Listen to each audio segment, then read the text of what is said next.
people on the left need to keep other people on the left in line. So this is one of the ways that they manipulate their audience to keep you in line.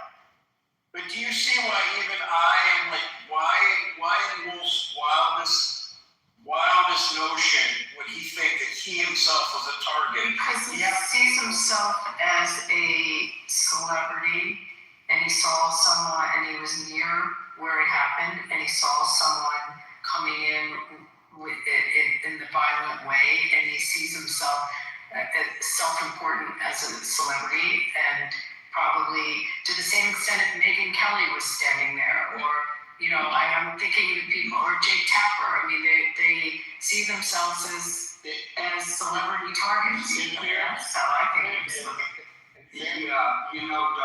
And Al, real quick, just want to add to what Abby just said there. Sure. Is these guys all want to document history too, and they are all witness to history. You realize that. So if you just put like the bias aside, like whether or not Wolf was just playing it up, I do think these guys really wanted to document what was happening, and we'll see what's happening. I don't know about you guys, but so far I haven't seen anything that seems like their accounts have been widely inaccurate so far. So this might be a blessing in disguise in a way, because we actually might have maybe not some fake news that come out of this. We actually might have some real headlines, but that's to be seen. The whole thing. So let's take the account Wolf. Wolf could have been a victim. He could have been shot. I mean, had this guy breached through the 6 layers of security, managed to beat all the guys with M4s, somehow overpowered with his flashlight superhero speed, zipped in there and started spraying the room, Wolf could have been hit. Doubt it. It's probably highly unlikely, but given that event, maybe he feels a particular way. Maybe he's like AOC, where she said she felt like the knock at the door with the Capitol Police coming to secure her when she wasn't even in the Capitol building at the January 6th convention, and how fearful she was, and she made up this really grand tale about how she was hiding and barricading under her desk, and it turns out that was all just BS, and she wasn't even in the Capitol at that time. So, I mean, again, he's just taking hyperbolic, but to other speakers' points, they're right. They have a right to be upset because they are tired of seeing the people and the laws, because they were told, go out and vote, I'll make a change. Your voice matters when you vote. And they have been told to sit back and do what is right. They followed the laws, they followed the voting patterns, they listened, and the left called them terrorists, KKK, racist, xenophobic. They're out there hunting people. They're hanging Juicy Smollett with dental floss in the middle of the night. They want to impede on the indigenous people. They hate everybody. They're the worst people. And at some point, you have to recognize that, like, you know what? No, these people aren't it. They're not. The Trump supporters, if you go to a Trump rally, they're not beating the shit out of each other. And if there is a fight outside, guess who's usually the culprit? 99.9% of the time, it's the fucking twits that are fucking going to do the protest because they're libtards and they're wanting to be fake Antifa fucking mock-ups where they're pretending they're some fucking soldier of fortune. Yep, and trying to fucking do that shit. And then these guys have to suffer the consequences. Meanwhile, they get infringements on their rights under states. They get told that they're going to be doxxed. You have politicians now saying, oh, you wait, we're going to go around and figure out who voted for Republicans. They even were told that their service to the nation as a soldier wasn't good enough post-January 6th, and there were calls to remove Republicans from the fucking military by the fucking politicians. So, yes, these people that support Trump, conservatives, Republicans, they should all be absolutely fucking angry. And holding back that anger, the left is really lucky. The conservatives like me and others aren't really chomping at the bit to go out and level them. Not yet. But if you continue down this pathway, yes, and then you're going to cry victim. And no one's going to hear it because, again, we don't care. Like, you're coming to the point where conservatives just do do not fucking care to hear your tears anymore. Yeah, and I was going to say too, Doctor, you said something I think people miss, but you essentially said, well, we can't really know for sure, or I'm paraphrasing what you said, that things are so complicated and there's so many variables that we can't know for sure. No, we can know things for sure. There are things in the world that there may be nuance, but that nuance does not detract from things being knowable, for being able to draw conclusions. And it is, maybe it's a reflection of your own personal feelings, or maybe it's a reflection of your political viewpoints being on the left. But that is the typical, and I'm not accusing you of this, I'm asking you as someone who appears to be thoughtful, to question that very ideology, because that is the ideology that the left uses to confuse and obfuscate, if I said that correctly, now I'm not sure I did, everything. There are many things that we know. Well, for example, there are two sexes.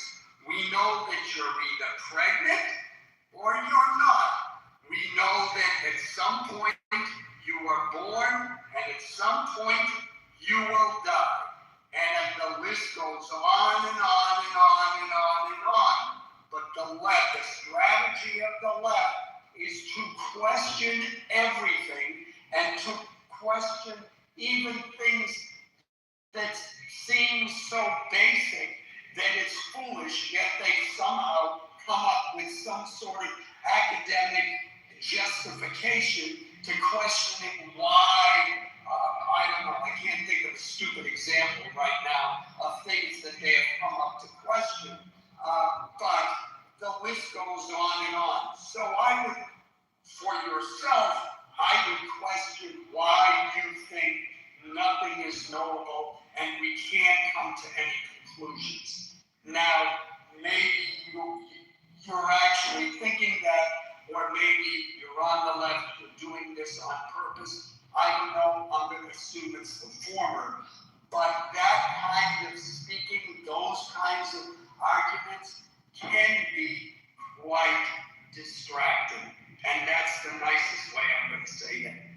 Well, I'll go back to the thing about, I was really struck by Wolf Blitzer. I knew one of his producers years ago, and I remember talking about it because we were younger. She was my age, and she was his producer.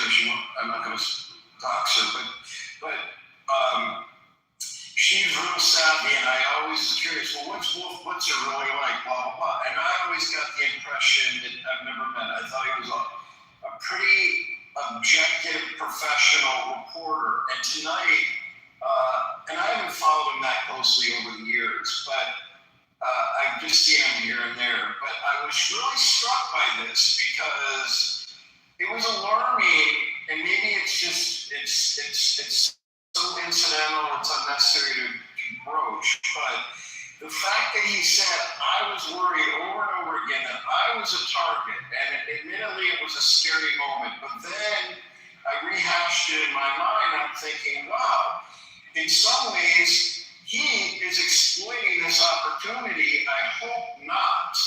But to think that he would be a target where there's hundreds of other journalists in there, lots of prominent public figures, the way that he said it was a little disturbing to me, and I'm not doing this to kiss the ass of, no, I believe him. He's got an abnormally... Yeah, and first of all, I'm not doxing Emily. Emily's pretty much a public figure anyway. She comes on fucking social media all the time. I know her.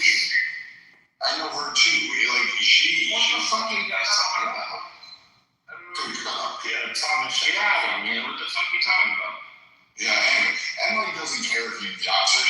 Her name's in prominent displays after every fucking news network channel anyway. She's on the screen 24/7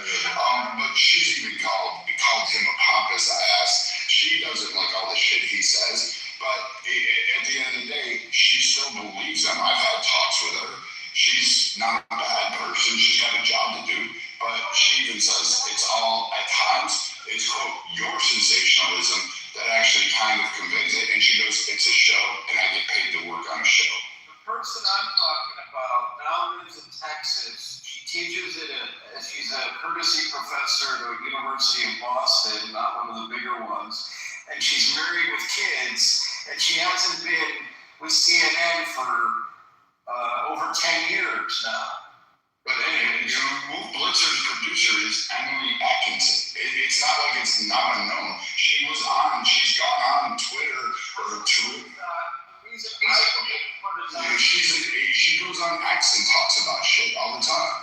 The reason I would want to talk about this particular person is because this person is behind the scenes, and she wouldn't want people to know that she shared anything with me about Wolf Blitzer. That's the only reason. It has nothing to do with her.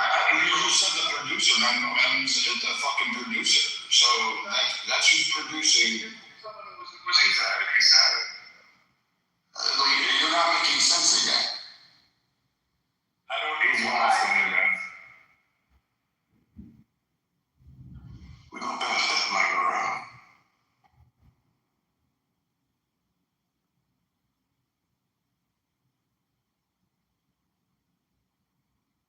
Honestly, fuck Wolf Blitzer. He's a bitch. He tries to tell him his make shit about himself.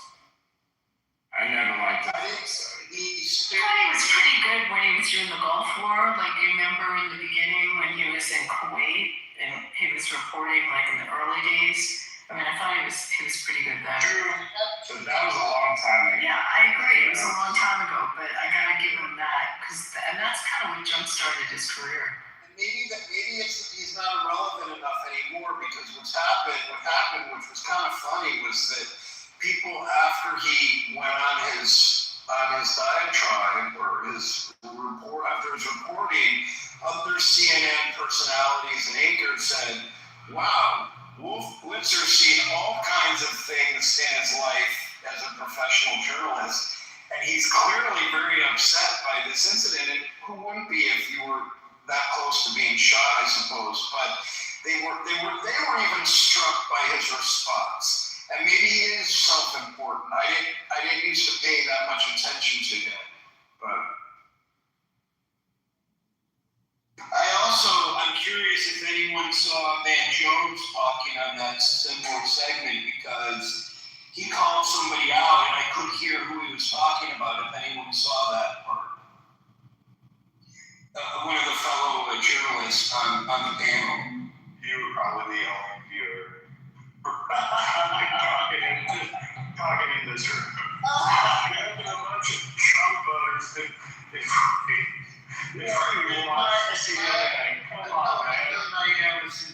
Well, Pepe might have been watching CNN. Joe, when's the last time you put on CNN? Oh, hell, I couldn't even remember. I'd have to think about it.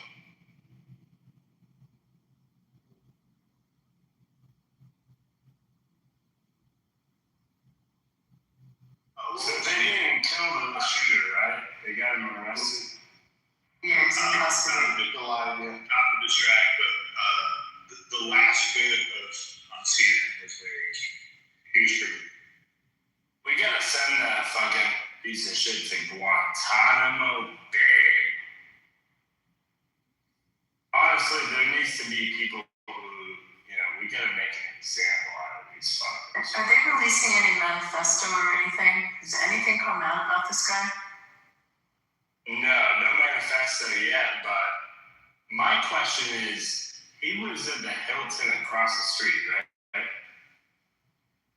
The Washington Hilton is a pretty big hotel. That's where the event was at. I thought it was at the White House. No, it was at the Washington Hilton. It's at the Washington Hilton every year. It's a very big ballroom, and it's a big hotel. And it's been there, I don't know, someone can Is that check. across from the White House? Not exactly. So It's right there, but it's not exactly across. I forget what's across street. So you guys can tell me that I have Trump derangement syndrome, or that I'm a new acolyte, but I thought it was very wise in him, or very creative, very smart and coincidental. He mentioned that this is a great reason why we're building the new ballroom White House. I mean, I gotta give it to him, whether that's true or not, that was brilliant, right? Like that was him being brilliant. At first I said to myself, what bullshit? And then I'm like, hey, you know, how can the collective disagree with that? I mean, this is where he's brilliant in finding opportunity to either reinforce truth or maybe mess with them a little bit to make it make sense. And I'm curious how you all feel about that.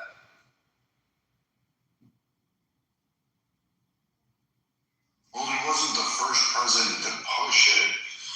Secondly, I always find this like laudable. Like, I guess it's privately funded, so it's not costing the taxpayers a dime. Secondly, we should have a ballroom in the fucking house. We have dignitaries, heads of states from other areas. It's an easier place to secure. You can't get the mass of people there. There's multiple layers of security, defensive networks. It's very easy to control in that kind of area.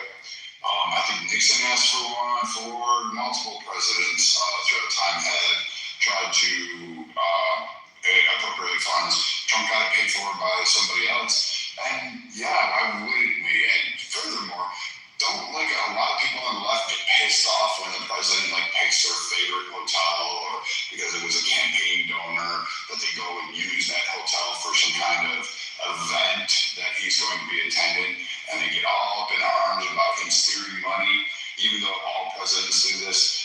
I mean, now you got it at the White House, so now nobody gets some profit off of that, which, you know, Some journalists who are Democrats boycotted the event, which I don't think actually, I think that was in bad form, but there's precedent here, and it's always been held here. If they did move it to the White House, They couldn't, it's too big. It's like about 2,000 people. It's too big. it's like What they're building at the White House will not hold this many people. It's probably always going to be in a venue like this. If it's not in this venue, it will be moved to the convention center. Do you know DC at all? Do you know the convention center? Have you ever been to an event? It's part like with the Marriott Marquis and the convention center are like one big complex. Like based on the size of this event, it will have to be in a place like that. Actually, moving into the convention center is just, it has more ingress points. It just. But they can lock that down. Yeah, I know they do lock it Yeah, down. they lock that down. And same with the Marriott. Well, the Marriott Marquis kind of, they're the same building and they have the walkways there. But that it would have to be in a big venue. I mean, it's a bigger event than what they're going to be able to house at the White House. There's some breaking news. The suspect has finally spoke, and they put it in the chat too. But he said that he told law enforcement that after that he had intended to target officials within the Trump administration. So he has confessed his motive. Just let everybody know. Well, we knew that. I know, but people are always wondering on this stage what was his intention really, you know what I mean? True. It wasn't CNN anchors. Exactly. Actually, for those who didn't watch CNN, which is apparently all of you but me, a lot of Van Jones, others are very supportive of Trump, as they should be about his safety, but they were very supportive about the fact that actually that he wanted to this was interesting because they know that the event would have had to be moved based on the circumstances that tonight, but they were also actually very supportive of his interest in kind of fighting back and wanting to not succumb to the threats of what they didn't necessarily say domestic terrorists, but so it was very interesting. CNN had a couple other people. Who was on else tonight? I have to go look. You'll see if you watch the recordings, but they were pretty supportive of some of what he said before he even made his statement, his actions, right as it was happening. How many assassination attempts has there been on Trump? So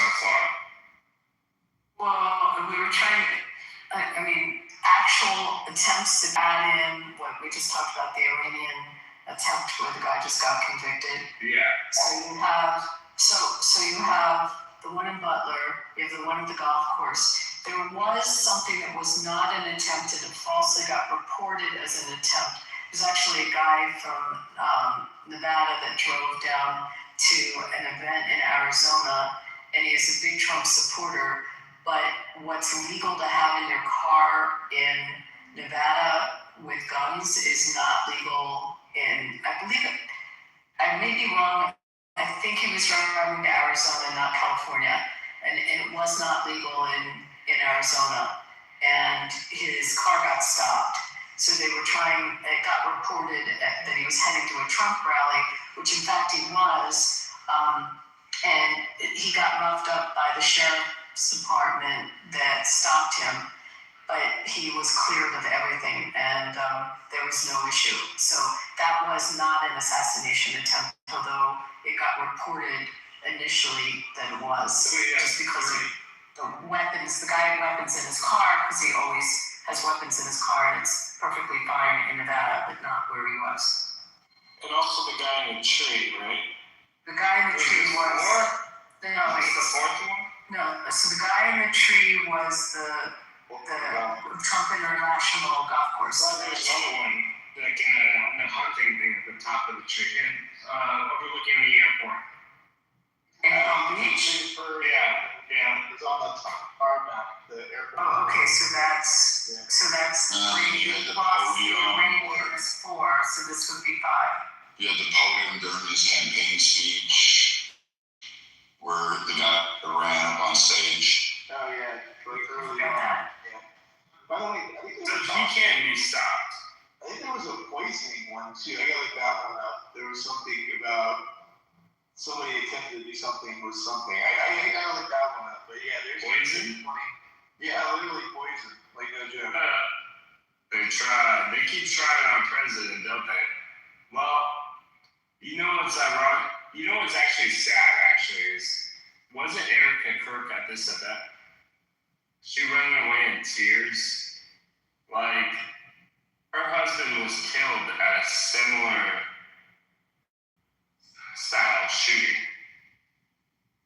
I mean, who's safe anymore? That's a real fucking question. Who's safe anymore? This shit is just crazy. This happened at a federal government event. But yeah, I mean, tomorrow or Monday, Chuck Schumer's going to go to the house and say, well, it's Trump's fault. Did Bush Jr. have any during his I time? He was streets around, back then. Yeah, Well, I was say I think was he the one that had the grenade thrown at him? I think he might be one, or was that somebody else? That was Obama, maybe. Actually, do you guys remember that incident or no? So I remember the shoe. It was overseas. Someone threw a grenade. I wish the president was. I think it was Bush Jr. And it just didn't go off. It was over in one of these, I don't know, like Croatia or something. I don't even know, some country like that. That was Bush. So Bush did have one there. It was a grenade. It was one attempt, and till the BC, whatever it was, I can't even remember it. Georgia. That's what it was. And I don't think Clinton had any really that I'm aware of, right? It seems like all those guys get on speed on anything too major. I feel like sometimes there's an attempt, but with Trump, like when there's an attempt on a president, the Secret Service will like hunker down, they'll figure out any of their weaknesses, and they'll get back to like top notch. Yeah. But with Trump, for some reason, and I'm not blaming the Secret Service here, but for some reason, Going backwards. he's happening. Yeah. Well, first off, There was one for Clinton. there's the guy who shot, like, I can't remember, he just unloaded at the White House when Clinton was inside, and then there was it was a 95, 96 plot to kill him overseas. So he had 2 assassination attempts on Clinton. Could this be the new norm? I don't know. I'm just throwing this out there. It's just something that's going to be considered by every person going forward. I mean, just throwing it out there. I don't know. So far there's like I think there's over 25 cases cases, federal success.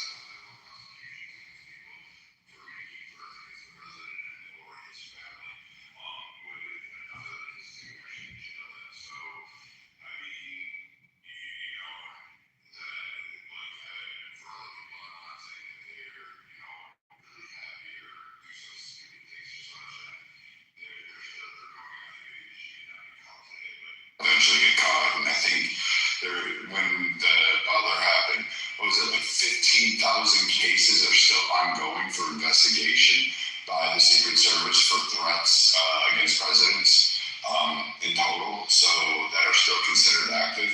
So I mean, they're going through a long list of them. A lot of these leftists do want to see our president murdered in cold blood. Let's be Because honest. he's white, they want to kill him because it's racist. That's all it is. It's racist. Yeah, I mean, they really hate him, and a lot of them have no empathy, sympathy for our president. They want to see him killed. That's just a On some real shit though, Teflon Donnie is a threat to the white liberal, white nationalists that want to leverage and traffic and racism to get him up out of it, because he's really essentially exposing the different root elements of power, even with the Epstein files that exonerates him more than anything. But it exposes the power vault, right? Him saying about the clearing out the things that he's doing, he's putting America back on track. And there are people that are fundamentally embedded into American fabric society that really want to take him out. And it's the people that look like him that traffic in racism. You haven't seen even this many attempts on Obama's life, right? So, like, what the fuck is it about? That's such a threat that so many people want to kill this man, and he's just trying to put America back together. You know what I mean? And in my opinion, I've seen, in my 45 years of living, this is the best president I've seen in my lifetime. For such a racist country, why do you vote in about it? And I really thought they would try to kill Obama. With Obama, Obama was operative though too, but Obama was to appease a certain demographic, a certain group of people, right? I mean, don't get it twisted, because the only time I ever voted was for Obama the first time, because he was black, right? I mean, shit, I was like maybe 27 at the time, so I just did it for the symbolism. But after he killed Gaddafi, I was like, oh, fuck that. And the more savvier I became in terms of dealing with, politics and understanding it more, I became unfucked from that mindset anyway. But with Trump, here's a man, honestly, in my opinion, that he said it himself. He's the least racist president that we've seen. But I personally don't think you're racist or not, because I think that's for the low IQ. And if you are racist, you're a politician. It's better for me because I can manipulate you better, right? But at the end of the day, that's not his calling card. Trump is about America. He's not even about the money. Think about this man that's dealt with billions and billions of dollars for 5 decades, right? So I believe that he's doing this shit for legacy. He wants to go down as the greatest president ever, who did all of this amazing shit that he's been talking about for 40 fucking plus years. And for the very most part, he's achieved, if not had, almost all of those goals. And he's doing it for us. Because it also, yeah, exactly. But he's also doing it for himself in terms of legacy. But what he's also doing in the process of that, he's saying, fuck the power system, the powers that be. He's going against that grain and exposing a lot of other underlying shit that doesn't just look one way. It doesn't indict all Republicans or racists and Democrats or pro-black. No, it actually indicts the liberal party and their access to evil and looting and trafficking and things like that. At the same time, it highlights the obvious, right? But that's the thing. The whole core of the racial issue is like, I think, a proxy to cover up something a little bit more nefarious. Because at the end of the day, let's go with the facts. This guy doesn't give a fuck if you're Benjamin Netanyahu on air or if you're Obama. He will criticize. He tells you exactly how he fucking feels and what he plans to do about certain shit. And when he says he's going to do something, doesn't matter how long it takes, he ends up doing it, right? Even if it goes against his own party, which he'll hold hostage and show them like, or the other party comes around to our side. let's say that again. Or the other party comes around to our side. Yeah, either or, it's just, for him, it's just like the agenda. And his agenda is not the powers that be's agenda. You see what I'm saying? So is he playing to a certain tune? Yeah, but it's his own. You know what I'm saying? So it's just that everybody gets so riled up with the racist rhetoric shit. And really, I don't think that that's a fair indictment of him. I don't believe that he's half as racist as everybody would pretend. I think he's not really about his position about, the solutions that he has. But the whole racism trope, that's a whole fucking liberal thing. If anything, they're probably some of the most racist people I've ever come across myself personally. But this whole shit, I mean, it's like, why? One should have to wonder, what is it about what he's doing that makes people really want to kill this man? And if you start really unpacking it truthfully and without bias, I think you'll get past a lot of the layering and racist tropism and shit like that and get to something a lot more nefarious. It's not just that.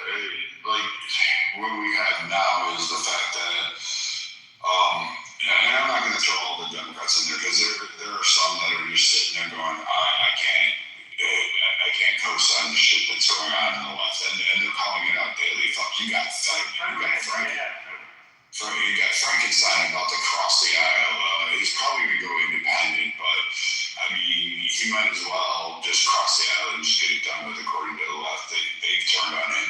You've got like fucking idiots like Bill Maher out there, and he's not an idiot, but I mean, still at the end of the day, you have this guy sitting there trying to, like push people and saying, where are the Democrats at? Because this isn't the party that I was part of. And you have a lot more crossing over onto the Republican side.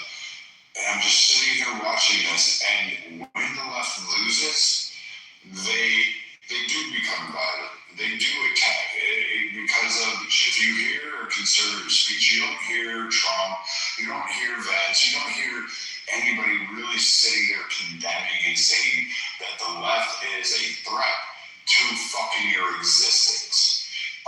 You may have people down saying this because, quite frankly, they're tired of getting shot at. They're tired of getting beaten in the streets. They're tired of being doxxed online.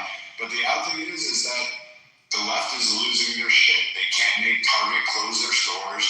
They can't boycott Tesla enough, which is really stupid. I don't know why they were going around damaging Teslas because, quite frankly, it was them that bought the fucking things. But they continuously jump and flip. There's no line. There's nothing they're offering. And so whatever affects them as a group, they just virtue signaling and become violent. And then they're screaming, oh, no, we're the ones standing on the right side of history. And you can't win with a group like that. You just can't. And Americans don't want to co-sign it in mass, which is evidenced by the last fucking election that Trump took all of the swing states. Not even close. And the majority of swing counties. Like, it wasn't even a fucking match. And it's weird. If they actually realize, like, hey, maybe our message isn't sinking in with the majority of Americans, maybe we're the ones that are wrong, maybe people would like, hey, you know what, why don't you take a few years, figure that shit out, and then let's put reasonable people back into play. But the left can't do that.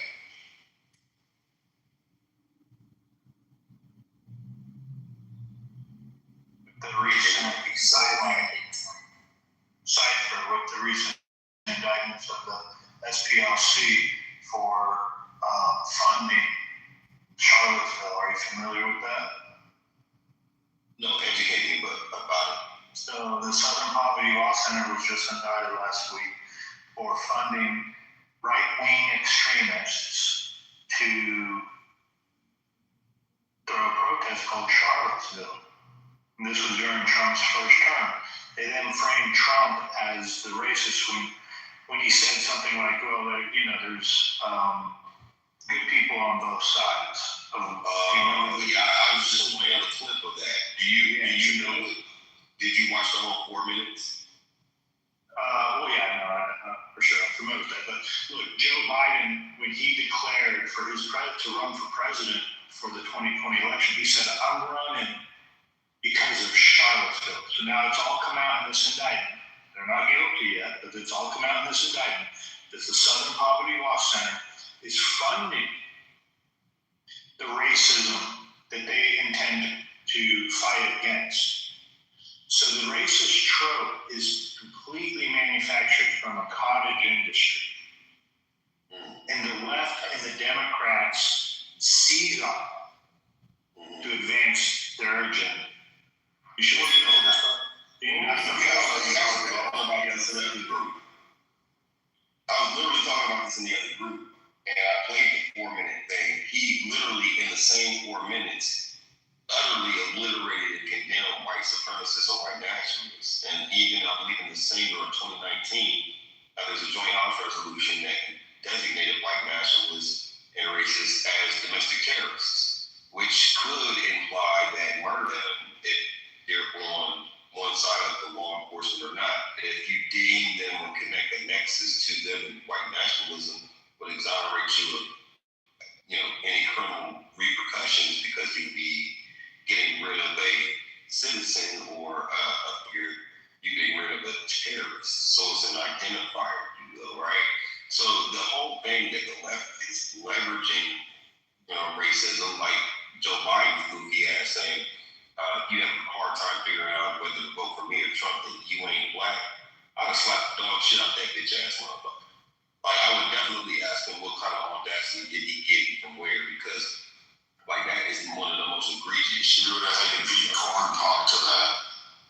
Yeah, and corn pop too, and yeah, it's so much shit about him. He's the real motherfucker, racist. You really want to know something about Biden's legacy?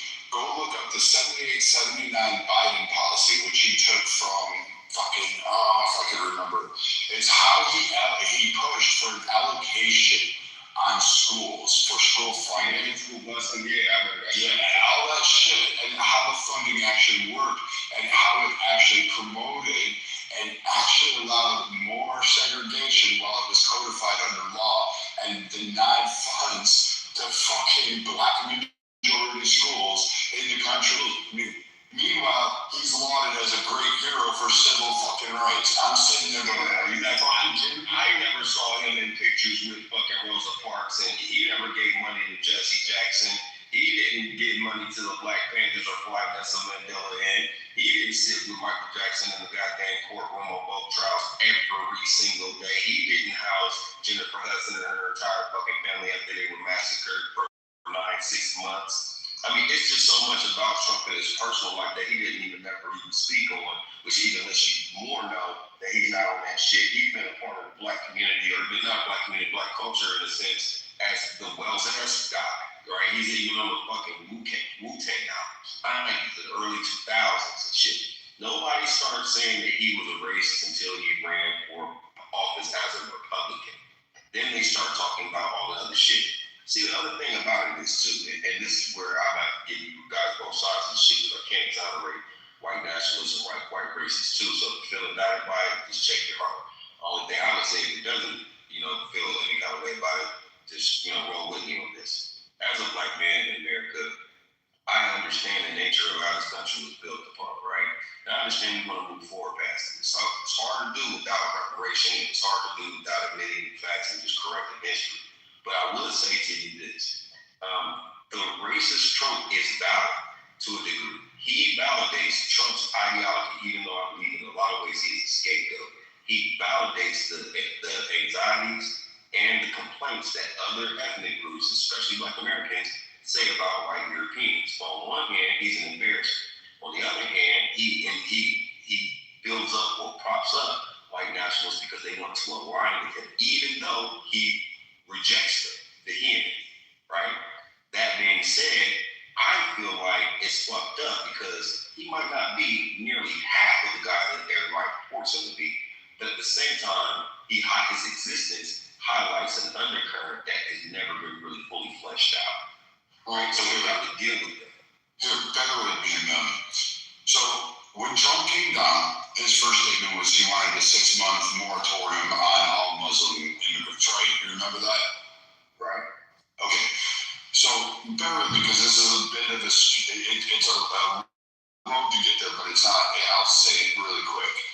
The people that have the loudest vocal racist cries against Trump tend to be immigrants. They tend to be of a certain persuasion.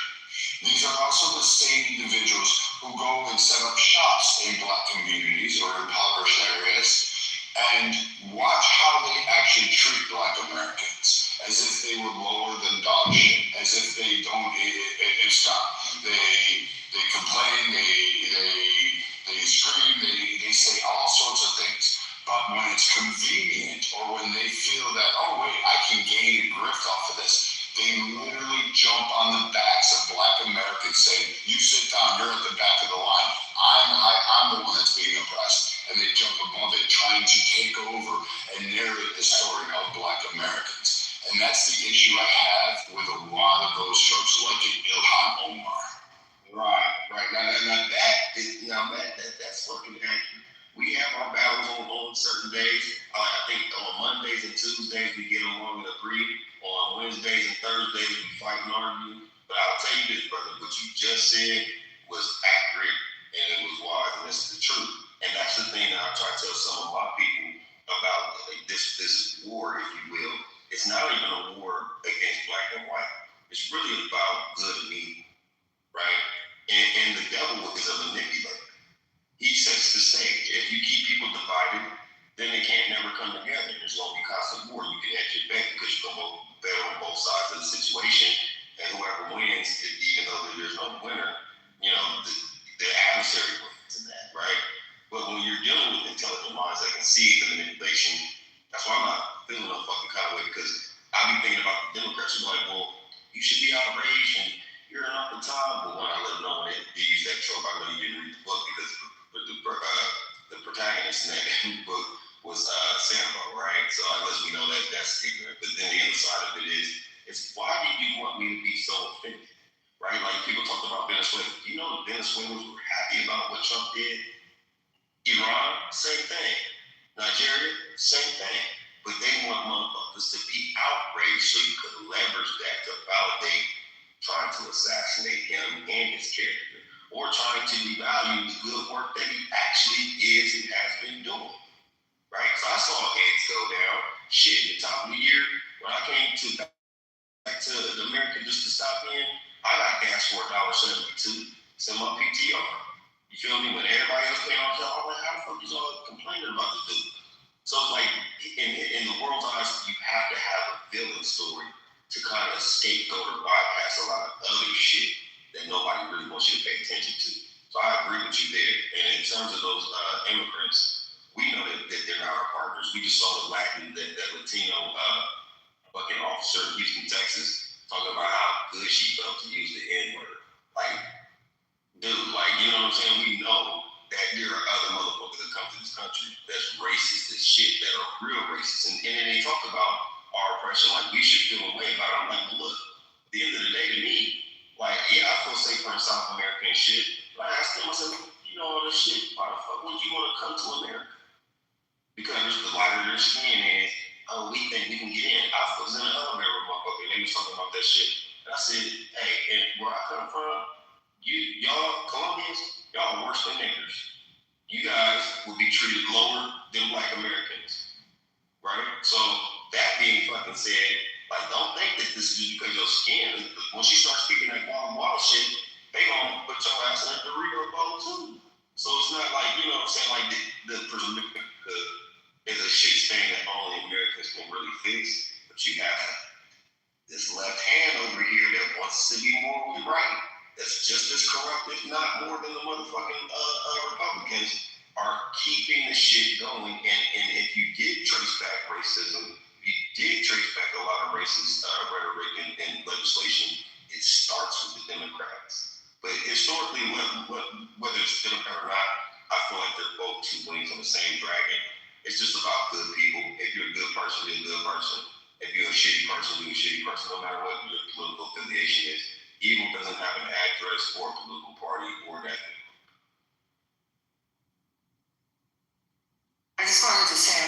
the chat a couple links.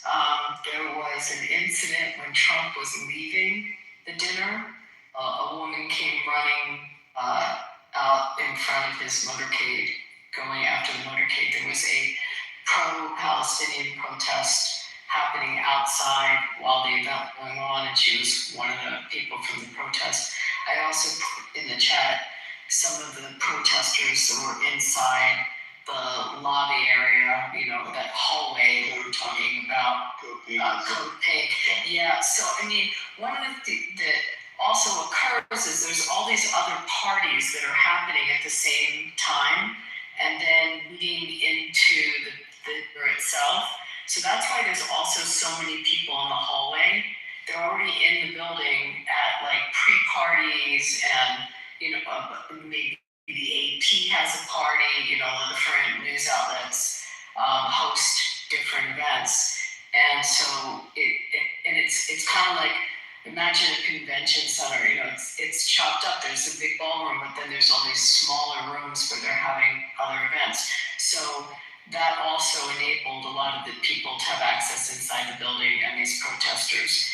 And then the third thing I put in the chat was the signage after he was leaving, calling for death to him as a tyrant. What's Code Pink? Code Pink is, oh boy, get me on that subject. It's an organization, very, very left, like a communist left, advocates and protesters that it's run by this woman, Malia, I think I'm probably saying her name wrong. Medea, thank you. Yeah.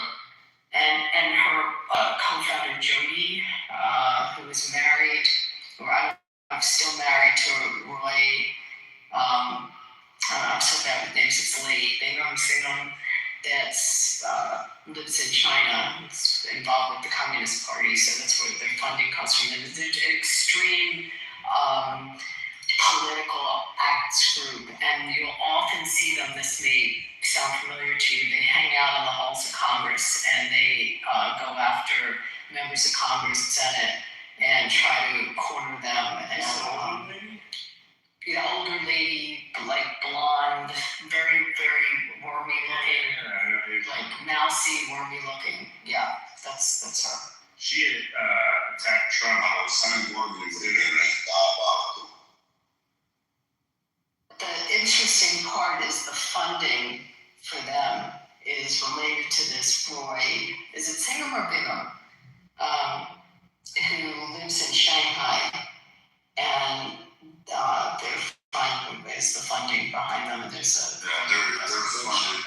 they're funded by China indirectly, through multiple entities. But I think somebody or some entity in government actually found out that they were being funded directly by China, and that's where they're getting their funds. So it's like, hats off to China for creating an operation called Code Pink that just screams at military personnel as they walk by.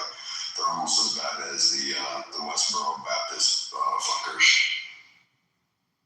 Oh yeah, I just looked it up. It says, New York Times reports that Neville Roy Singham is based in Shanghai and accused of supporting CCP was funding Code Pink. Is that what you're talking about? Yeah, that's exactly who I'm talking about. Yeah, and it's under federal investigation now. Is he American? Neville Roy Singham? It sounds like a British name, but he's married to this is it Jodie Evans? I can't remember her last name. Oh, he's married to that woman? No, not the old lady. The old lady's the other founder of Code Pink. Jody something. But anyway, you often see them on television because you'll see them accosting different members of Congress. Or they go into the hearings and they disrupt the hearings. I put a video in the chat of them in the hallway outside the ballroom. So they were part of this? No, of the assassination attempt? No, I'm saying that they were trying to explain the temperature of what was happening outside the actual dinner and who has access to it, and there was protests going on. So I put that in. Now, correct me if I'm wrong. Is this the fourth or fifth assassination attempt on Trump? I think this is the fifth. That's what I thought.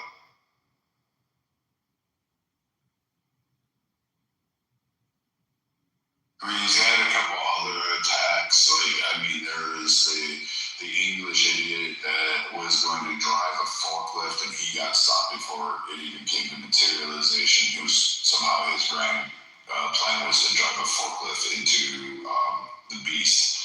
Not sure if that would have worked, but yeah, I kid you not. And then there was like some other guy that tried to take a cop's gun. He was arrested before the president was even in the area. So, I mean, he's got like 25, right now, he's got like 25 prosecutions or people are locked up for threats on him. And then, I mean, I guess maybe they'll start bringing back the Ricin, letters that they used to send to Obama and other members. And I'm waiting for those to break out now. Wow. Crazy work, man.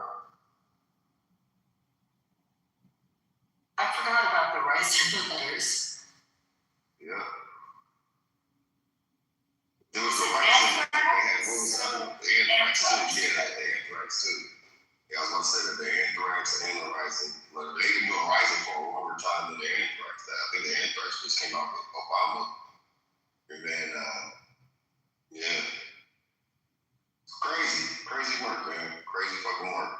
I mean, I really feel like this motherfucker is everybody's want to claim he's Epstein this and money hungry this or that. I mean, he's for the money for sure. He's about this. He's a businessman. That's what we voted it in for. But he literally, I'm convinced that he's about legacy. He gives a fuck more about his name than he does more about, they might talk shit while he's alive, but when you unpack him, he died earlier and everything, but you unpack his legacy, it's hard to indict that man for the shit that they're saying. It's hard to put that on. Like, I can't see. I agree with that. See how people can be manipulated, but just saying, the shit they're saying about him, like, I just can't see it. Like, dude, he brought trillions of dollars of new investments to America, bro. If he walks away with his goal of $21 trillion investment, now it'll be a few years before we see that trickle down. Right. But if he brought $21 trillion, by the time he leaves, that's literally over half of what our deficit is. That's just, he'll go down as the greatest president in our history, giving us a sustainability for another 250 years. Like, multiple administrations will be bankrolling off of that. It just, you can't do that. And he's reshaped the political landscape, and he might bring peace to the Middle East, or at least some sort of stability. He's already made some inroads there. So, I mean, he may actually achieve. He'll definitely go down as one of the most prominent presidents in our history, and his name will be long remembered. But I think you're right. He wants a legacy that says he's the best, and he was a great president, and people look back on him with kindness because he's always been about his name and his family, and he wants that. And I just feel bad for Barron because that kid is fucking tall as hell. And I can't imagine being Secret Service and being trying to guard that poor teenager. He's up next, Brad. He's up next. And you know what? As long as the stock market is up, I don't give a fuck what Trump does. Fuck the Epstein files. Let's fucking go. But here's the thing about the Epsteins. There's not one, you gotta consider the source. Two, there's nothing in there that indicts him on any fucking thing. And then three is he left him alone when he told the FBI in 2006 to go after him and Ghislaine. And the emails about Trump being all of this, that, and the third didn't come out until 2019. And he was what then at the time? The president. So of course, you're fucking mad. You're a fucking convicted pedophile. you're still dealing with left and right wing motherfuckers, and you have all these different connections and resources. Your old buddy is now the president of the United States. You don't like him because he kicked your freaky ass out of his motherfucking place, and you was a part of some goofy ass shit for the years that you didn't want to be a part of anymore. And he let the FBI know, which means you know that he talked about that before he was even the fucking president. So if anything, the collaboration efforts and gathers and files, which most people ain't read about 3 million emails, let alone one, tolerates him up.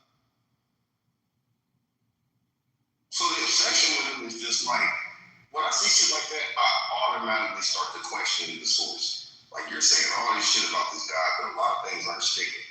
What are you really after him for? Yeah, what are you really after him for? What's motivating you to want to take him down that much? That's too much effort. Money is the root of all evil, bro. Absolutely. The love of money is. Money is a tool. It's also a hell of a character filter.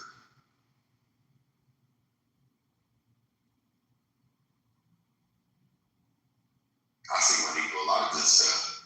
What's that guy's name on Facebook? Zach something? That does it. He acts like he's ready to give people money. No, not Mark Zuckerberg. This is MD Mo, white guy. I know who you're talking about. Yeah, He's a wealthy guy. He just walks around like he's homeless and He's like watching this shit. His content is dope and it's authentic to me. You know what I'm saying? He changed people's lives and shit. He got the celebrity kids, and the celebrities' kids are following him. Like that's a good positive thing, right? You know what I'm saying? So I'm not gonna do a lot. Nah, he goes by Zeke or Zach something. I forget his fucking last name. It's like I can't pronounce his last name like that. Like the survival squids type shit. I don't fuck about. But he's he's a cool motherfucker though, man. And at the end of the day, that's why I'm still going back to the point that money is not the root of all evil. It's the love of it. When it becomes your God and you'll do anything for it, that's when it becomes problematic. You know, I used to think it was money. I no longer, at my age, think that it's money. I think it's power. I think money is just a stepping stone to help you get power, but I think what really is truly the evil that we have is power. Because once they get it, they can't go. Look at AOC. She's done nothing for her district. She's brought nothing in terms of creation. She's boosted her portfolio, but she hasn't done anything for the people of that area. She's stomped on jobs. She stopped on investment opportunities there. She cheered on McDonald's, the mayor of New York. And now she's, really good at making Instagram speeches and acting like she's a victim. But she hasn't done it. But she craves that power. She isn't willing to step aside, and she wouldn't bite the hand that was making her the money. She never wants. She would sit in Nancy Pelosi's office and then bent over and said, "Yes, dear Aunt Nancy, I'll take it any way you want to." And once she got her hands on that money, and once she got her hands on, guess what? Congressional seats, and was able to get her Instagram likes, and she liked influencing, and she liked that little semblance of power. But she can't win a Senate seat. Just like the chick from Texas that got defeated. What's her name? Jasmine. Her goofy ass. I can't claim her, man. Like, listen, I love my black women and everything. But that woman is an imposter. I have yet to see a true honorable, not to say that they don't exist, but I have yet to see a true honorable, clearly righteous fucking politician. Like they're worse than drug dealers. There's drug dealers that got more moral compass than most of these motherfuckers. In fact, most of the most egregious crimes and indictments come from these people. Even the brother that killed him and his wife, and while his kids were at home, Virginia and shit. Like Virginia lieutenant governor just opened it up. Shocking on Crockett. You're not going to believe I'm saying this, but in some ways, I wish she had won that primary because the guy that she lost to. His politics and his policies are so far left and so disturbing. Tallarico, I don't know, again, if I'm saying his name right, but as nuts as she is, she's not as extreme as the guy that ended up winning that primary. And I never thought I'd be defending Jasmine Crockett. He's pretty Yeah, but bad. can you give me like a contrast of the difference between their politics? With the gender affirming stuff, he's Tellerico's like super far left. That's one issue that pops out with him, but for me, I'll try to give you like his main policy. He's like a Beto, only more to the left than Beto O'Rourke was. And Crockett, as a member of Congress, was not a squad member. She definitely, I agree with you on a lot of stuff about her, but she wasn't as extreme as the squad, to my knowledge, and someone can tell me I'm wrong on this, but I don't think she was. I don't know if you call her a squad, but the fact that she didn't win her election seat, it was gifted to her. And I'll do this, I don't like Al Green's politics, but I can tell you what, visiting Texas, here's something that Jasmine didn't do that Al Green does. There was a problem with pretty shitty apartment buildings around here. A lot of people are complaining about elevators, especially for those 55 and older communities. Most of these happen to be minorities or elderly, poor, impoverished areas. So Al Green showed the fuck up, even outside of his area. He took time out. He left with the fucking thing to go down to his people. He showed up. He sat there and said, "Hey, these ACs have been off for a month," and he's sitting down there having a glass of water with a 90-year-old woman. And listening to her complaining. He actually listened. Then he got on the phone calls. He called other people. He brought them in. I have a lot of complaints about Al Green's policies and his actions, but when it comes to being there for his constituencies, the motherfucker shows up. You can't take that away from him. There's a respect level. He showed up. Jasmine never did that for anybody in her district. Never showed up to help absolutely anybody. Well, you can manipulate the stocks with your vote and get rich doing that and really not have to do shit. You have a whole staff that looks over legislation and you have an agenda that you vote and follow and get paid six figures and get all this other shit and fanfare it's an easy sin. That's why I'm saying some of the most corrupt people I've ever met are politicians. Bankers are second. The investment pool and the political pool, oh man, that's just the jacuzzi inside of the hot. This is like the hot tub inside of the pool. Like they're both do the same shit. It's just, you know what I mean, which one do you feel comfortable with? Yeah, it's like that. The girl out of Florida, 25th district, saying that she took. James Sean Thomas IV, 16th. Buttons. Am I in a room? Can you hear me? You can hear me? Yeah. I'm just kidding with Thomas. Yeah, but anyway, it's like that congresswoman out of Florida that she just resigned, but she was going to face, they were going to remove her out of Congress. And she's walking around and saying, "I never spent $3 million on a yellow diamond ring." And when they do the investigation, she violated the laundry list of ethics, which I find laughable, but because of probably all of them down here.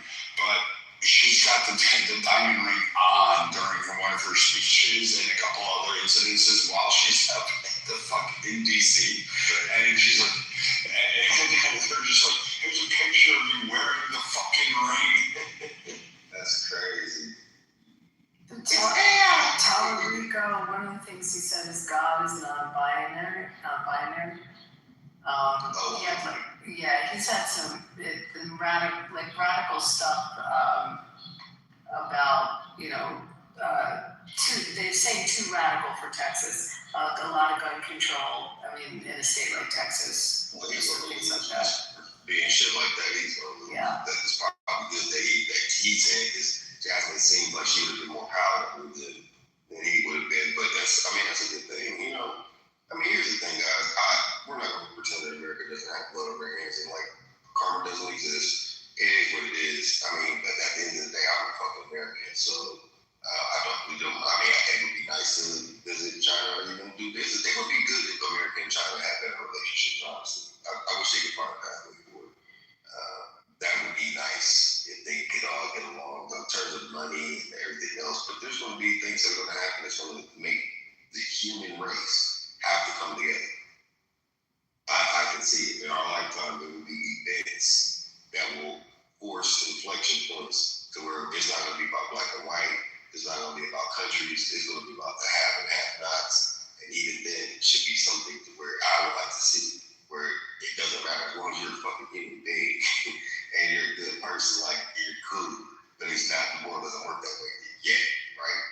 It's just that this shit is so divisive, and at the same time, I'm on the side of the fence. Regardless of anywhere I go in the world, I'm cool to have my blue passport, but also know that my house is fucked up too. I'm not gonna sit here and shine the finger at anybody else knowing that there's three pointing back at me, but I'm gonna rather be on this side of the fence than the other. I don't want to live in China and be up under their political system. I believe in America, you know, it is racism, it is some bullshit out there. In South America, it's fucking beautiful, and I feel safer there, but at the same time, I don't have the same freedoms or the same infrastructure as I do in America. I see from a business opportunity or a business position that if America could get their house in order, right, internally, we would be better positioned to lead, and I believe, in my opinion, that that's what Trump wants to do. Whether he does it or not, whatever the case, however anybody else frames it, I think that he literally probably shares some of the same thing. But America should lead that cause. Who else better, right? It's just, you know, time will tell. Time will tell. And I'm not one of those motherfuckers that want to see, oh, America's going to lose this war, whatever. I don't want to fucking see that. I'm in the house. Why would I want it to burn down? I mean, the American Empire is fairly strong. I mean, we get a lot of attacks, and it's weird. Everyone tries to emulate being America. They want, but they also stand there with their hands outstretched. They're like, yes, give me, give me. When you actually start looking at countries and looking at it, like all this stuff, you're just like, wow, we really do pay for the world. We do subsidize literally the world and then protect it at the same time. So it's kind of a crux. Everybody hates you when you're on top, and they don't. And I always say this: America has a model. Yeah, not right. But like America has no true allies. We don't have any friends. We'll have alliances based on convenience and monetary value. And as long as we keep doing what we do, we'll still have those, and we'll stay on top. And then eventually another empire will come, but we'll all be dust in the wind and, you know, be forgotten about. You know what, though? I agree with you. And there's a paradox to that, though.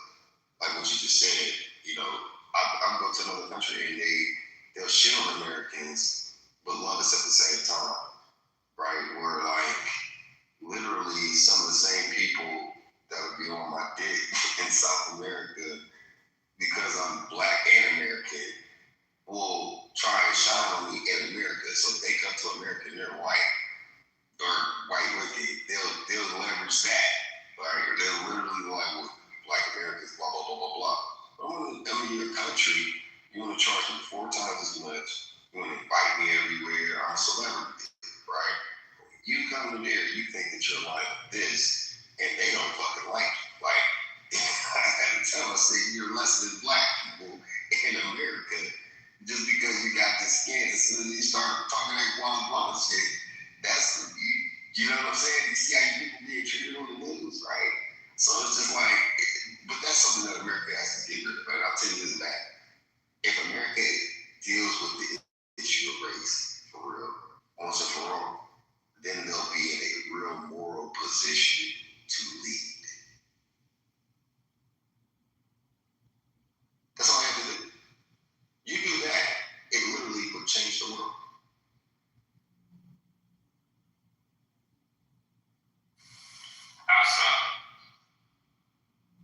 Well, it's a moral compass. So there's this always, it boils down to morals, morality, what's ethics, who should lead, why. It kind of deals with that once and for all. But then the other side of it too, globally, it unlocks a whole new level of leadership, but that's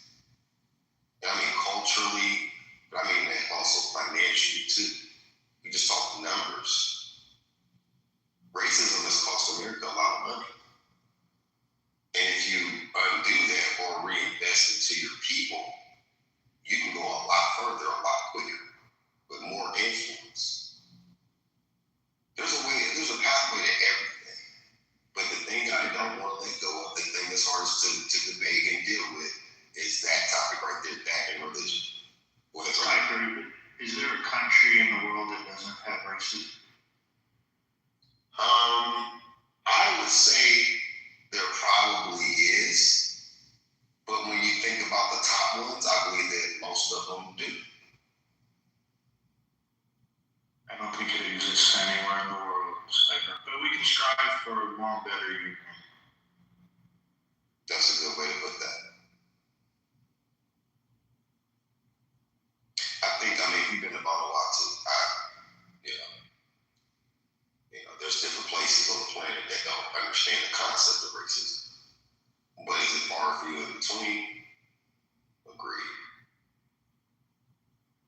I mean, the Chinese, the Cambodia, Thailand, there's a whole ethnic conflict there, the same way in fucking Africa. Right now, you got South Africa dealing with Nigerians and Ghanaians. Right? You have Russia and fucking Ukraine beefing. They talk the damn near same language, what the goddamn saying, and they're beefing. But there's something that's going to, I honestly believe that all of this stuff is leading up to different events, and there's going to be something else that's going to happen that's going to make people question a lot of different things, and they're going to have to, it might be like a 9/11 event. I never saw that many people come together like that for a sustained period of time. I think the next thing after that was maybe COVID from a global glance, right? When 9/11 happened, I saw all people coming together to pull people out of rubble. United America, this, that, and the third. It was for a good strong 18 months. I'll ride that way. I was like, oh, yeah, this is bullshit. But then, certain things started to come out, but those events happened and it changed the world, literally, right? So there's something else that's going to happen. I don't know exactly what it is, but I hope that it's a choice that we make versus something that happens to us that we have to climb about. If that makes sense.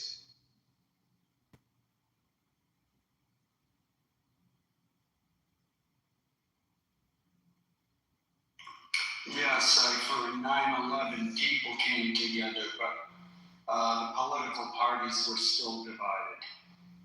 Because right after it, the Democrats, and they shut up about this very quickly, they said, oh, it's our fault that 9/11 happened. And then they looked around and saw the rest of the country going, what the hell are you talking about? And then they shut up about it.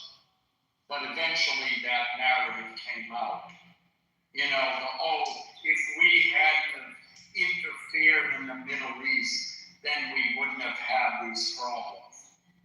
Narrative. Now, I don't want to debate that whole issue, but yes, I agree. Like when you look at the people on the ground and the support that the actual citizens of this country felt towards each other after 9/11, there was a sense in, we got attacked and we're coming together and we will, we're gonna do something about this. But politically, the Democrats went on the ground for a while, but they never stopped being Democrats. And the difference was, and this is conjecture on my part, but when you look at from the 1930s to the 1940s, the leftists, the neoliberals hadn't formed yet, and they were still, actually, never mind that, because I'm realizing then around, never mind that whole thread. I was sort of thinking off the top of my head, but, the two political, we'll just say the two political parties were more closely aligned, I think, during World War II. And certainly you had dissent, but it somehow seems different. I could be wrong on that last point, but... Well, I think, though, I get what you're saying, Alan, and I appreciate your perspective on that, but I really think that the original sin of America was the cause of the divide. It's not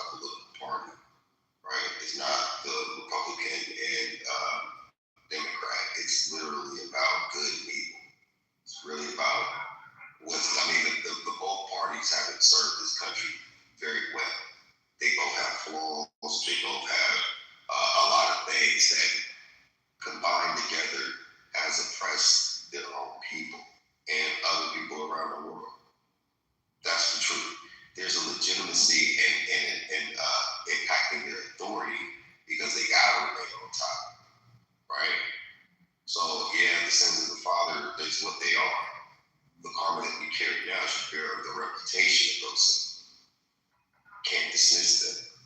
At the same time, it should not be the reason why you fail. It shouldn't be for the person in that position. I wouldn't be like, look, that was my granddad that did that shit. You know, I might have some of his ways and everything else, but I'm not on that shit. I don't want you get mad at me neither. Yes, I understand that. So then it's up to you to fix it. What are you going to do about it? Well, I don't want to do about it. That's the problem. So you can't say that I'm going to be the moral authority of the world, and you carry this embedded hypocrisy that discredits your defense, so that those that indict you have a legitimacy to it, right? So you can then understand the aggression. To detach from that is to not be morally accountable. Yeah, Cypher, you and I disagree. We address. Yeah, that's fine. Yeah, that's fine. Yeah. I can still appreciate what you said, even though we don't agree on. I do believe that the government. Before you cut me off, I do believe the government did something with 9/11. There's evidence that suggests that. I do believe that fucking COVID shit happened with China, America, and a whole bunch of other shit. You know what I'm saying? I feel that way about that. But it doesn't dismiss the impact. The reason why the world has a problem with American authority, though, is legitimate to a degree. Even though America could be right about their approach to certain shit, but if you don't have your whole house fixed and you're not a moral leader of any goddamn thing. I mean, let's just be real. We are protecting our interests, and yes, we do look out for a lot of countries, right? We do have influence. We did do some things for countries that we knew that were fucked up. We did some egregious things. You can't ignore that. Now, only thing I am saying, the focal point of what I'm saying is that doesn't mean that you don't have a right to self-determination yourself. You have a job to do to stay on top, right? We have a job to do. I'm an American, a real American, since by blood and by work, and by every means and stretch of imagination, I'm a real fucking American. But I can't sit here and say that the house that I come from ain't got blood on the walls. Doesn't mean I want you to come and burn it down. I appreciate the degree to which you look at it. The problem is, from my viewpoint, is the obsession with the sin, to use your term. I mean, this is a country that is sin, but is also obsessed with correcting that sin, and has done huge things, not only for its own citizens, but huge things for other countries. You say, well, they've done some things for other countries.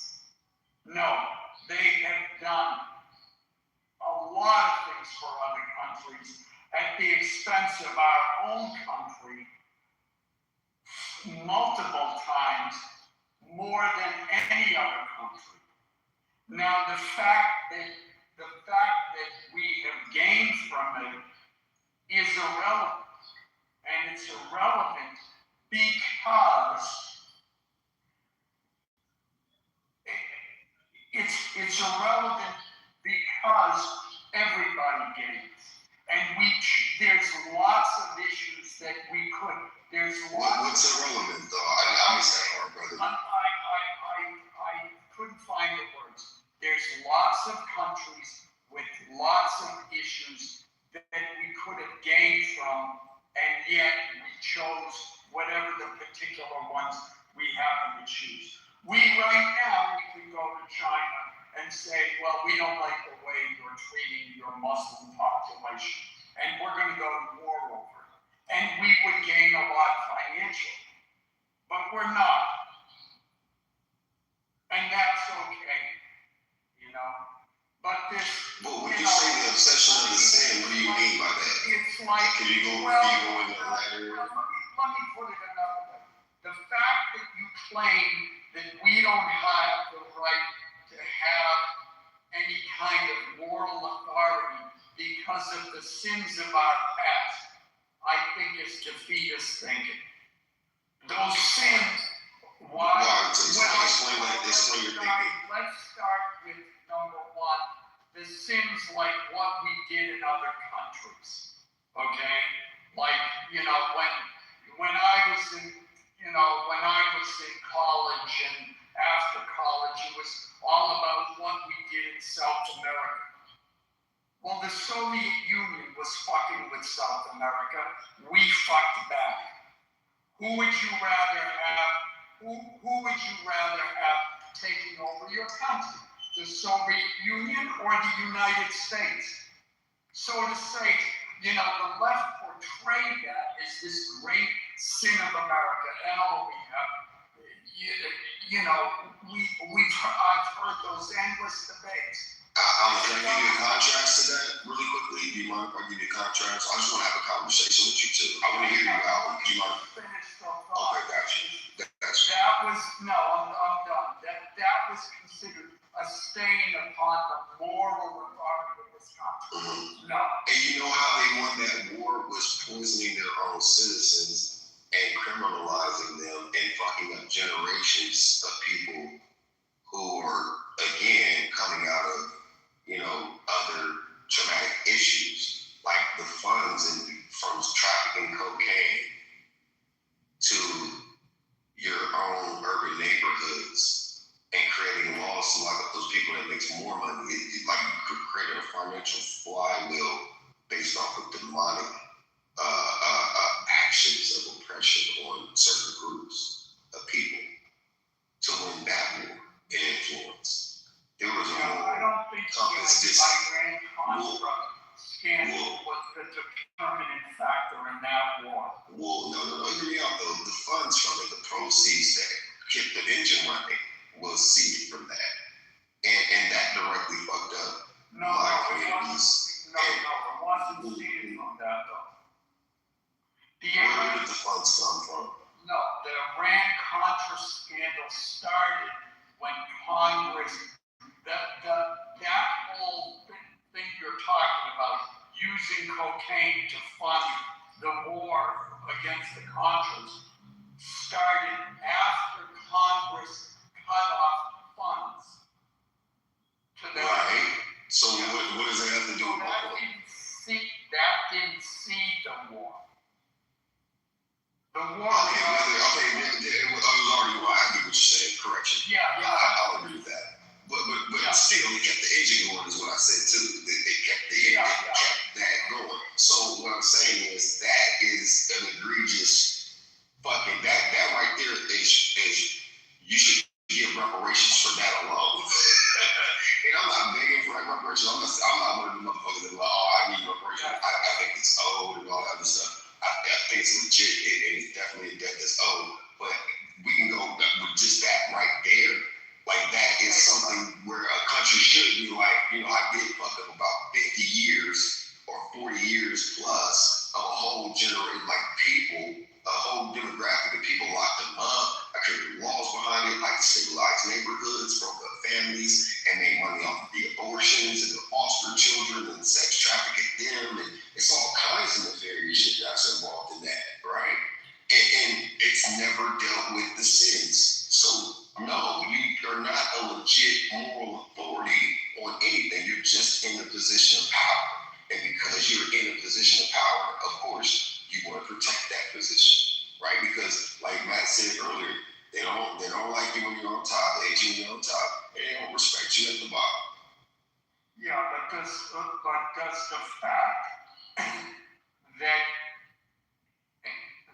the fact that they funded that war through cocaine and that it fucked up people in this country, does that change the moral position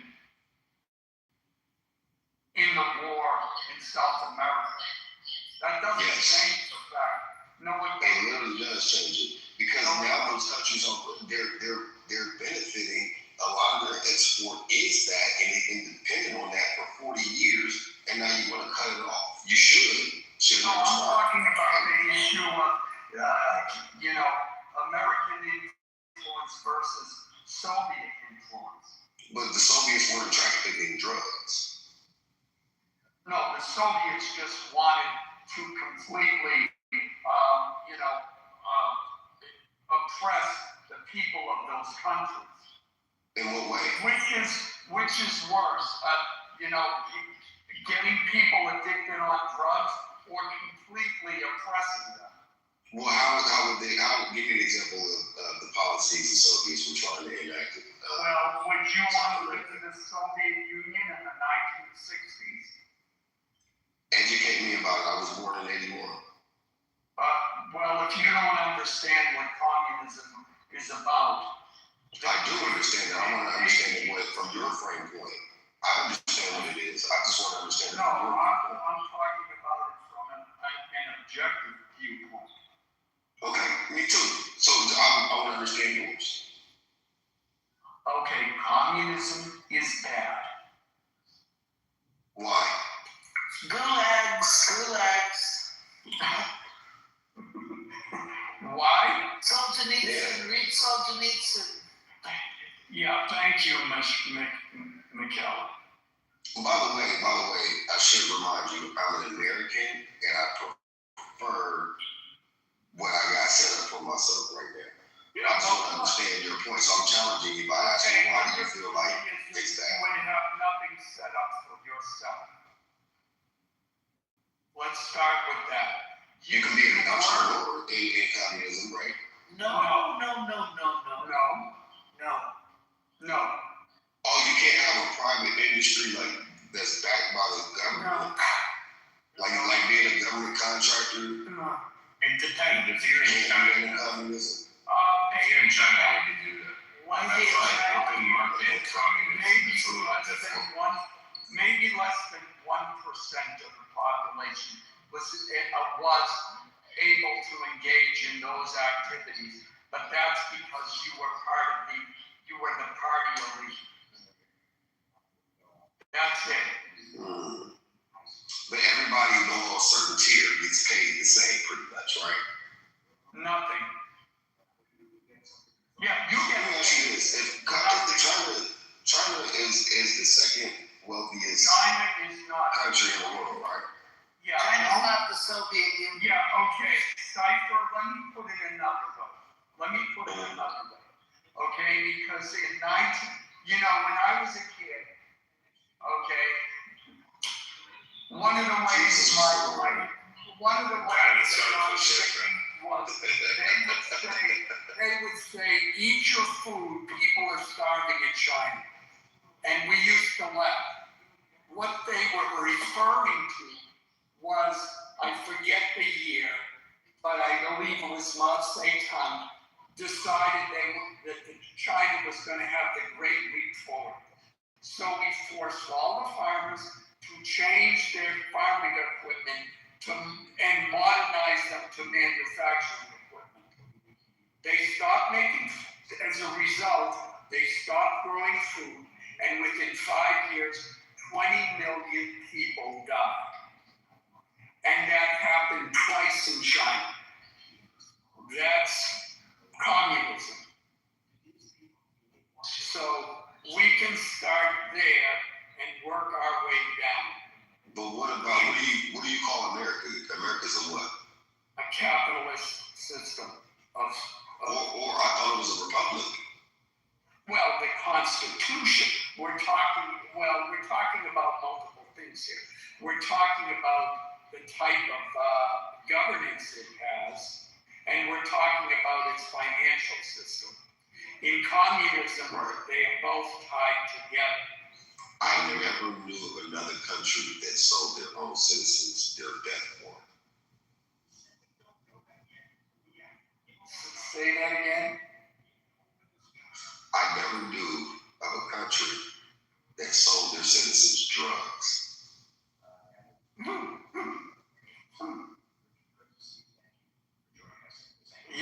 It's been such a long time, okay? But It's still going on, sir. well, look, it's funny. I was just watching Dave Chappelle talking about the opioid epidemic and his perspective on it. And I love Dave Chappelle. But when I hear about when he compares the opioid epidemic, which affected mostly white people, and the crack cocaine epidemic, which affected mostly black people. When you go to your doctor and your doctor prescribes a drug, you assume you're going to a doctor which you assume has training and is licensed and is sanctioned by the government. If you go to some punk on a street corner and buy a drug from him and you don't understand that it's illegal and it's bad for you, that's on you. I don't care how that drug ended up on that street corner. Same way with the crisis in the white community, the overdoses from what's this shit called? Fentanyl. Fentanyl? No, well, the issue with fentanyl is that it's put in drugs and people don't know. Now, if people buy it on the streets illegally, and they don't. Now look, if they're taking fentanyl and they methamphetamines, ketamine, ice. Yeah. You that's a very big problem. It's killing tens of thousands of people a year. Yeah. You know what, Cypher? I give you that point. 100%. 100%. If you're going and buying fentanyl directly on the street, yeah, it's on you. It's on you. Yeah. But in my example, it was the comparison between the opioids, which at the time that it happened, it was people who were getting prescriptions, from their doctors getting hooked. And now then, if you're going, like I remember there was like some town, I forget the state, there were like 300 people in the town, yet they were writing $3 million in opioid prescriptions per year out of one drugstore. That's on you. That's on you, for the... Yeah. I mean, you know that in 2019, summer 2019, JP Morgan boat got caught with 20,000 metric tons of cocaine. Do you think they were going to a suburban neighborhood or an urban neighborhood? Well, that's a good question. Because I seem to remember seeing this commercial, which was, mostly for white people. It's like, they said it was like, 20% of, and the numbers I'm saying aren't accurate, but it was like 20% of drug use is in the inner cities. Where do you think the other 80% happens? And it's some white kid on a bike, like driving.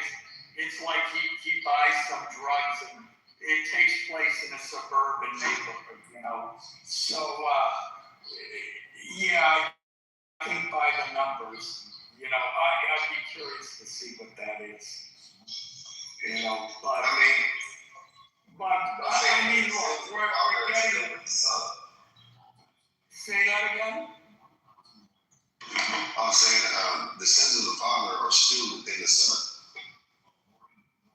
So that's when you said the obsession, the reason why I went through that line of questions is to say that it never went anywhere. It's still here. It's part of the fuckery. The reason why America is not as great as it could be. It's never been as great as it could be. It's because that original sin was never been addressed. Yeah, I don't agree with that. Cypher, who's forcing anybody to buy those drugs? Yeah, I mean, look. You said forcing? Yeah. Oh no, it's called. I mean, here's the thing. You're right. Nobody is forcing. There is accountability on the other side of this. Look, let's be honest. Here's the thing. When you create the conditions, you can't blame the byproduct of those conditions for the environment you set. It's to be expected. It was designed that way.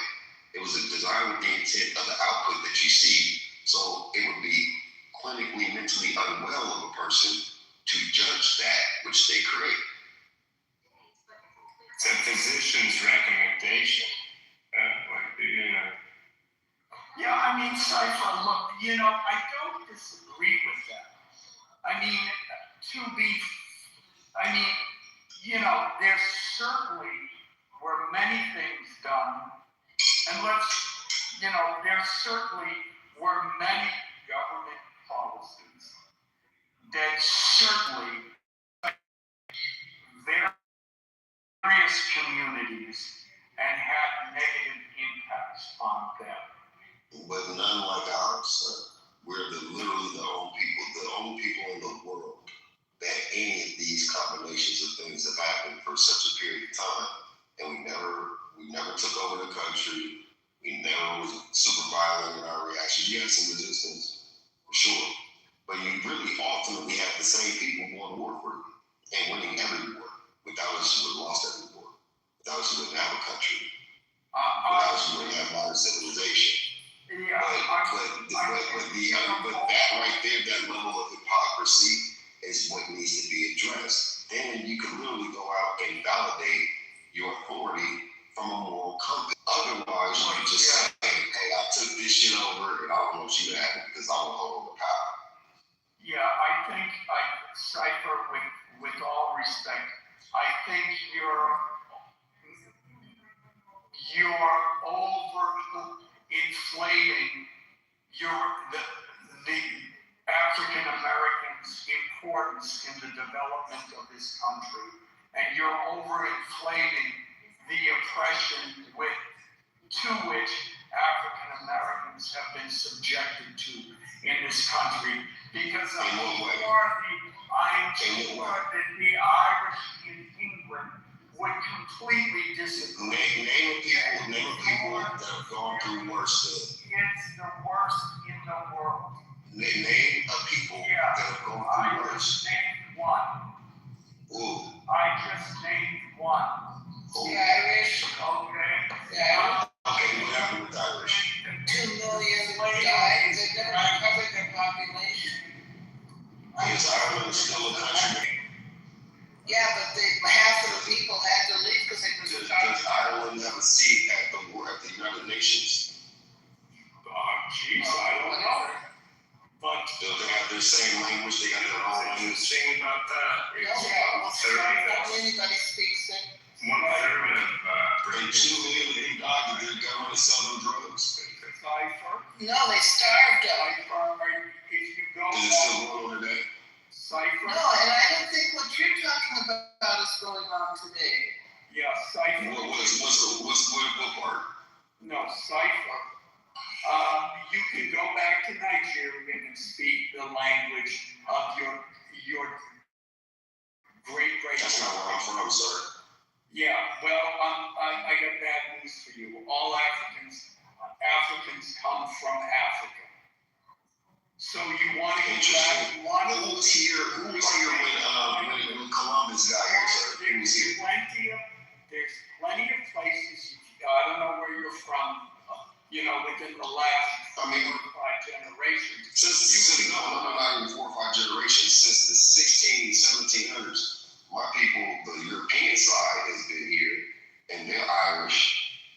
And then my indigenous side, who's also in my PTR, if you don't do it, that older lady is my mother's great-grandmother, and my mother's 73 as of last week. God bless her. But that's her great-grandmother, and she's pure-blooded Indians. It's Blackfoot, Sioux, Seminole, Choctaw, in our family, going back generations and generations. And you can't. And they were reclassified. Some of them were reclassified as Negro. Okay, right? But you can't speak those languages. My thing is that none of that makes sense. Ireland is still a country. It's actually a better country to live in economically than America, because their average income is $76,000 a year on a 4-day work week. Like, I'll tell all the foreigners, if you want to go anywhere and be great, fucking go to Ireland. Like, that's some great shit over there. And there's Black Irish that's been over there, like, that's been out there for generations and generations. I'm part of it. Right? Yeah, So, pretty expensive. but Ireland, there's no other people that have been through. Aren't they what they've been through. over there, George? Well, Yeah, they are there too. But here's the point. Here's the point I'm making, guys. I want to make this very clear to you guys. If you're probably hearing me for the first time, but I want you to be very clear about this. Yeah, I mean, I know we go back a couple of years, but a few years. But here's the point. Here's the point, though. I'm saying, me saying that is not a victim thing. I want you to think like I'm holding on to that, or that it's something that should be acknowledged and dealt with, not denied. But what my greater point is the value, Alan, that you said I'm overinflating. You would not have to stop like central air, heating, cooling, GPS, fucking blood transfusions, heart transplants, a clock, the light bulbs, fucking the internet, like a lot of things that you do and don't know about our contributions, even the 50,000 plus modern patents that we actually got credit for, not that were stolen from us because we didn't have the ability to patent. Not the militia, not even to mention the 5,000 man militia, the Revolutionary War, the fact that Crispus Attucks is a black man. And John Hancock, not John Hancock, but the other guy who was the interim president before Washington was a black boy. You know what I'm saying? Like, without us, like, you gotta, you see how overinflated. I'm being very humble in saying it that way. And that being the same, but at the same time, Alan, that's what makes America great, is that even though that this happened to these people, we still managed to be the 8th richest people on the planet just by way of spending. Our own shit, the pain that we went through is a catalyst for success, and it speaks volumes to the God that we serve. Because only we can do that, right? Every one of those. And we're Americans now. That's what They've all we been, okay, I'm sorry. When you look at the actual claims and the people they speak about, they've all been debunked. If they didn't invent them, name one. let me think about this one. Like you look at the light bulb. No, the guy who they credit with the light bulb, when you look at his patent, it was an improvement on the manufacturing process to manufacture filaments and it's like 20 years after Edison invented it, or it's an improvement on some other process. They were not the creators of it. Now you want to know they What are you sourcing this from?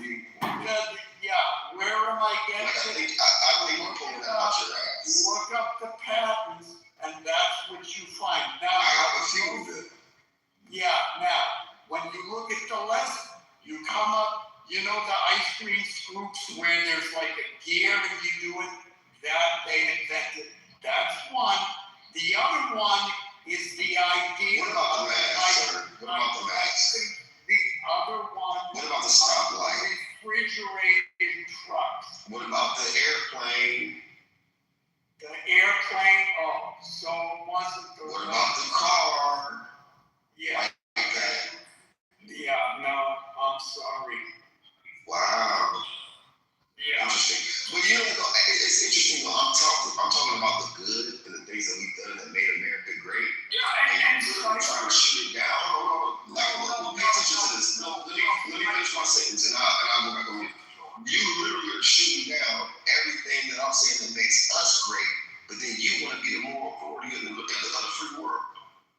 And you are too right. Because the issue. What are you doing? Because the issue We're is. both Americans, right? Yes.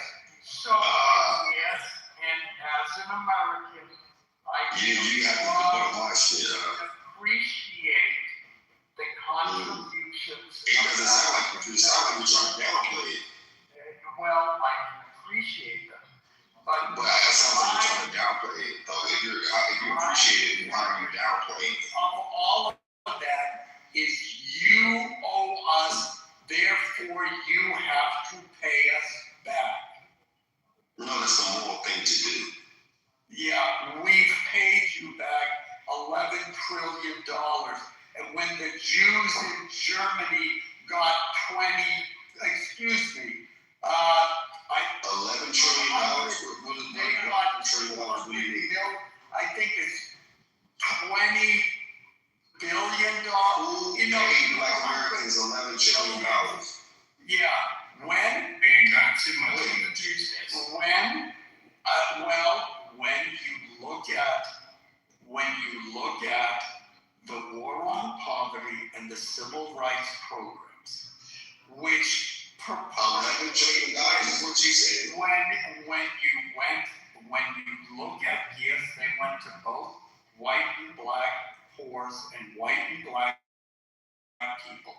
And when you look at the proportions of how much money went to African Americans, and you remember when both those bills were signed, okay, Johnson was surrounded by the black leaders of the time. The number you come up with. Do you remember what Johnson said about black leaders and black people? $11 trillion. $11 trillion. Man, listen. Yeah. Hey, you know what, Alan, you don't have to defend it, brother, because the more you do, the more you discredit yourself, brother. Here's the final point. I'm interested in solutions that actually work. And now we're 6 years. We're talking about it and you get uncomfortable. No, I'm not uncomfortable at all. We're 70 years, 60 years later, and according to the Southern Poverty Law Center, racism is still as rampant as ever. So clearly, and we start looking at the numbers of the disparities between whites and blacks when it comes to crime, when it comes to birth rates, when it comes to marriage rates, on and on and on. If we look at those numbers, we've spent $11 trillion and those problems are solved. I'm not interested in spending any more money on those issues, number one. And number two, I think the time of giving the importance to 13% of the population and saying that their narrative needs to be the narrative of America is over. Because I've lived through. How can you even shut that off? Like, how can you validate that? Like, hold on, slow down. Let's have a conversation. So if you're saying that my people, 13% of the population, which we're far bigger than that, but 13% is what you call us, a number, right? Should that our narrative, which is actual literal history documented by people that look like you, isn't a narrative that everybody should adhere to? If this is the truth, are you saying that people should believe a lie to uphold some kind of power, moral, you know what I'm saying? Some kind of resolution for power and authority? Like, is that what you're saying? No, I'm saying even if you accept it as the truth, the idea that sin, and I'll even use that word, needs to be addressed on and on and on and on. Oh, no. Nobody's saying that this is a perpetual thing. Yeah, so there's a real thing. Like I think you miss the benefit of what that redress would look like. Like people would stimulate the economy, the global economy. That's fine, Alan. Yeah. Let me jump in here because I'll let you go for a while. But literally, like if you did that with Black Americans today, do you understand how many jobs you would create, how much new innovation you would create, how you could say you actually addressed the issue and repaired those people, and it would greatly stimulate the economy overnight because motherfuckers would just go out and spend. You know what I'm saying? I'm not saying that you release it to money alone because there's a lot of other things that money can do, like tax-free to 33, tax-free again, 66 till death, free education for the colleges that they not apply for, but they qualify for. They'll be qualified in that college. You go for free, right? And then there's some money there, right? There's some mental health primarily. Like you gotta start with that mental health, right? If you start, the crime goes down, education, innovation goes up. It stimulates the global economy, and you dealt with the moral issue through a financial repair that automatically came back reimburse it with.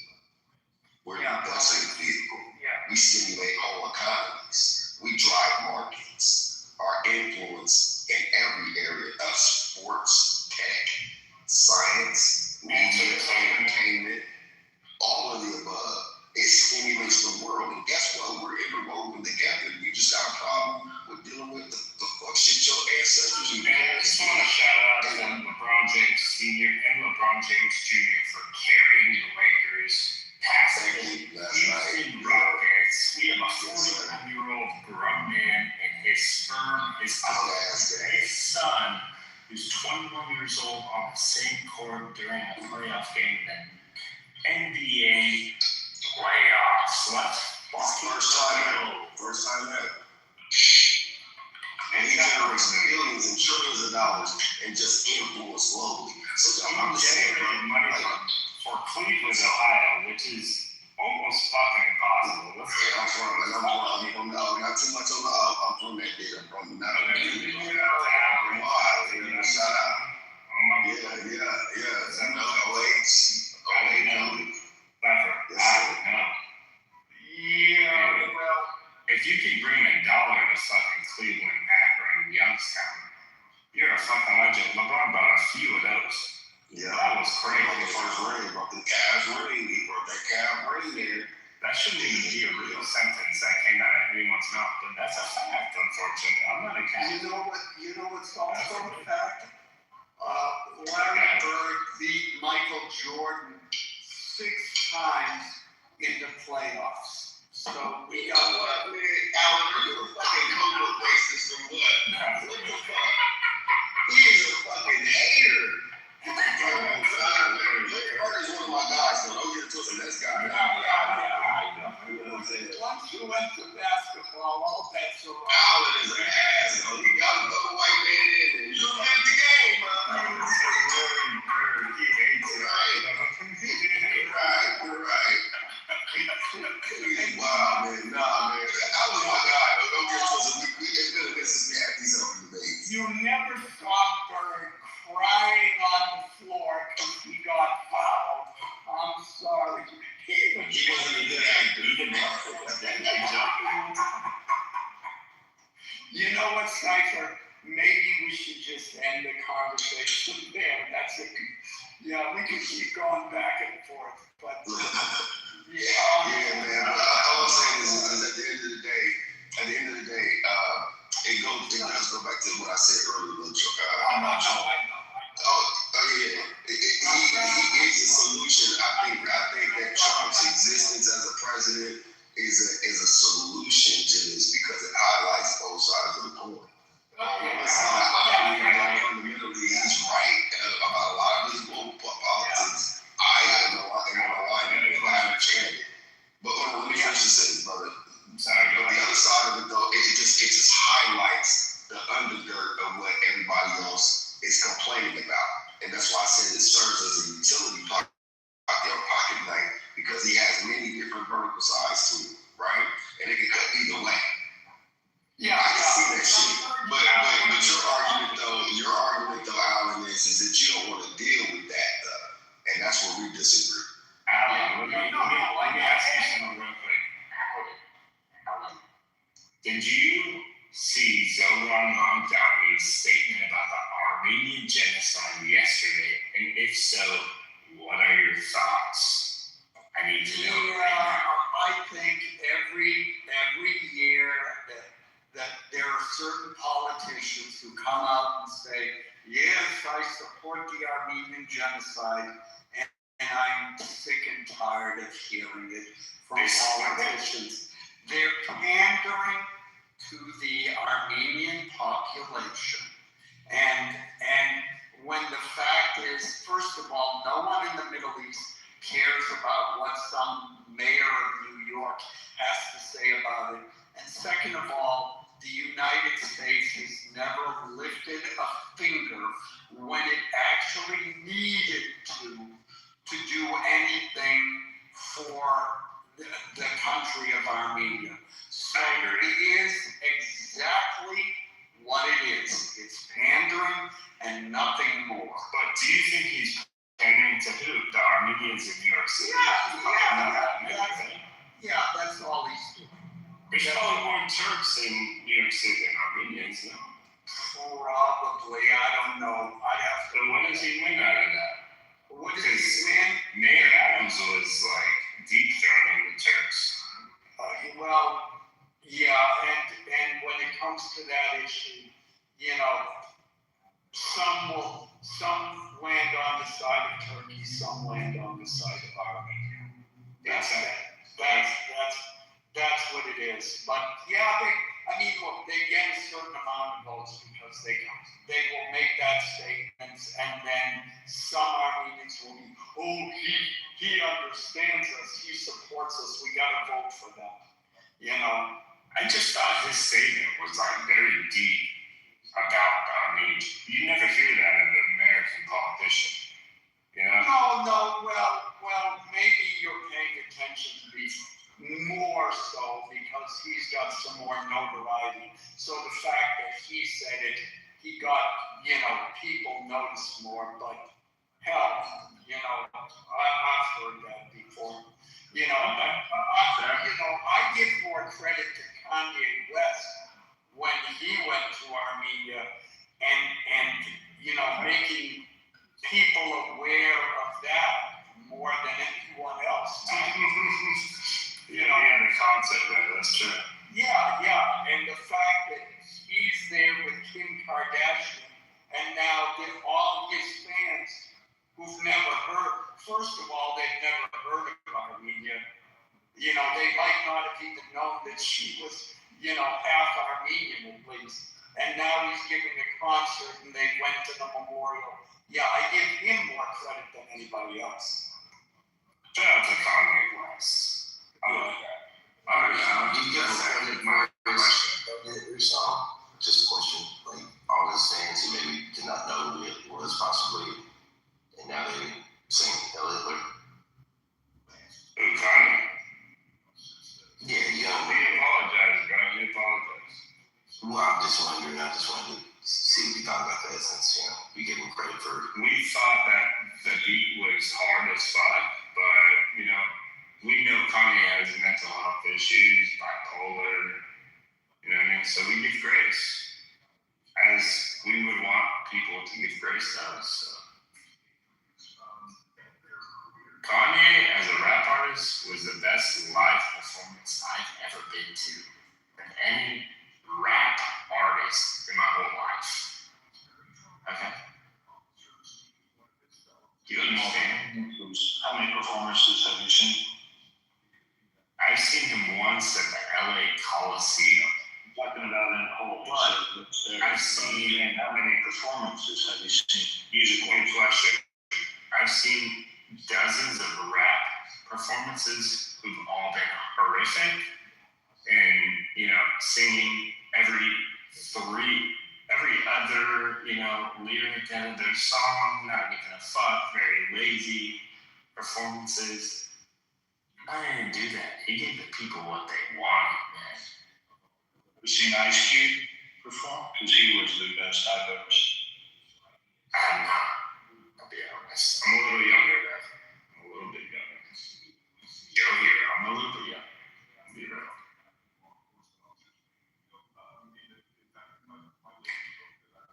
This is an ignorant question from a woman who's lived through the 60s and 70s. And what do you think of black music being taken over by rap? Do you think there was any kind of conspiracy there from the music business? If you're going to talk about... Deep one.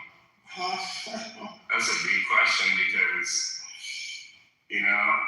the popular music and the hip-hop genre is not necessarily the most positive, right? So usually the rappers who get signed to certain labels and contracts are getting signed to promote degeneracy, murder,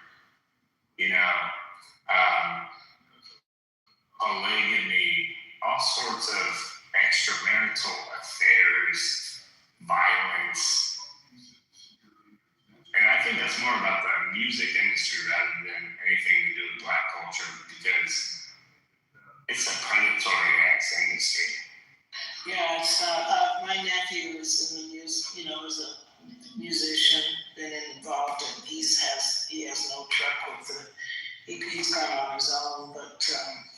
I used to like black music, but I don't like music. What well, you you know, like I think music? you're pretty young. I think, Cypher, how old are you? Like in your 30s or something? No, I'm from 45, really?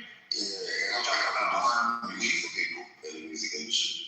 You produce music? So Yeah, I did for Busy Bone, Jada Kiss, all of that shit since the 90s. I was up there on tour with Janet Jackson and Genuine. I met Jay-Z a couple times, but I don't know him. But Cameron, Diplomat Records, we've had the same management. And I like saying bust the rhymes, but the real shit you get when you bust down my rhymes. But what do you mean by the fact that Let me ask Michaela, are you referring to like 70s R&B? Yeah, 70s, 80s. I mean, when did rap take over? 90s? 70s? 70s? Started in the 70s. Later. 73 to 78. No, really? Yeah. There's actually my father had an album called Rap back in 1969. 1969. Yeah, well, I guess I did like the R&B. I mean, that's what You realize that the music, you do realize that the artists are expressing their perspective of life, right? And you guys have created an environment that produced this. Yeah, if you find a rapper from the south side of Chicago, he's not going to be rapping about, country music and, oh my God, I just took the fucking kids to school. He's fighting for his life. Yeah. I think maybe what Alan and I have in common is that we're older. And we've heard this kind of, we've known about what's happened to the black culture and black people for so long. We're waiting for, and we saw things getting better. And then, to be honest, Obama came in and sort of reignited. Here we thought, oh, great, we're really improving. We've got a black president. And then it just like reignited for the younger people stuff whether they had never heard of or something. They didn't know about their history. So now they're focusing on the tragic history and not realizing how much things have improved. But one thing that I do. How old are you again? I'm 75. I'm 75. My father would have been 76. 77. You think your 30s Do you know that they grew up in southern Texas? Yeah. Are you familiar with the Great Migration? Yeah. From the south to the north? Mm-hmm. Yeah. From what My years? sister-in-law is black. She went from the south to Chicago. Boom. And my people went to Ohio from Texas. Mm-hmm. Mm-hmm. Right? Now, that right there alone for thousands and tens of thousands of people to migrate out of the South from early 1900 through 1970s, right? What the fuck kind of environment were they living in to where that had to happen? Terrible, and they got out of it. And they expressed themselves through music, and things continued to happen. Breaking up the families, busing, civil rights, killed their leaders, somebody killed their leaders, the residual and rippling effects, it perpetuated all of this. And then you exploited it and made billions and trillions of dollars off of it and then blame what you don't like. I have to sometimes be humble too because I come from what you call the old school.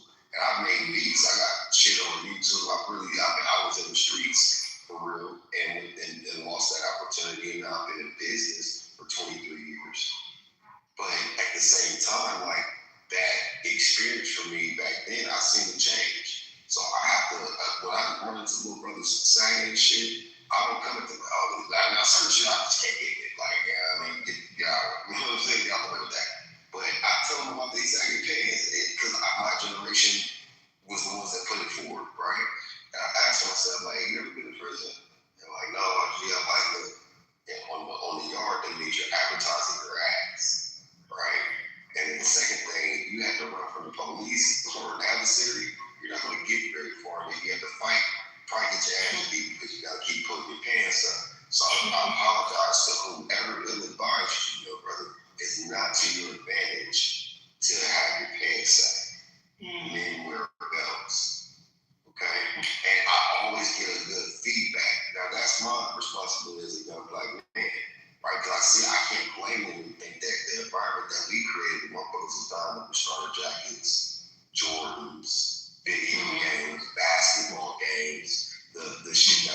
perpetuated, I can't think for a moment that they should be better based off of the environments that some of them were raised. Now, don't mistake this, because not all black people come from the ghetto, the hood, the any goddamn thing.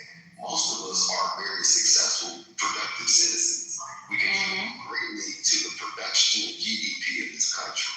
But they're like every other race or ethnic group have their own degenerate societies. Ours was manufactured.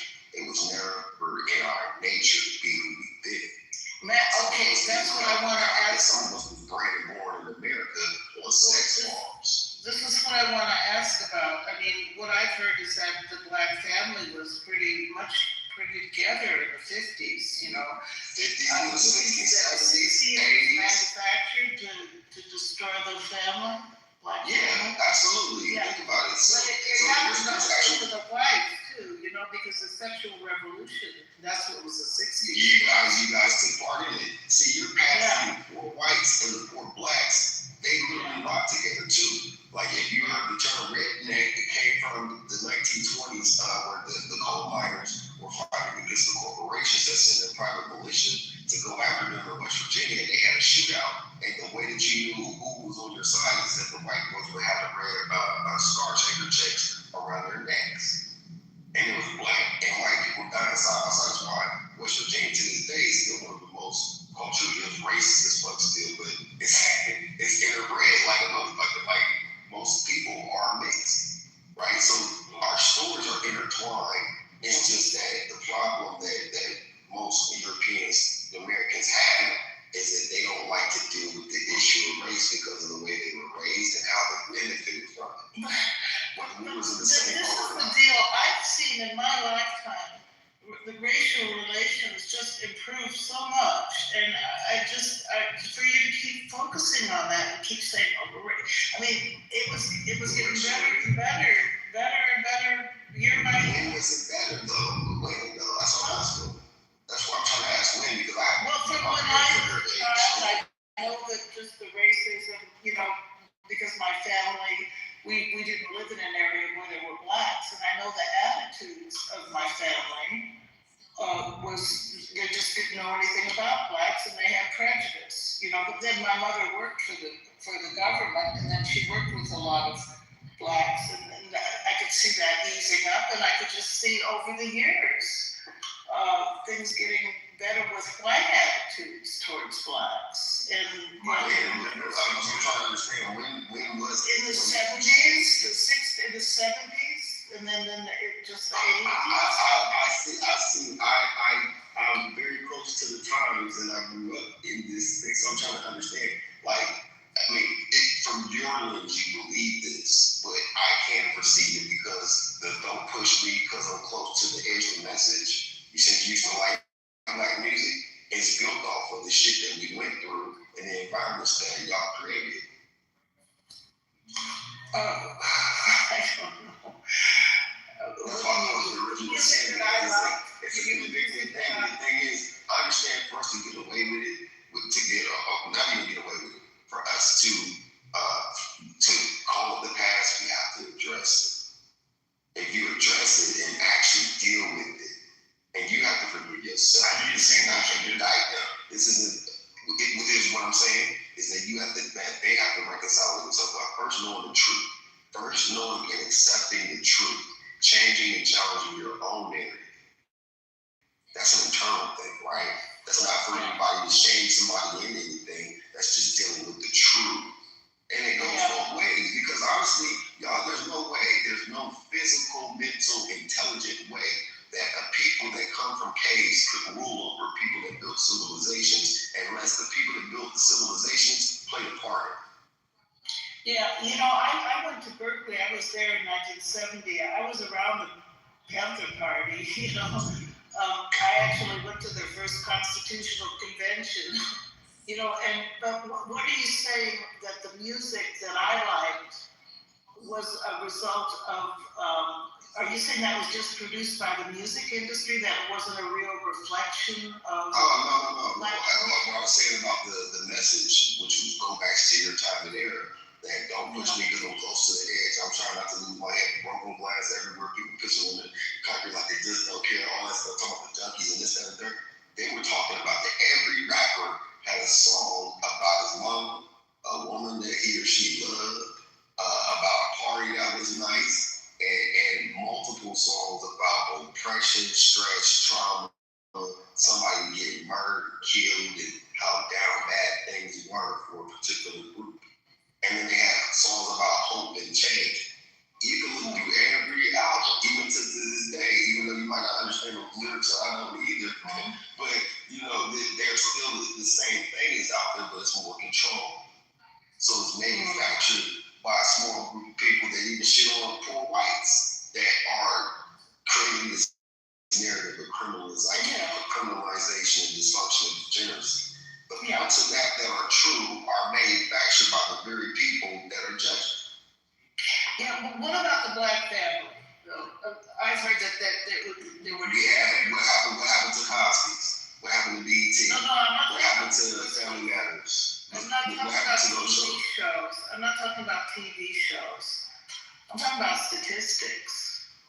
Okay, so you remember that movie with James Earl Jones? What's the it's on the tip of my tongue? It's from 1974. Not sure really. But it talked about the black family being split back then. There's multiple documentaries about the man in the house clause. Oh, okay. So you're talking about maybe the welfare stuff. You can't get the welfare if the Well, white women are the biggest recipients to this day from welfare. Right. White women, that's what welfare was for. No, but the black family didn't need welfare in the 50s, or they weren't relying on it. No, they weren't, but they couldn't get good jobs either.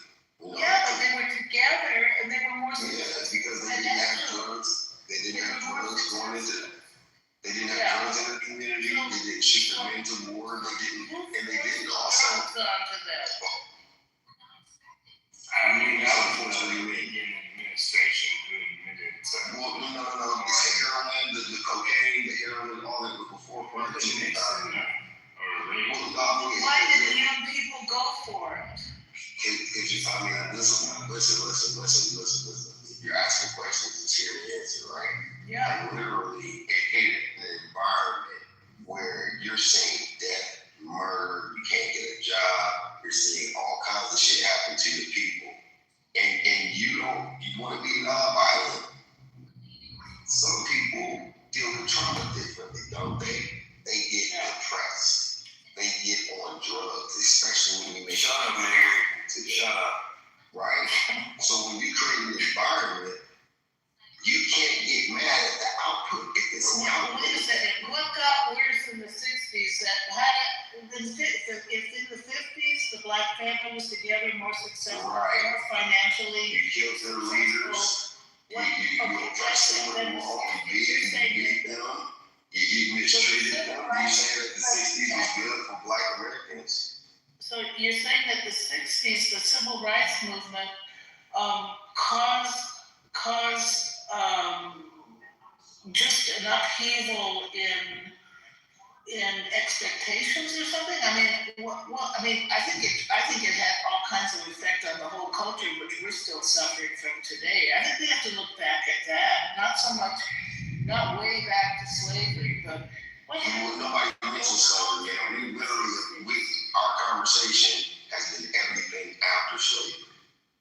Right. Well, I mean, something happened in the 60s. If the 50s, the black family was more together, more financially stable, more successful. More financially stable?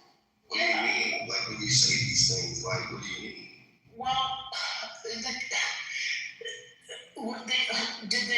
seemed to me that they weren't split apart.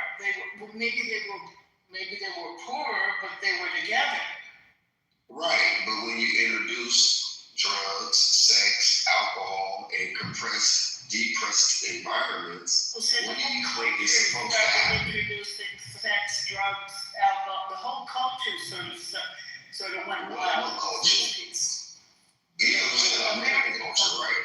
Right. So when you add that, the feminist movement and all that other shit, welfare, the men are off to war and things like that. Like, that fucks with the black family, doesn't it? Right.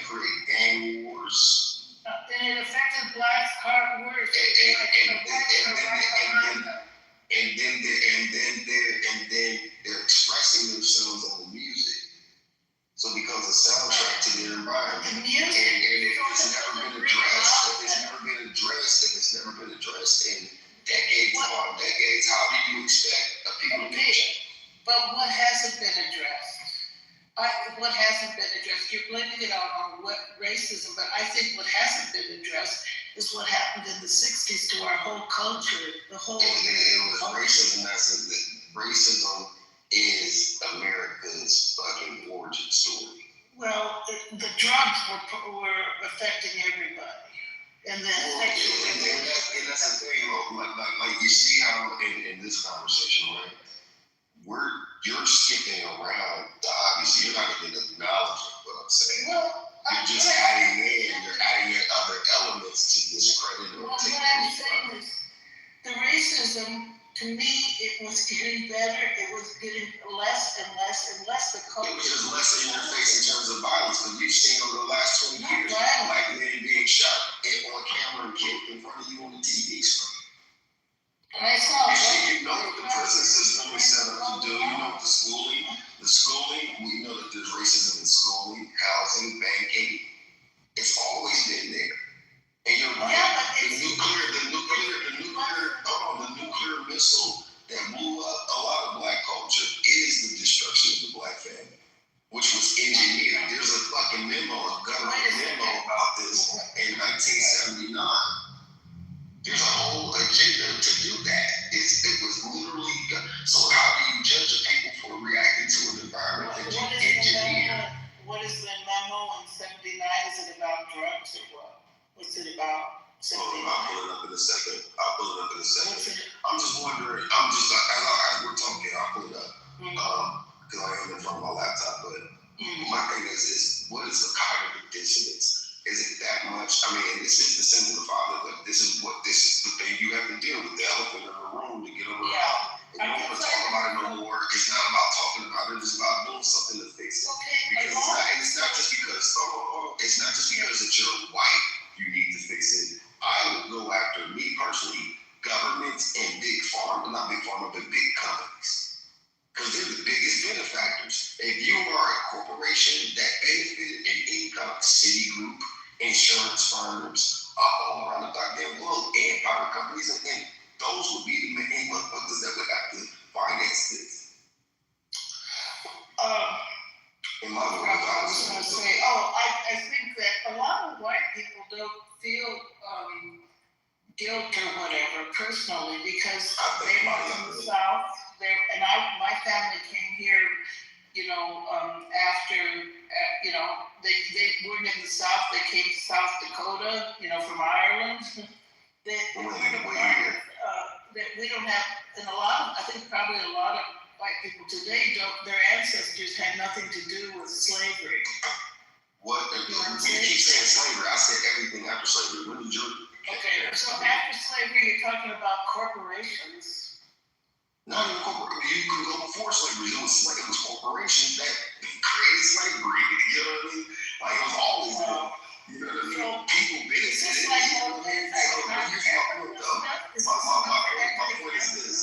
My point is this, love. Hear me out. I'm asking you a question. When did your parents come to you? You said they came over here from Ireland. When did they land in America? Actually, they did. Some of them, my great-grandparents came before the Civil War.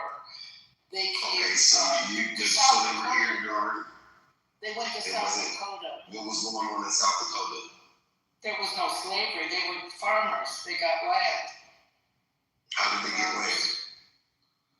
I don't know. Probably land grants or something. Land grabs from who? Probably the Indians. Who? What? Sioux. That would be my people. Yeah. That would be my people specifically. Yeah. Sioux, Blackfoot, Choctaw, Seminole. Mm-hmm. Yeah, and they were all reclassified as Negro. Oh, please. Look through my PTR. Look at my PTR, just look through it. You'll see a picture of my mother and her great-grandmother.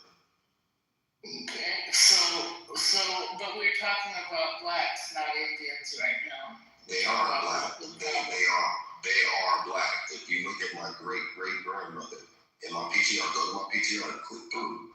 You see a whole picture of my mother and her great-grandmother. And another part of my family married into the tribes in Nebraska. Yeah, and those are $5 Indians. Yes. What's that? They wear a scroll. Yeah, the doll scrolls. It was made. Yeah. Okay. So this is our history. Okay. So you're saying that to climb out of that you're saying that You have to deal with it. Well, what do you mean?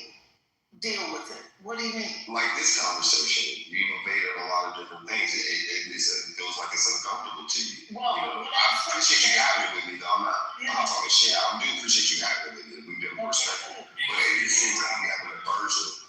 Yeah, like you seem to have an aversion.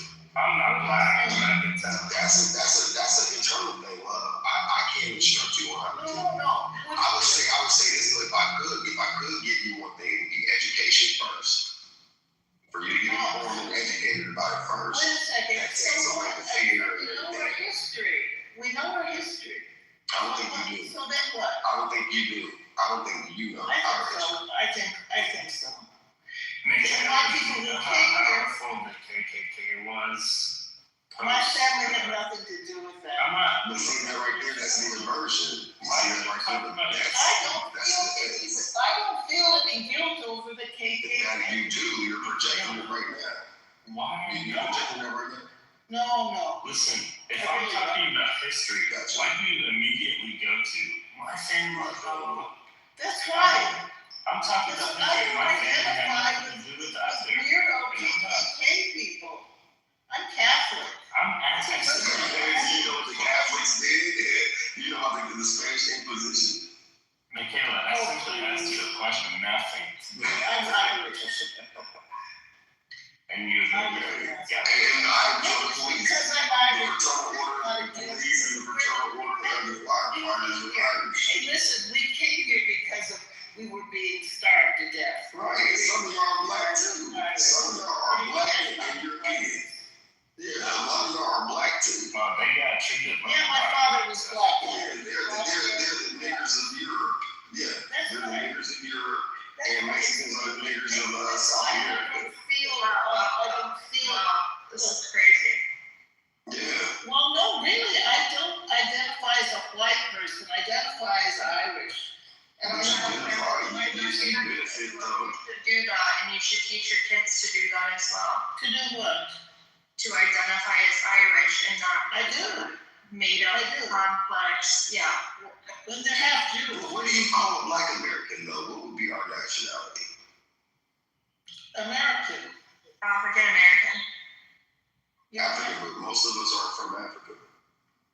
Yeah, you're American. You're from Africa, however long ago your family was from here. No, so, and that's the thing about here's the solution is the knowledge. If you guys are going to deal with racism for real once and for all, like deal with the truth. If you feel pushback from it, that's the energy that you internally have to reconcile. Wait, the Africa part where you said. I'll give you an example. Yeah, I'm gonna address it. The same thing I just said, I'm gonna use myself as an example. At first, when I found out about Africans selling Africans, I was like, what? Then you start digging in deeper, you're like, damn, those people were refugees from Portugal and Spain. So they didn't sell their own. Damn, there were some black slave owners that had breeding farms. 400 of them are documented as being worse than white slave owners and own more slaves than white people did. The average white person couldn't afford a slave. But what is Once you're learning about European history and where the Slavs and the Russians and shit really come from, and where you start understanding history, you start learning the truth. It's real humbling. I would never be offended by white racists because I know too much of their culture and origin story to feel like intimidated by that. I also know that all black folks were slaves and they're not all fucking victims. Some of them played a direct hand in this shit, just like we did in our shit right here today. Like some of the Jews and Africans? They're not. I was just saying that some of them were from Spain and Portugal. So if you look at the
and that would be the little brothels and pleasure palaces are a good documented history. Look on this. It comes from a 1971 movie, which is the most graphical, accurate account of slavery that I've ever seen.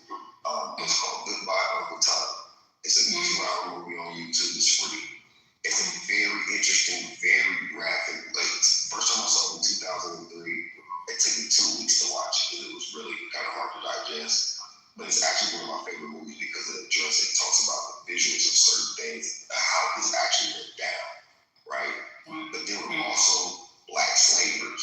There were 455,000 blacks in the North and in the South combined that were never slaves. Some of them owned slaves. Some of them owned slaves to buy their families freedom, and then others owned slaves for the same industrial purposes as they wanted. They sold their parents out and everything else. So what are they supposed to do with it? I mean, can we put that in the past? No, you have to deal with it. But also, You have to deal with it firstly. You have to deal with it firstly, then you can put it in the past. If you don't know these things, you can't reconcile. died in the Civil War. Yeah, one of my favorite heroes is John Brown. Okay, look at, isn't the Civil War sort of, I wish I would know Rich and was like John Brown. Yeah, well, John Brown was a motherfucking man. He was more down there. Well, he up there with Harry Tubman, but he was more down there for Douglas with the rest of the motherfuckers. He came to them like, let's do this, and they were like, oh no. Dude hated slavery so much they actually thought he was insane. no, but I'm talking about the war, ones who died fighting in the war. They also didn't die for that reason. It was more of an industrial thing. No, you're gonna say that, so then we have to keep dealing with slavery. A lot of white No, you're going back to slavery. I was talking originally, we started talking about everything from the 1900s on out. I could just talk about my years growing up as a 45-year-old man in America. I feel safer in South America than I do in America, bro. I mean, sis, they had slavery. and I'm from Ohio. You know what I'm saying? My family's from Texas. You know what I mean? Not all of us were slaves, and most of us own land. You know, still own land out there. But my point of it is that you have to guilt the thing that keeps you it's cringeworthy and makes you want to avoid it is because you don't know that much about it first. And then two, if you are dealing with, because you know, recently heard those jokes and stories and shit over your man's growing up and as a young woman, and you're 75, oh, you know what I'm saying? You're as old as my aunts. You know what I'm saying? I know what you could possibly have heard growing up. Most of y'all are inherently racist because of the ignorance of it, right? But if you understand the root of where it comes from, if you understand the root of where it comes from, it literally is a flipboard, you guys. So, because white Europeans also suffer from racism. Hey, listen, but we got over it. No, you didn't. Oh, that's what you say. No, that's what I know. It's still an issue. Oh, no, you're making it an issue. I don't think It's not an issue for me because I'm dominant. Listen, even though if anything, you can consider me as Django. You know what I'm saying? That's more of my character. Don't look Tupac in there. You got me. I'm saying this, and I'm gonna get out your way. Like you want to come in, I'm gonna get out your way. I just want to tell Joe Caleb real quick. Caleb, you don't know enough about my experience, but you don't know enough about the real history.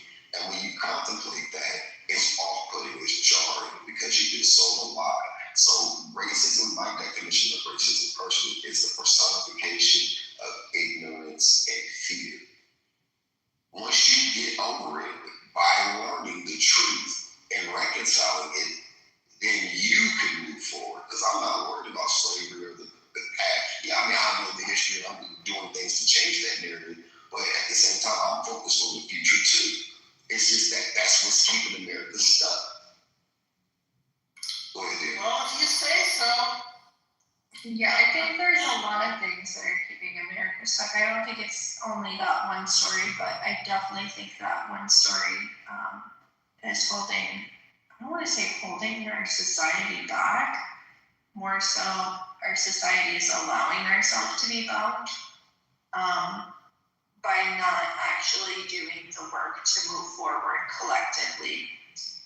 And I really hate, by the way, Michaela, you just made a statement. I really hate when people do this. and they tell people when they're talking about their own story. I usually hear this when it's like a Native person or a Black person talking about their own history.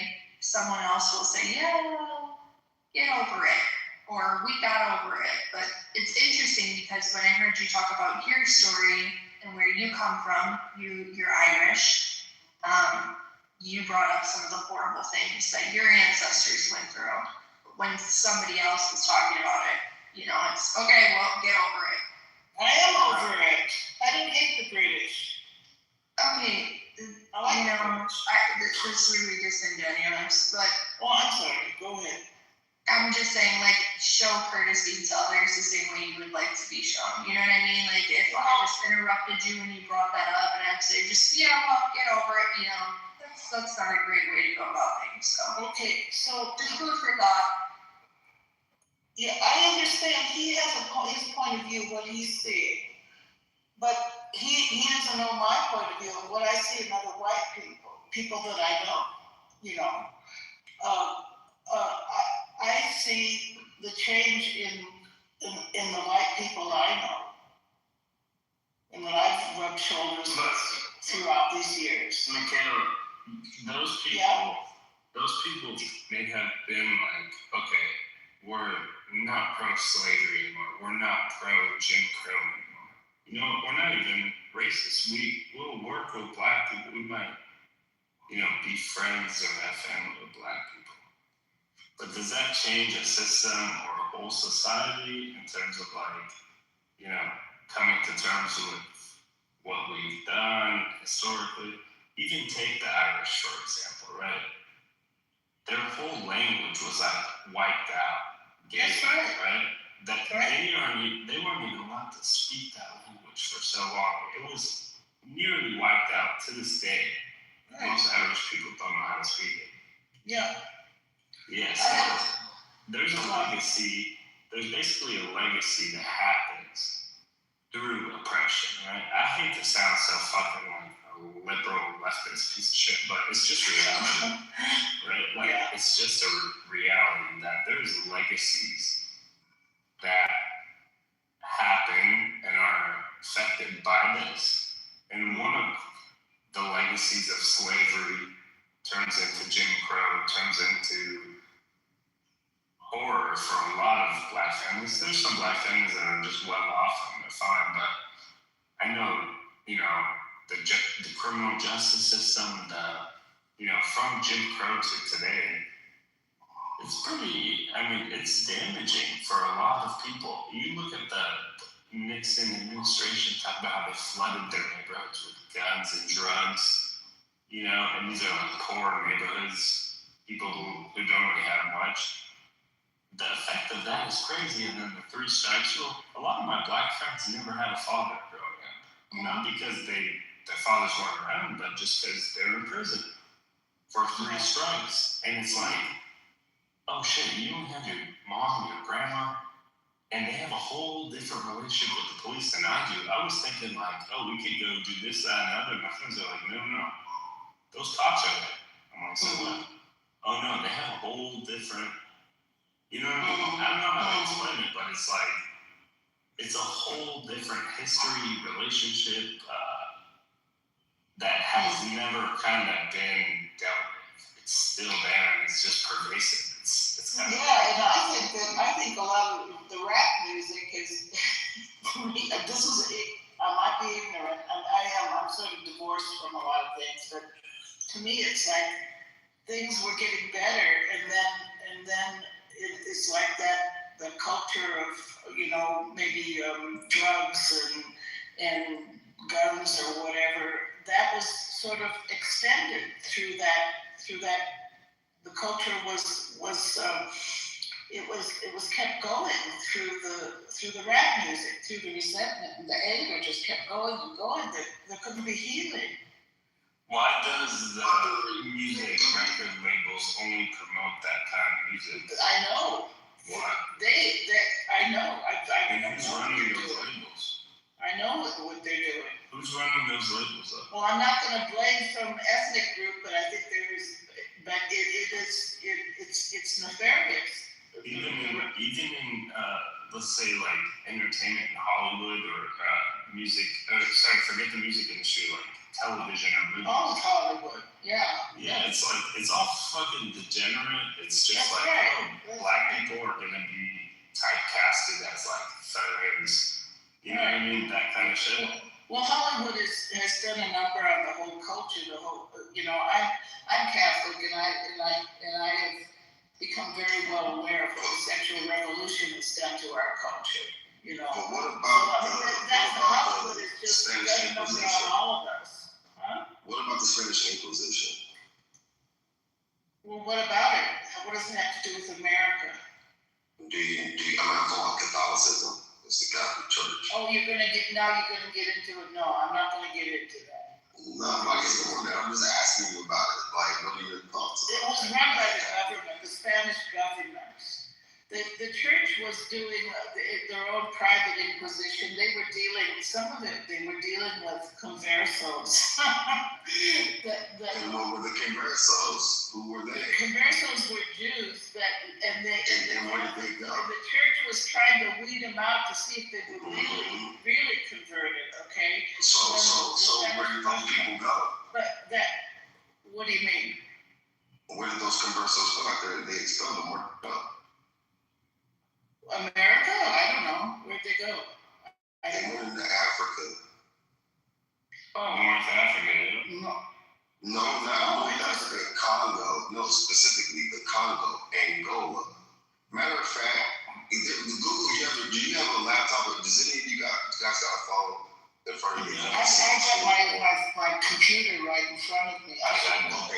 Just real quick shit. I just want you to check out this book. It's literally called The Annals of History, Literature. And so what did they do in Angola? What did the conversos do in Angola?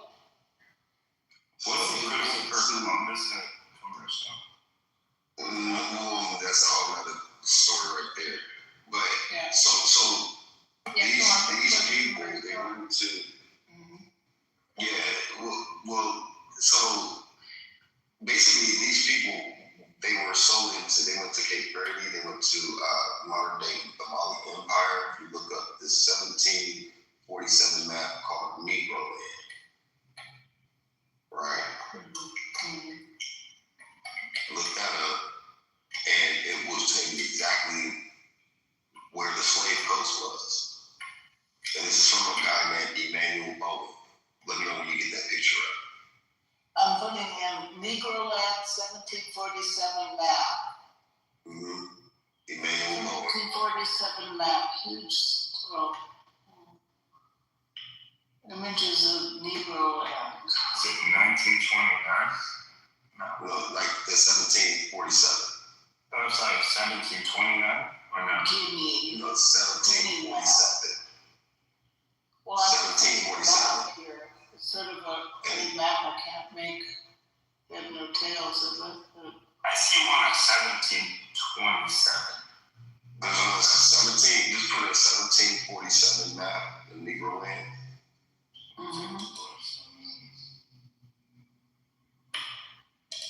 Do you see it? Yeah. Yeah. Oh. Do you see where it says Slave Coast?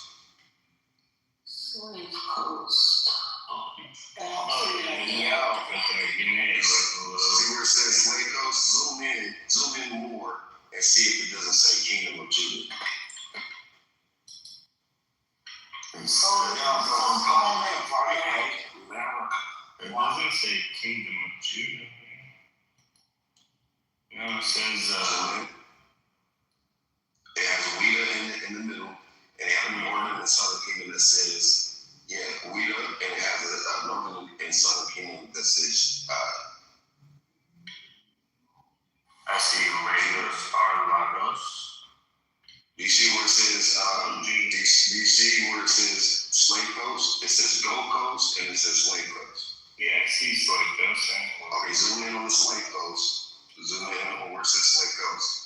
Do you see Weta and do you see Kingdom of Judah? I see Weta. I see. And right above and below, it has Judah. No, I don't see Judah, bro. Where's Judah? If you see Judah, just go up or down, and you're going to see Kingdom of Judah because it's mentioned there twice. I don't see Judah. Is this Hebrew Israelite stuff? It's not Hebrew Israelite stuff. It's called the truth. Oh boy. I don't see Yeah, it. look at the Manuelian ordinances. Wait, let's stay on this. Where's Kingdom of Judah? I don't see it. Oh, I don't know. I see Judah. Who cares about that? Let me check out Why do you support Israel? Why do you support Netanyahu? Why? I don't support Netanyahu. Fuck me. Nobody's talking about that.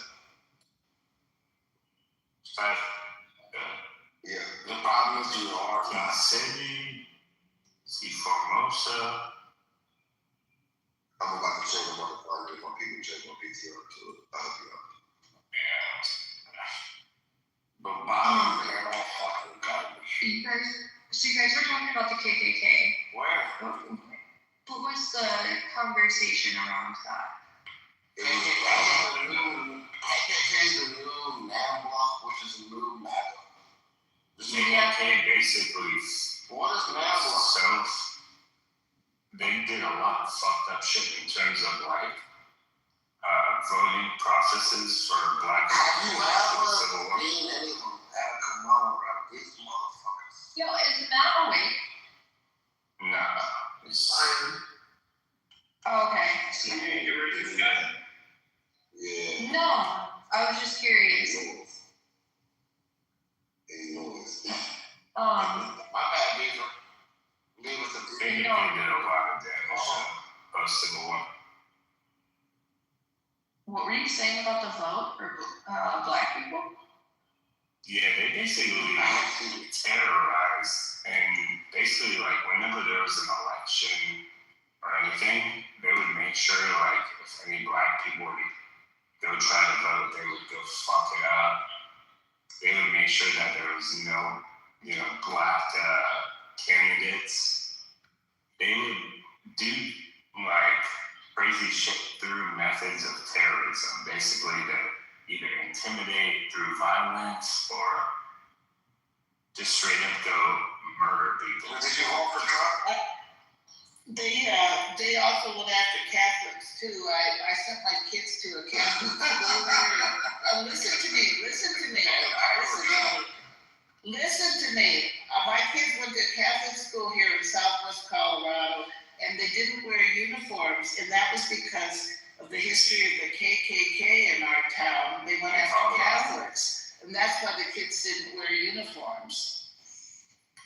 Yeah, I mean more in the South after. Okay. I'm just saying they didn't just go after blacks; they went after Catholics too. They went after Wait a minute. What about me? It's not really in the South after. My history. What about the Irish? What about us? That's right. We were persecuted. So why do you dismiss it? That's my experience with the KKK. I'm talking about her experience with the KKK. She met Bonnie and Clyde in Texas in 1940. KKK came in my city. No, it's not even that. I'm from Ohio, bro.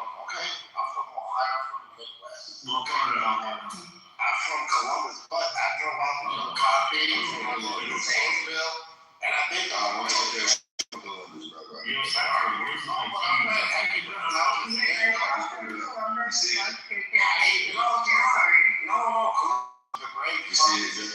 Columbus is a great city. Columbus is a great city. Don't do that, bro. It is. I haven't traveled enough to know that Columbus is a great city. It is. No, you're probably not. I live very close. I've been to Columbus before, but I'm pretty sure that's KKK. That is KKK. Yeah, Columbus is not. Yeah. They just had some white nationals marching down the street. Yeah, they did. DC. I see them on your PTR. I don't see them on the. You can't speak on behalf of the whole city because there was no. It's the same now. Some trailer trash inbred who happen to fucking walk through the city, who these fucking methods who live outside of the city of Columbus, who come to the city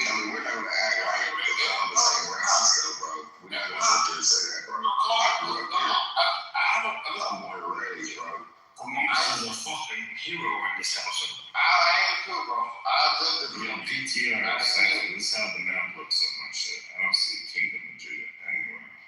What the fuck is that? What does Kingdom do? PTR. Oh, you looked at the wrong. Yeah, you looked at the wrong. Yeah, but it's still there. You got schools. No, it's not. It says Rita. It says Rita, right? On that one, you got the wrong one. The one that I got is the manual wrong one. If you go into it, it's 1747. In Negro land map of Negro land. Yeah, you see. Yeah, but we're not gonna say that Ohio ain't fucking racist. I never said that. I live in Columbus, where I'm from. You stopped. Y'all didn't fucking let me finish. What I said was, if you drive out to the outskirts of certain places, okay, why ain't heading elsewhere? Yes, you do see it. But the problem is that they're so focused on what people in the city are doing, and these cities are being destroyed. You know how many fucking massive fentanyl, drug abuse, all this shit is destroying the fucking rural Ohio towns. They're so focused on the city, and all these drugs and all these opioids are destroying the shit. You can't go to a bathroom without seeing a poster about some sort of opioid addiction and somebody else. This is what happens. Making them do it. Focus on what everybody else is doing, and you're so fucking gung-ho about whatever. You lose focus on what the people that you voted for, right? Because all that shit is, it's so fucking red. Outside of Columbus is red. Athens, Chillicothe, Zanesville, but that's where all the fucking use definitely so many more drug addicts and opioid crisis happening more than anywhere else. When I come back home, bro, I moved to DC, bro, and when I left Columbus. When I come back home and I go to Columbus on the west side, you know what I'm talking about? You know Columbus. Oh, yeah. You know what I'm talking about over there by the West Coast, Hilltop. These people are zombies, man. And I'm like, what the fuck is happening to the city?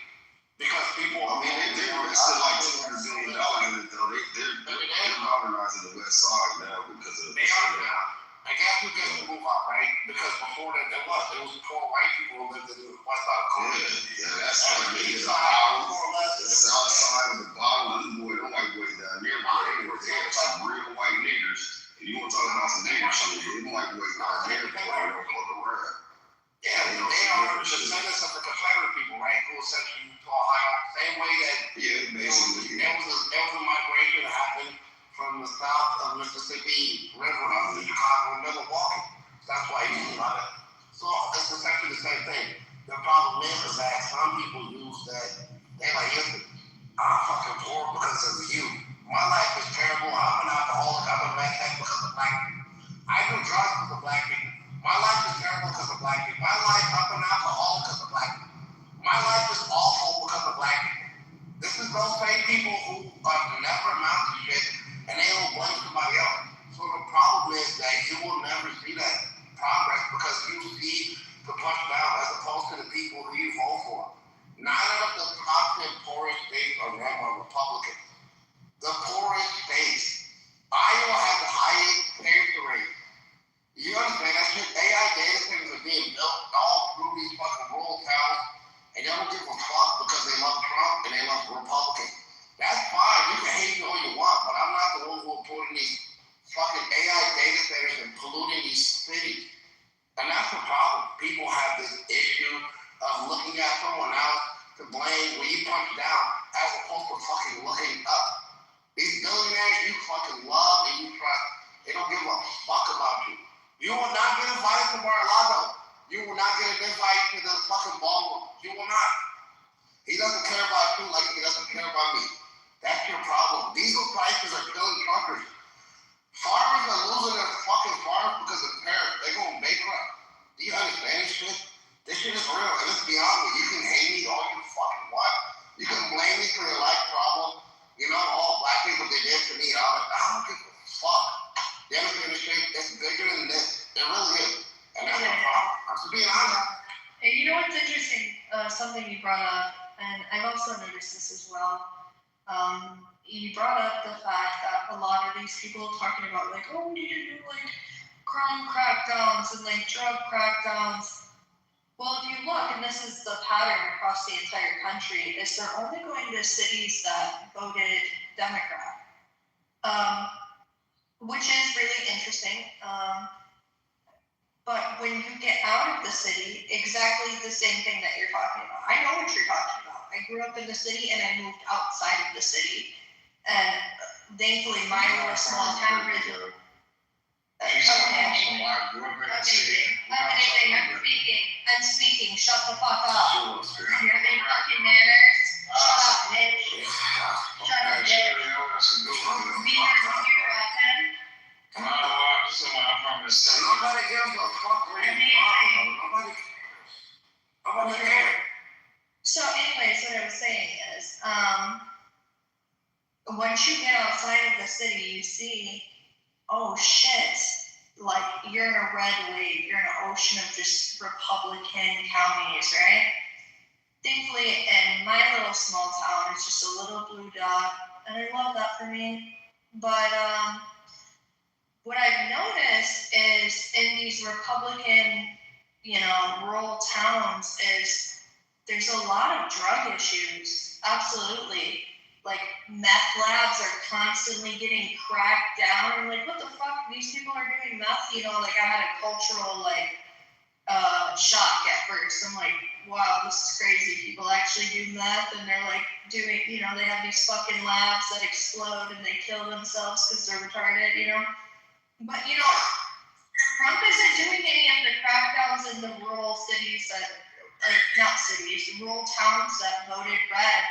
And they have drug problems too, and crime as well. And I don't get. But he's doing it to service those people because what you're essentially doing is you're focusing on Chicago and New York and places that you don't live in. Why do you give a fuck? You live in Alabama and Arkansas and West Virginia. Why the fuck do you care about what's going on in the blue cities? When the blue cities are feeding the red cities, you understand that? 9 of the top 10 poor states are led by Republicans. So why are you focused on the blue states and the blue cities? And you can say that shit all you want. But those cities, California has the 4th highest GDP in the country. I mean in the world. In the world. 25 states rely on California alone. 25 states rely on California alone. And I'm not from there, I'm from the Midwest, so I see this shit. I'm from I drive around, I go to cities. I drive to Indiana, I drive to Ohio, I drive to Wisconsin, I drive to Minnesota, I drive to West Virginia, I drive to these places. And I see what's going on. You can hate me all you want, but it's not me who's preventing you from getting what the fuck you need to make your life better. You can blame me, you can blame whatever, I don't give a fuck, I promise you, it's not me. The problem is, I'm gonna look down the post with who the fuck. Why is Canada getting fucking subsidies for moving to Mexico instead of building plants in Indiana? Why is Foxtrot building fucking plants in Racine, Wisconsin instead of leaving to Mexico? And that's the shit they don't question. That's the shit because it's so easy to say, oh, you a fucking Democrat. I'm not a Democrat. I'm not none of that shit. What I believe in is I'm an American first. I love this country. I want to see this country do better. I'm a progressive. I want to see it progress. I don't give a fuck about your ideals. It means nothing to me. You hate me, I hate you too. That's fine. But what are you going to do about this country and how do you want to see it progress? Do you want to see us all eat or do you want to see a few eat? Who are the billionaires who are fucking starving you motherfuckers and building AI data centers and wiping out these fucking family farms to buy them? BlackRock is buying all these family farms. Those days, it's a fact. Somebody's got to send it to them, bro. Yeah, but somebody has to. Farms are going to be obsolete. And they vote for that shit. They vote for it. Slow down. They vote for it. Literally, somebody's making a profit, so nobody's taking this shit. Somebody's making a profit. BlackRock is. So, but, hold on, one second. Look how many family farms are buying up, bro. Yeah, I understand. I understand. You can't get mad at the person. Brother, I hear you, but you literally. I hear you. Bro, listen, I hear you, but literally, I want to pivot real quick to Coco and Michaela. Michaela, I put it in the chat. Are you still there? Yes. Okay, Coco, are you still there? Yeah, what's up? Okay. All I was see the link. Did you get the link that I sent you in the chat? No, I didn't see it. You might have to scroll up just a little bit. I'm gonna see if I can drop it again. It's like maybe 5 minutes. I found it. Go to page 141 for me. Okay. Let me know when you get there. Now, okay, I want you to pay extra special attention to this because this is one of the stronger evidences that I was telling you about. I got others, but you want to go follow that link and go to page 143. Get there, let me know. I wonder if the other brother was still in the room though, too, because he was 143 or 141? 143.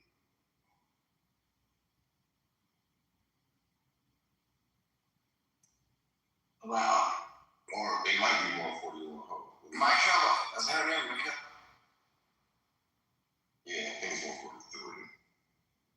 Coco, are you there? Do you see it? And I'm scrolling.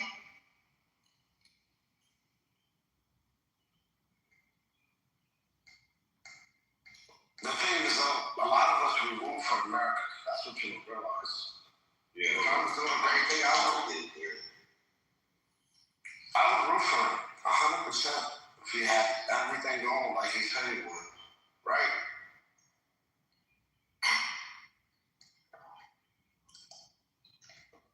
Yeah, I fuck with Trump. Trump doing No. I said yes, he was. Cypher. That he was what? Doing what he said he was going to do.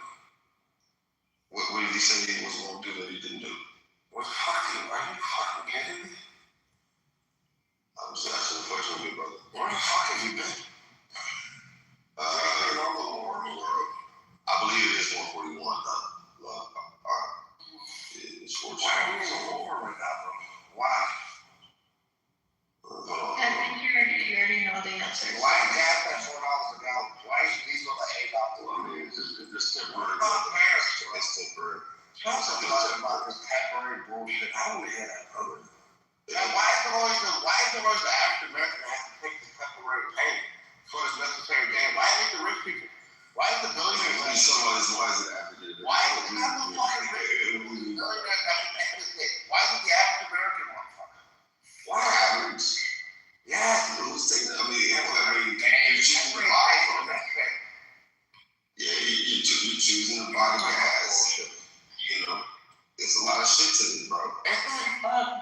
The link that you put in there comes up to 143, and I'm trying to search for 141, and I can't get to it.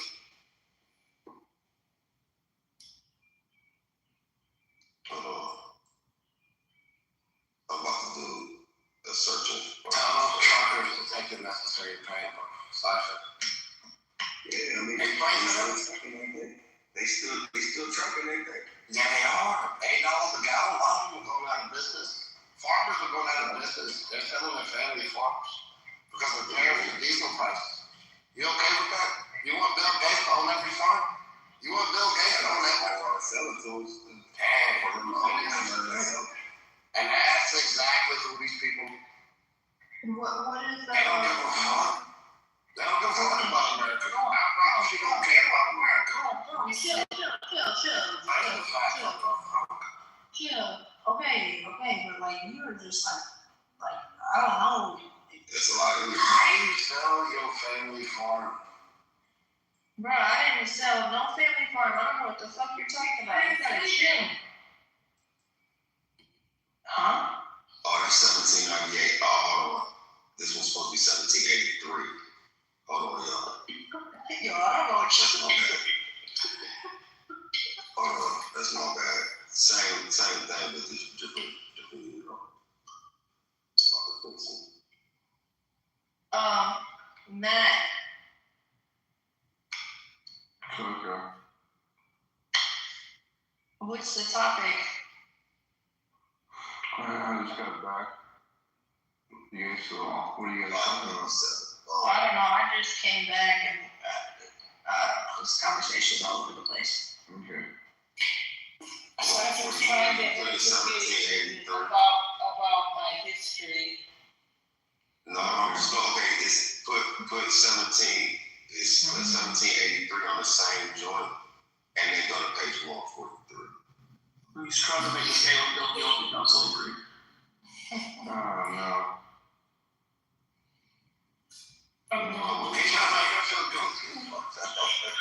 That's wild. You know wild. No, I felt guilty about that. You weren't there, Michaela. It's actually 141. That's fucked up, Michaela. Yo, I think Abby is sleeping with her mic on. Here, I'll be here. She's making sounds in her sleep. That was fun. Yeah, I went off that, bro. This is too much. I cannot doing all that. You could just tell me what you want to tell me. Yeah, no, I'm about to put the link back in there now, because this is a conversation I was having with Michaela about the Spanish Inquisition. So what happened? What's the Trump shooting? I don't know. I was watching the past. So I asked her if she knew what it was, but it said this, and I'll let it go. But it said the Swedes, the Danes, the Brandenburgers, North Americans since 1778, and the Spaniards in their trade have filled an increase, not only by the Swedes and the Brandenburgers ceasing their navigations to the coast of Guinea, but to the annual demand and supply of more than 100,000 Negroes, recruits for their own colonies, offered for relation to the first Negro trade that carried by the Portuguese and the Spaniards. Gonzalez and his first Portuguese who in 1442 returned with the Negro slaves purchased instead of right, to who had till then been carried off by merely more violence. But soon after, the Portuguese became better acquainted with the African regions and their valuable productions. Prince Henry founded the first gaming company that settled the factories and fortresses in Armenia and got the exclusive privilege of trading with the Arabs. The trade soon increased to that in 1455. Not less than 700 or 800 Negro slaves were annually exported to Lisbon. At the length of the Portuguese in 1471 discovered the Gold Coast. That was the map that we talked about earlier. And ever since, intercourse between Portugal and New Guinea was continued. The Portuguese endeavored to exclude other nations from Guinea, which had till then the rest of the European navigators were inspiring the papal bulls, going to the thing, papal bulls, and the reports that indiscriminately spread to the pretended dangers of the coast, striving to get a share of the profitable gold trade. The discovery of the Gold Coast served indeed yet more enlarged the sphere of navigation of the Portuguese and the slave trade, but it forced them to extend themselves to the coast and the settled colonies of Congo, Angola, and other places that they had till then neglected.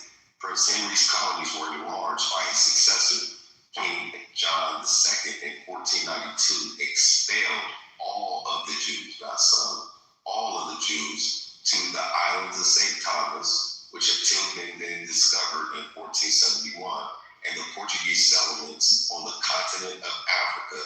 And from these banished Jews, the Black Portuguese, as they are called, the Jews of Luango, who are despised by the very Negroes they are descended. This is published in 1783. By the very Negroes they are descended? Descended, yes. Descended from? So you have the Lancados and the Degradados. The Lancado Jews were the mixed European Black Jews who had the vernacular to be the middleman and arbitrage with trading Black Jews. And those Degradados were basically dark-skinned Negroes that were settled in those colonies. And from that map that I showed you, which they called that place the Kingdom of Judah, that's where they were trafficked out of. They called that place the slave coast. And they So came you to think America. Jews traffic the Africans? Is that what you're saying? Yeah. It's one Yeah, go ahead. But it was also for the Spanish crown. The Spanish crown wanted them out of Europe because the Moors and the Jews started to fight against the Spanish Inquisition or the Spanish time. This is back in like 1300s. You just go back to the papal bulls and all that shit. So when we're talking about Catholic, the papal bulls are, that's where the Emmanuelian ordinances come into. That's where the expulsion of all the Negro, Spanish, Portuguese, and the Conversos, and those were the places where they were sent. That's what the papal bull was about? The papal bulls there are multiples. I mean, specifically the Emmanuelian Ordinance 1521, Book 5, Title 1 to 112. And then also there's John Ogilvy's America book that came out 1671, and in Africa 1670, that talk about the Hebrew origins of American inhabitants. So that they had black Hebrew people that were in America. So this isn't about Hebrew Israelite shit. I'm saying that they're right. I don't like how they do things, and I'm not religious, but they're historically right. And there are specific things when you mention that you're from Ireland and that you have that you're Catholic, as if that exonerates some of the ignorance of black experiences, which, mind you, I didn't talk about slavery. You started bringing up slavery. I was talking about everything after slavery, as to why there should be some kind of repair and or conversation that moves the needle forward about the original sin. If you understand the background, you ask, well, how do you fix it? I say through education.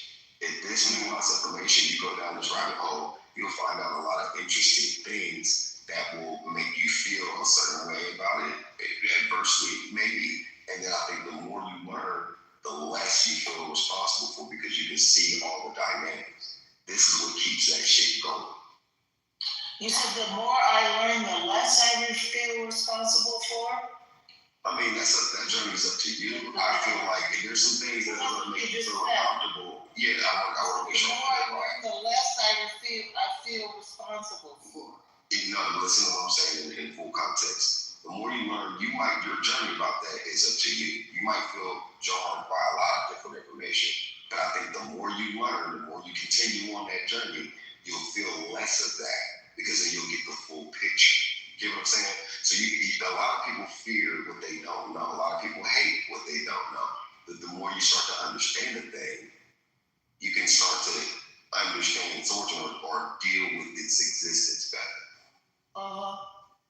Yeah. Does that make sense? Yeah. And is there anything in the history of your people or your group that you identify with that you have to deal with Fuck yeah. Absolutely. Whatever? I mean, absolutely. The fact that we let people like we conquerors is fucked up. Stuff in the humanities past, okay? Well, I mean, the thing is that you asked me what was the pathway forward, right? All I'm presenting to you is that, hey, this is something that you can do. Now, how you feel about it and how far you go, it's up to you, right? Yeah, Education. I know that That's the the first step. papal bulls existed, and papal bulls did a lot of things that were terrible to people all over the world in history, right? I'm completely aware of that. I've read these things in deeper context in different ways in my life. However, the ending part of where you said that there's like Hebrews that, were in America to begin with, that's bullshit. That doesn't exist, and I don't believe in that, and I know that for a fact because I'm from America. I originate from this side of the world, and I've read context in so much historical documents and archaeology and so on and so forth, because that's my history. And that's just bullshit. This is an idea that comes from it's racist, and it comes out of the Mormon church originally, and other groups have co-opted this idea, and now it's turned into this huge mind fuck where people are completely brainwashed and actually believe this is something true. People go to to the extent of literally creating AI about it. They'll, make up random shit. This book that I just read is real, right? Okay, that's all right. I'm telling you, I don't believe in.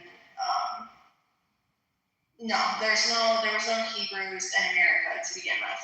It's just not realistic. It's not true. How do you know that? How did you come to that conclusion? I already told you. Dude, come on, bro. We're not doing this game. And listen. I was asking. Hebrews come from, yeah, literally, Hebrews come from the other side of the world. They're not Americans. How do you know that though? Like, I mean, what gave you that idea? Oh my God. Lack of evidence. History. I mean, reality, evidence. Like what? Give me an Yeah. example. I already did. This is ridiculous. Come on now. Look, you made the argument. I'm just asking where it comes from. I just want to understand how did you get there? I've already told you. I've looked into archaeology. I've read text, history books from all over the Americas. I know that's fucking bullshit. That's my history. I'm an American. I was here before America was here. I don't identify as a black person. I don't identify as a Hebrew. I identify as an American who was here before America was here. What tribe are you? What tribe are you? I'm an Anishinaabe. Anishinaabe from where? What part? Okay, amazing.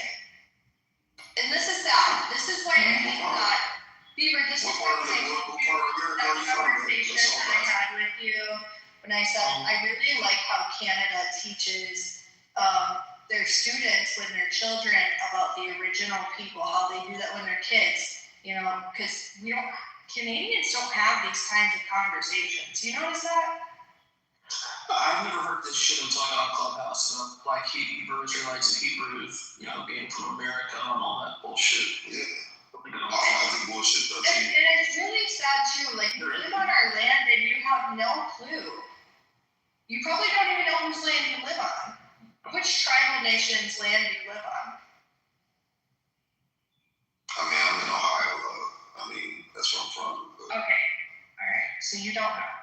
This is my Back Creek, you have a lot of different tribes. There's like hundreds of different tribes. I mean, like Cherokee. The Zealots, the Nuggets, the Falcons, the Penguins, Yeah, Cincinnati Reds. Yeah, the Cincinnati Reds. Go.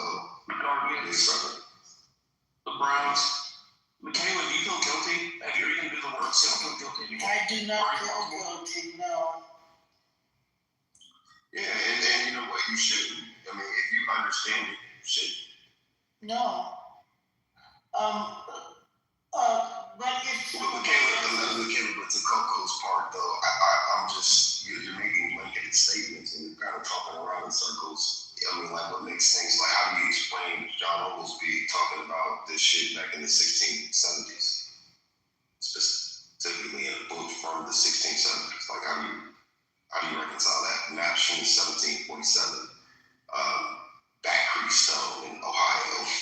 There are multiple findings of Hebrew existence in America, actual artifacts. So if you look up who John Oglesby is, right? If you look up who this is some random Christian gynecologist and OB, and he was a historical Illinois politician.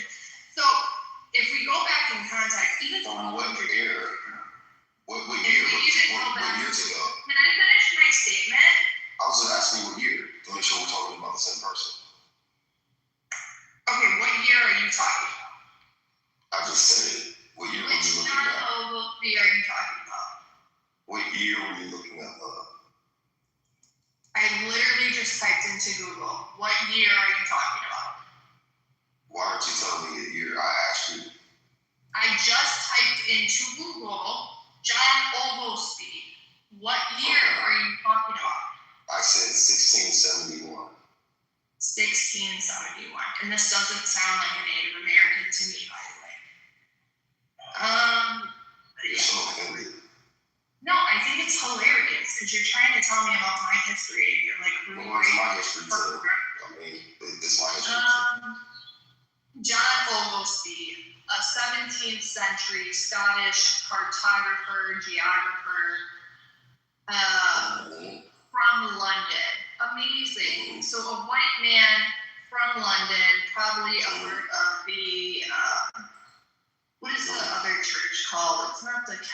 church. It comes out of England.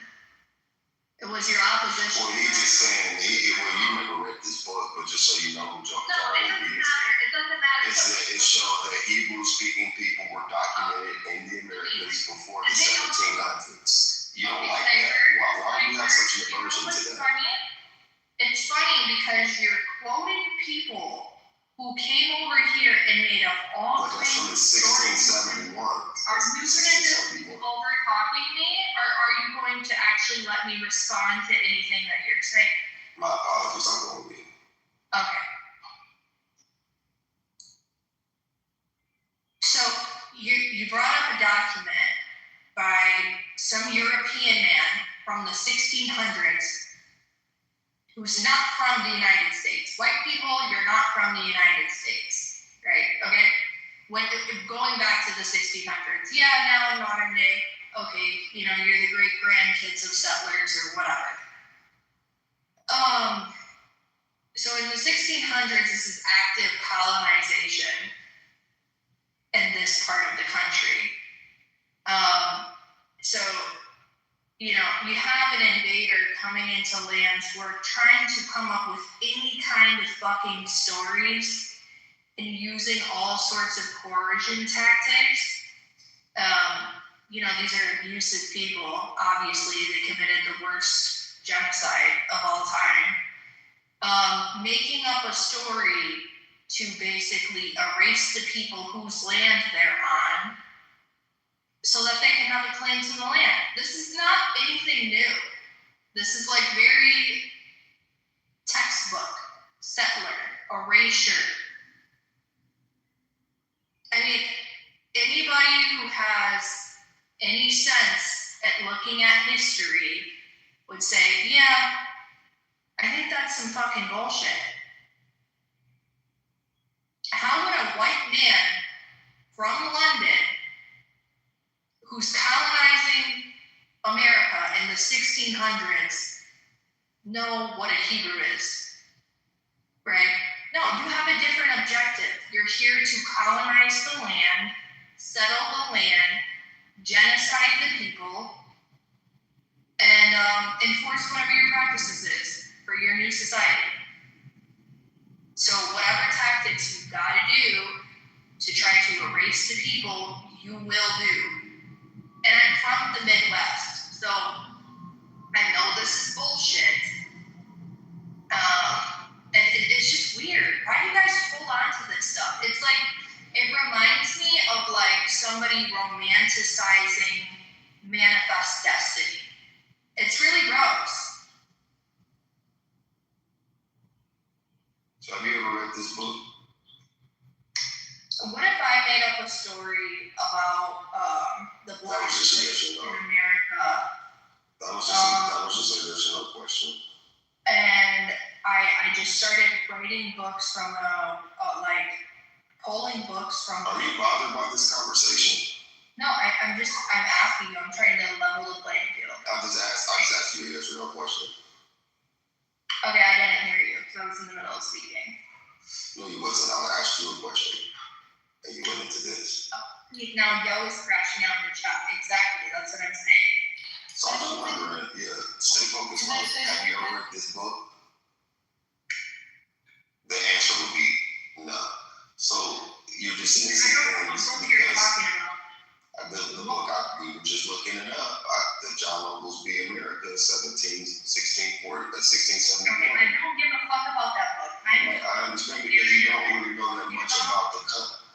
You don't know much about this topic. I don't know much. You don't about know it. about this topic. Wow. You don't even know that much. So, I mean, that does not make any difference. Yeah, no, this is You're able, but the thing is, you feel insecure about it because you're speaking on something that you don't know. I'm actually talking. I want to read from you, dog. I gave you. No. I would like to speak because I did go on. I went on mute for you. Could you do the same? You sit here and talk about, let's fix racism in America. Here you are practicing erasure. Well, you wouldn't know because you don't know what the truth is. No, I would definitely know. And so, are you going to allow me to finish? I did go on mute for you. Your whole movement, by by the way, is racist as I well. don't have a movement. I'm not even religious. No, I know what group you're a part There's of. that. In fact, you think that You don't know anything. I'm not a part of any you're religion. from like. Man, did you go on me so I can finish what I was saying? No, I don't want to be rude to you. I didn't get rude with you. I know you're triggered by this. It's true. I know you feel insecure about it. No, fuck you. You feel You insecure. feel I know. insecure, and that's why you're trying to take Jewish people's identity and American Indian identity. But you don't know enough to have an opinion like You that. have an identity crisis. Not me, buddy. Your I know. practice. Ma'am, my identity, you wouldn't even begin to understand or comprehend. You don't read enough books. You don't know enough history. You listen, like literally, I know that I'm introducing new information, and the insecure people like you that are insecure, I get it. You Are you are done? claiming You some are white done? person's point of view. That's Well, what's I'm not talking interesting. about. I don't know what you are. Plan you're on. That's what's crazy. Yeah, that's fine. That's fine. But I like to No, think you say you don't even know whose land that you're occupying right now. And you want to tell me about who was here before anybody else? So Talking about, you don't read it. I'm sorry, man. You're insecure. No, you're You're young, you're stubborn, you don't know that much about this topic. insecure and It's full of evident. him. And that's why I'm telling you, Who are you? full of shit. Who are you? You're running Who are you, your though? practice Who are you? eraser. It's disgusting. Shame on you. Who are you, though? So do you not believe like Feather Indians were here first? Is that what you're saying, Cypher? I think he was saying that there were some conversos that were part of the slave trade, so they weren't here before. They weren't here like before the colonial.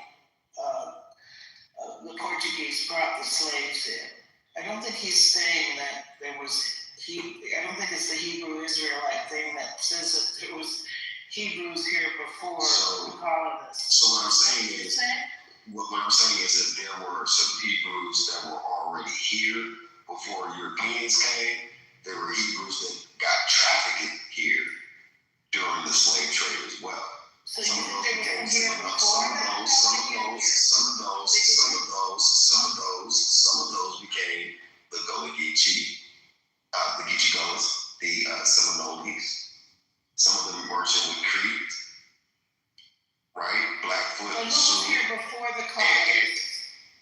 The same people that I'm talking about. But the Seminoles, but listen. The Seminoles and the Geechee Gullahs, for instance, those two were parts runaway slaves and Native Indigenous people who mixed with each other. The others were always here too, the ones that I just named. Now the lady in my PTR on the 19th picture, right? That lady is my mother's great grandmother. Wait a second. And her mother was born on an Indian reservation in Oklahoma in 1925. Fine, but Yeah, but wait, what about way before that? That's what she's asking here. before. Are you saying that there was Hebrews here before the Europeans came over? Those were my people, and they were here, then they would always be here. They didn't just come over from And your Africa. people were part Hebrew? Some of them were. And where did they come from? How did the Hebrews get here? Well, there's a little interesting story to this, right? So, and this is from my research too. I'm 30 plus years into the research. I'll tell you this, there's a guy named Zedek Panya. He was the governor of Egypt during the time of Ramses III, right? Oh, okay. And supposedly they had the Isis temples and all that stuff that they found in the Grand Canyon are connected to him and his dynasty. Oh, And Zedek Panya is the name that Pharaoh gave Joseph. okay. How do you believe this stuff? Well, I mean, it's called research. It's Propaganda. Yeah, okay. Well, I mean, but here's the thing: if you can check, if you can cross-reference the things that I say, let's just assume that it could be something true about it. With that, if it's true, okay, just hold on. Think of how you would feel. Just hold on. Let me say this, and I'll shut up. Just think of the energy that you would feel if you knew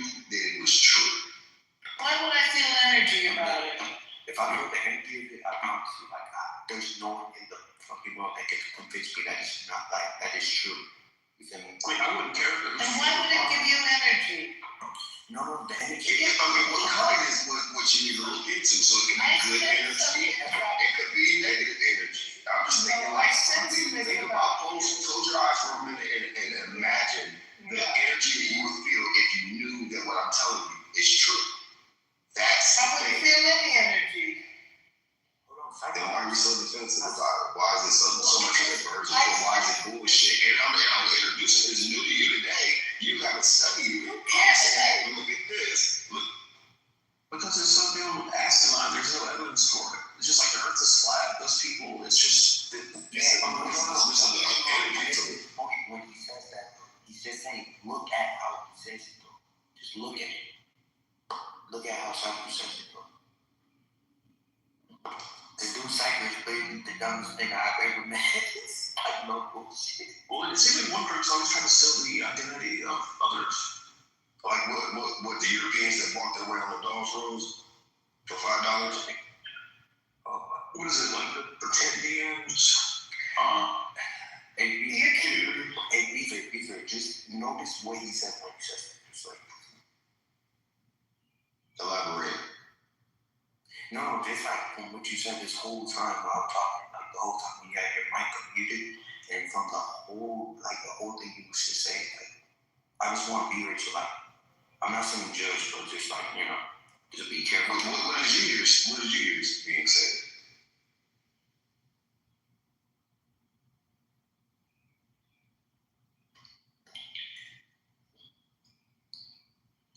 Can I say something? Yeah, go ahead. Yeah, I sense this from Cypher. Going back, he wants to go back and say, oh, this people did this and that people did that, and this and that, and this and that, and this and that. And that's supposed to make us educated so that then we can go through it. To me, it has a lot to do with resentment and blame and lack of forgiveness and A lack of forgiveness? Yeah. You don't think that people like to kill people? What? You don't think that the people like that shouldn't go back and kill those people? I mean, you guys did it over tax. People like who should go back and kill who? The very people, those Black Americans, those Native Indigenous people that were oppressed and killed, do you think that they would have the right to kill back and get their land? Do you think so? Do you think they should? They wouldn't be wrong. I know. This is the whole thing. This is your But you whole want forgiveness, and when you say, listen, because you already know that you want me to say this. You want me to say,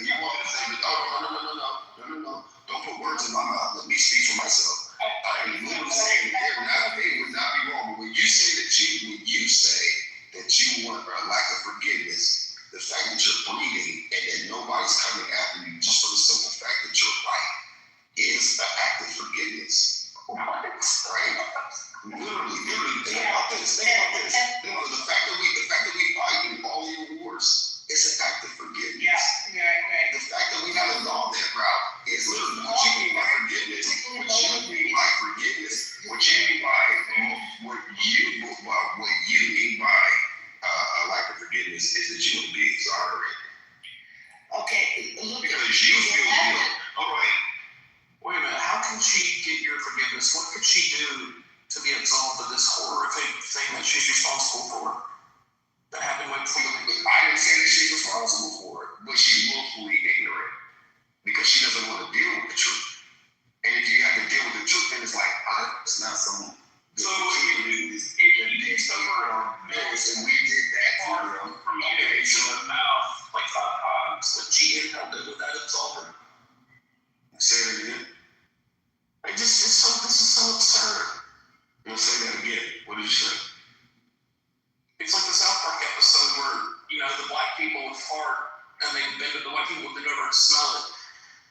And then they would say they're sorry. No, so what we're talking about is the original sin. What they really sparked. That's right, the original sin. Yeah, You probably don't believe in the real original sin. I do believe in the original sin. And I do think we're all fallen.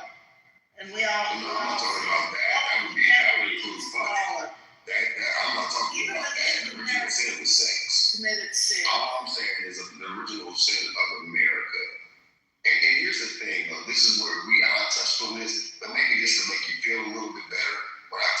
that to cure that would start with, because you asked me what would be the solution. I said knowledge. And everything I'm giving you that's new information today, you're dismissing it without wrapping it first. That's number one. Hold on. That's number one. The number two part of it is that I've also indicted black people. There's no way that we, who brought you out of the dark ages, brought you into the Renaissance, and gave you. But see, you're lying. Why do you just look at this history? Like, I don't know, where do you get this from? That black people. Cracker, shut the fuck up. I'm worried about Michaela's soul. I want her to do some soul searching so she can get better. Yeah, I think this is what I'm saying about that is that how did we allow people like you guys to conquer us? And you were the original slave. The word slave comes from the word slave. The case. So how did people like that come up against us and fuck us up? Well, we got out of our way. We started pressing ourselves. We do it today, even in the hood, motherfucker. No, you were outwitted. Intelligence. There's niggas that actually own other niggas. There's niggas that hate niggas worse than the white man. And we talked about earlier how my favorite hero is John Brown and all that other shit. I see both sides. That's why I'm not, when I talk about racism, it's really to agitate you motherfuckers and just bump you motherfuckers from the ground up. But the other side of it, though, I understand how fucked up we are. Like, how dare we, like, complain about this motherfucker? Like, that didn't have a language. Like, you know what I'm saying? Like, what religion, what major world religion comes from it? What kind of, like, what would the world be without us? But that's where, when did you guys discover the will in Africa? Brother, you don't know enough about Africa. There's people in Africa. But I will tell you, they're fucked up. They're fucked up today. Black people, I'm gonna finish the point. There's black Americans, black Africans that were, no, you're not gonna listen. There are Africans shitting on other Africans. And I said that earlier today. I said, look, there's Africans in Africa fucking each other up, but they want to blame the white man. Some people use that as a motherfucking trope. I just happen to know who you are, right? And so I can never be oppressed or offended by it, right? Because some of your people suffer from the same shit. But see, I said earlier, my definition of racism is the personification of ignorance and fear. I brought new information today, and none of you looked into it, and y'all dismissed it. But I said racism. Being wrong. Because it's your fear of being wrong. Because it's your fear of being wrong. Amazing. Can I say one thing, please?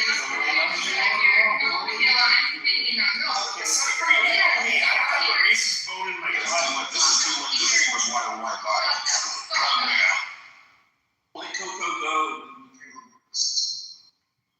Okay, so, you said a lot of stuff about my white brothers and sisters, and I might poke fun at white people here and then, but I don't hate white people. I'm just not a fucking hater. It's not in me. I don't hate black people. I don't like racists, though. I'll tell you that. And I don't like erasure either.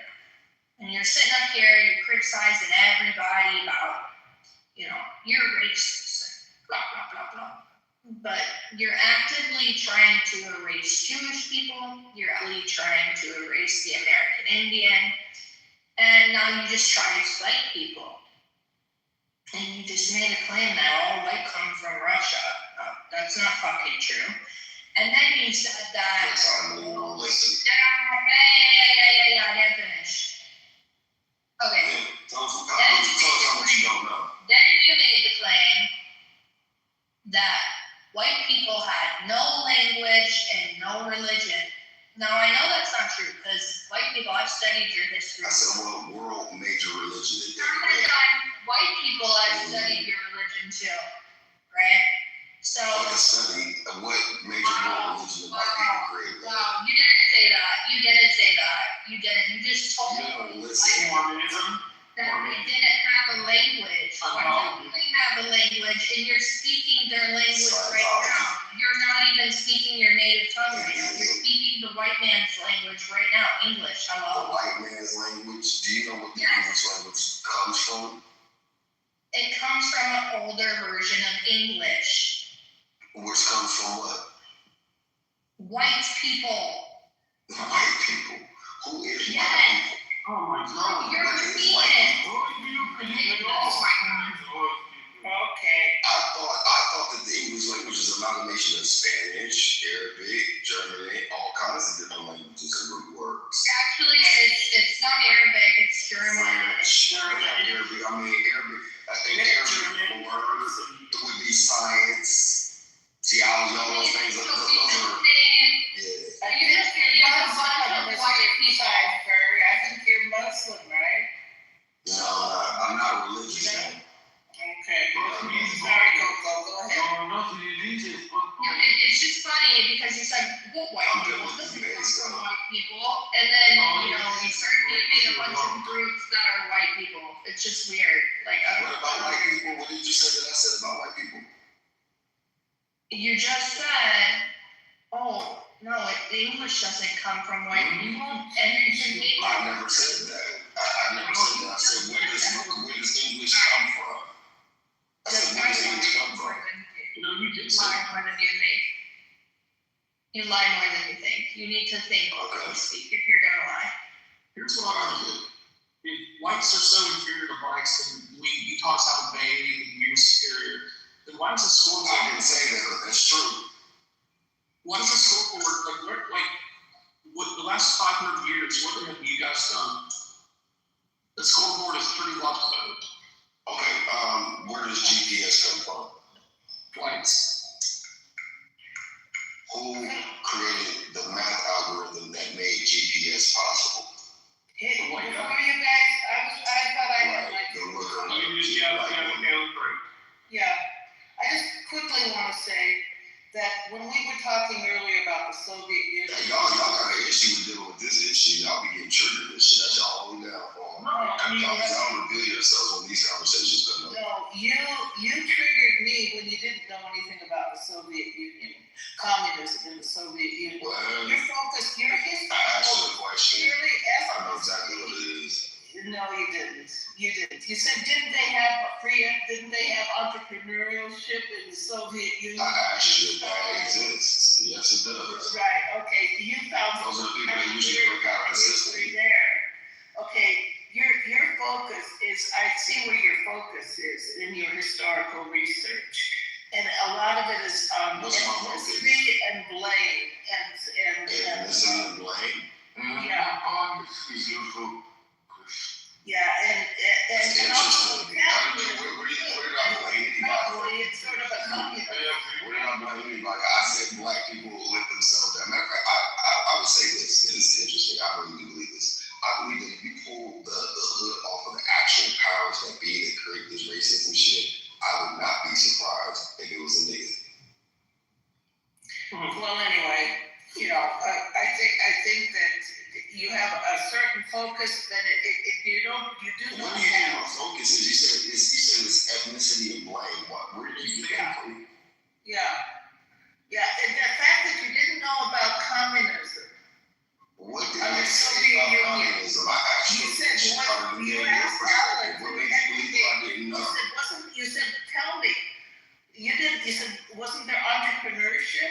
You seem to know nothing about it. I asked questions, right? To see, it's all the same method, right? It's made to disarm or even having. Let's go over the most influential inventions and advancements in history, and then we can all throw in and say what they are. The printing press is one. The transistor is another. The assembly line, the automobile, the airplane, the internet. The Wright brothers. Let's see, what else is there next? The vaccination, modern medicine.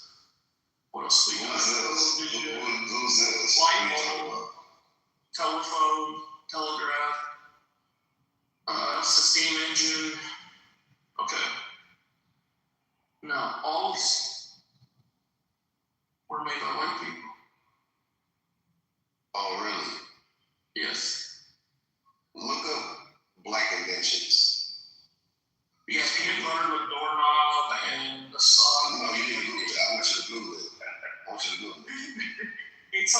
shit. But this is the rule for ignorance that I'm talking about, though. On your part. No, not at all. Not at all. I'm just asking you, can you look up black inventions? Just Google it. Yeah, I could. It would say something about the elevator, the stoplight. Let me keep going. Some black girl in NASA during the moon launch. Like, it'd say all these little, like, Why don't you look at it up? Why don't you look at it up? It makes you feel so inferior about your position where you don't already look done that up.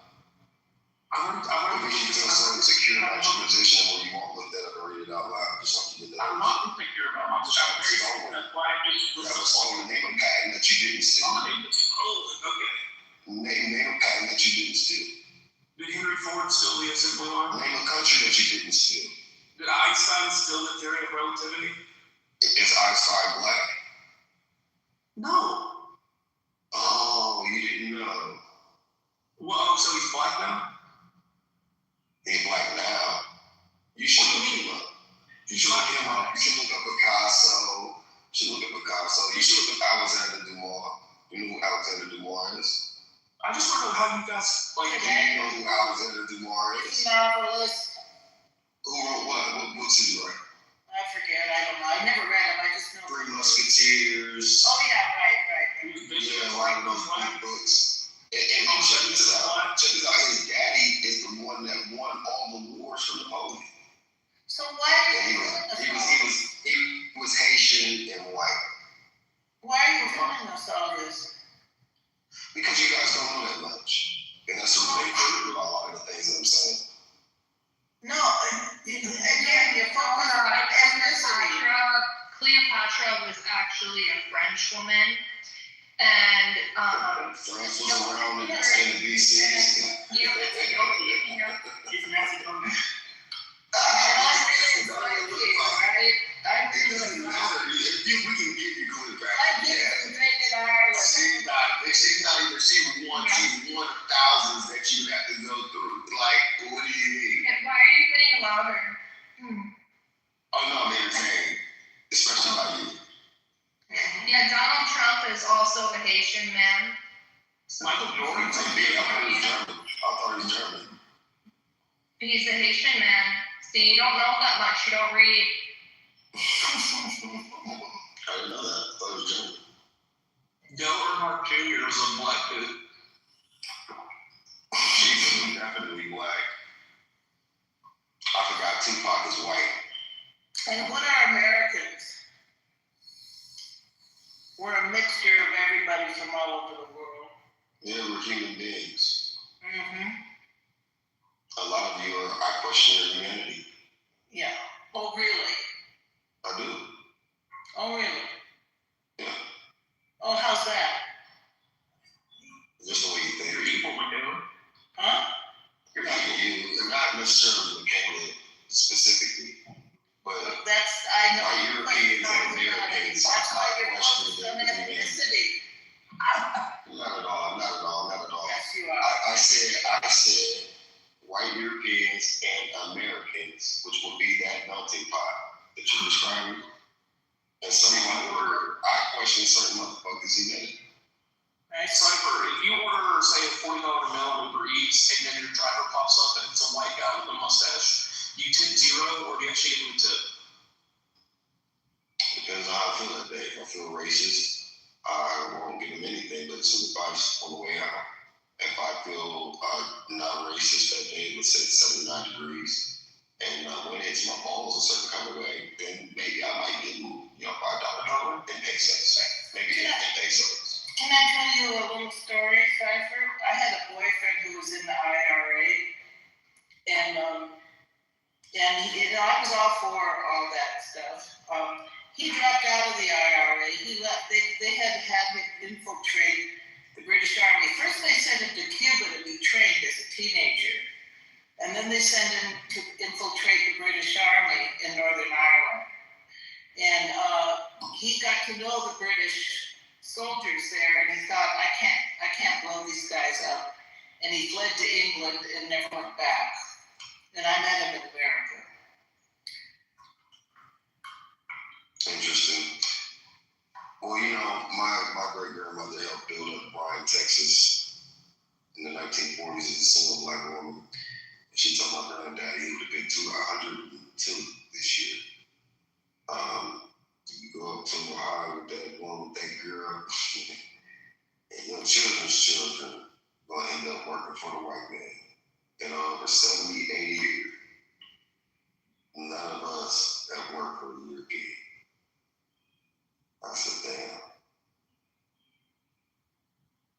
My great granddad, he owned slaves, and he killed several of them. Yeah, and my great grandmother, the guy that helped her get the land she got down there, was an old Jewish white guy, friend of the family to this day.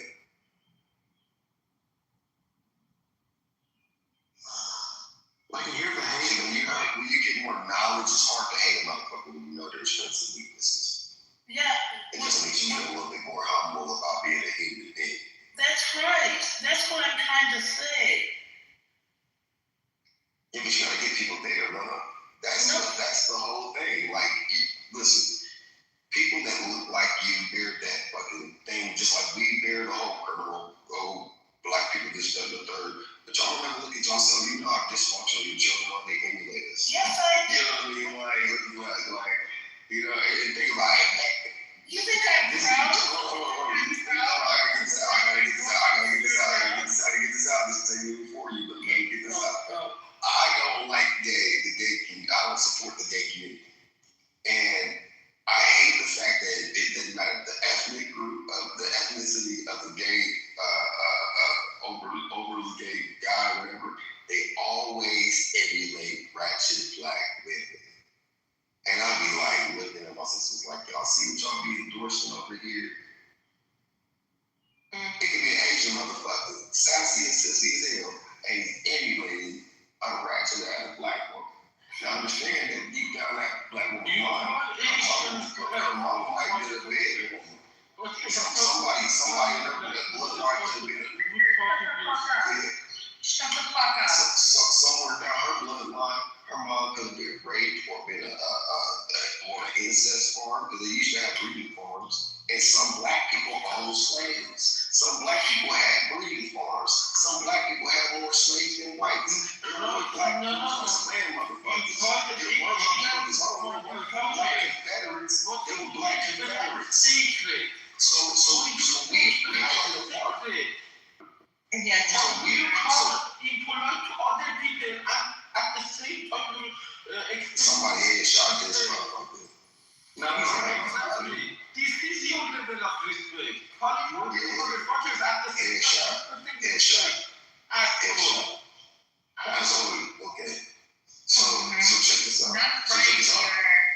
There's people that, like we said about Trump, there's fine people. You have to just because of being there is an element that you see of black degeneracy that is wired and engineered to be that way. If we understand it, we can be like, hey, I'm not excusing bullshit, but I can't judge them as a people because most of them, A, are not like that. B, are hardworking and contributing people, and they have an excellent group, a place in history and in society, and without them, we wouldn't be as great as we are. Now, if you have aversion to that, that speaks to what you don't know. If you don't have central air, heating and cooling, central air, the gas mask, the stoplight, the door knob, this, that, and the third. You can't acknowledge how great we are, right? Right, yeah. But everybody, what I'm saying is see that right there, that's your aversion to the truth. What I'm saying is that if you're great, it has nothing to do with your ethnicity. Yeah. Because you can't sit here and talk about how fucked up. You can't sit here and talk about how fucked up America is and talk about black degeneracy. I'm talking about people that are very dead. It's called humility, right? And if you lack that, then there's a lot of fucking reasons why we're in this position talking about it today in 2026. That gave you this right. United States was too strong to give you this right to disrespect others at the same time expecting respect, you know? United States was too strong, not fucked up. That's what I think. Too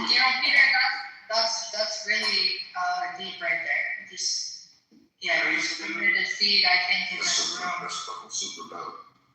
It's so deep. Yo, Michaela, you just made a statement a minute ago about the Irish culture, and I don't appreciate that. What's So, that? I'm on your What's that? What did I say? like the Irish culture is fine. Like people in Ireland, they still speak the language. Just I didn't because- say anything about the culture. I love the Irish culture.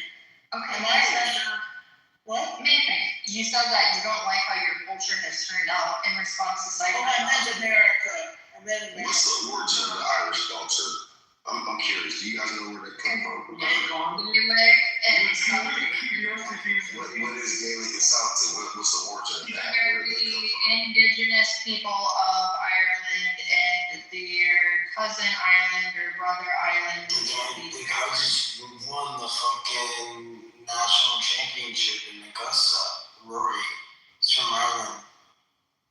Oh, period. Yeah, you want to get to them, So that's great. That's great. What natural resources come out of Ireland that the world depends on? Fish. Potatoes. rainbows. Don't call it Grass. Lebanon. Beef. Like now let's tell the truth. What does the world depend on? It's not, Let me ask you this: where does the history of the police come from? Weren't they Irish? The who? The police force, like the fraternal order of police and firefighters, weren't they Irish? Irish, yeah. So what about their racism? What about their complicity in the racism? What What about about the gangs? What about the gangs in New York? it? What about The original gangs, bootleggers, pimps, and well, they came far about 100 years plus after. After the real talent. If they were not holding those gangs, Why are they the only people that had a dark age? What was their dark age? What are you talking about? They were able to the dark ages. What about the Dark Era? Guys, what about That was engineered by the same people that lived in Fraggle Rock. They created the Fraggle Rock. They are co-operating gang. Or you see, they are co-operating gang. They What are. about the black slave owners? We already talked about that. We're not saying. Okay, well, I thought we were doing what about it? I already talked about that too. I talked about that at Lyman. You talked about what aboutism? No, you are. Because you're deflecting. Y'all don't like to deal with that. And that's the thing. It's a problem. Here's the thing. The fall of the white man will be your children rejected. I think your biggest fear is black people doing something violent. But your children will grow up and learn about the truth. And then they'll be We're like, not afraid of black people. Yeah, difference. Here's the difference. Not at all. You're under a little bit jacked too because they'll grow up and they'll realize, oh, my dad has a fucking identity crisis and I wasn't rooted in anything that I actually come from. Versus other people in the room who do practice their actual cultural practices that have been passed down "She generations. ain't gonna confuse you or not." Well, I know I'm not. Because you over here speaking I can tell on. you. We started talking about American Indians coming from Egypt and then coming from Hebrews. It doesn't make any fucking sense. Why is that so hard for you to comprehend? Because it's not realistic. You are like. Have you ever heard of the Kincaid? Why do they got a place? Why do they have places named after Egypt? Why is Mississippi and Tennessee places in Egypt? Okay. Why is there Egyptian fucking hieroglyphs in the Grand Canyon? This is what I'll tell you. You don't know that much. Confused about this. You don't know that much. You think that American Indians are Egyptians. You're fucking retarded. So here's the thing. There's amazing. So there's places all around the United States that were renamed by colonizers. Is that math on that? Do I need to explain further, or do you grasp that concept? Have you ever heard of the Hebrew Decalogue stones? You know what I think? I think Cypher, if you just like converted to the Latter-day Saints of Mormonism, I think you would belong much better there than whatever you're doing, because this is the What do you even know? ideal that you have. These But are no, I the just asked you a question and you danced around it because you don't know that much. I'm saying, asking, have you heard of the long stones? We're found in America, man, swam and that. Okay, yeah. How do you explain that? How do you explain that though? How do you The explain Hebrew that? Decalogue stones. Oh, the Mormons? Yeah. You talking about the guy who was a fraud and a con artist, who said that he found golden. Yeah, that's it. About my topic, bitch. Fucking mouth, Pepe. Anyways. What about that? How do you explain that? Yeah, you're going off of a con man's religion. And by the way, if you go further into that religion. You don't even know. You're not even smart enough to look it up. You're not. Oh, you're not that stupid. You're fucking stupid. You think that American Indians are Egyptians. You're retarded. I didn't say that. Man. But hey, the Los Lunas Decalogue stones is a large boulder hidden in the mountain of Los Lunas, New Mexico. Inscription of the commandments of Paleo-Hebrew discovered in the 1930s. Wrote about how black people are more sinful because they are black people, and because of their sin, they are unpure, unholy people. And in order to make these black people, you need to make them white. So how do you make them white? You infiltrate their families and you have kids with them. And then the same ideals come from the same person, the same ideals that you're quoting about Hebrew decalogues. It's fucking amazing. Did you know that thing existed though? Did you know about the Hebrew Decalogue stone? Did you know that the sky is orange? You see that right there? That's Yeah. You're so way about it. Because I mean, it doesn't do anything. My question is if it doesn't do anything for you, if it's true, then why do you have such an aversion to new information? According to archaeologists, the stone is almost certainly a fake. Source. Wikipedia. Is a collecting view map. How is that possible? To put it Look at the back crease stones.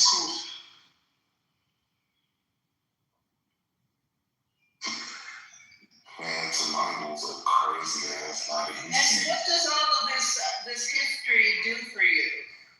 Well, it makes me not racist. It gives them a You must know that if we don't know all of this arcane history, we're racist. Well, you're more prone to being racist. Oh, that's what you're Racism is from a low IQ. Listen, racism is from a low IQ. Yeah. Because remember I said racism is the personification of ignorance and fear. Ignorant, that's low IQ. Yeah, that you have to study all of the arcane conspiracy. Just learn no more than you learn. Wait a minute. Blacks have an average IQ of 85, so that means they're the most racist group. You want What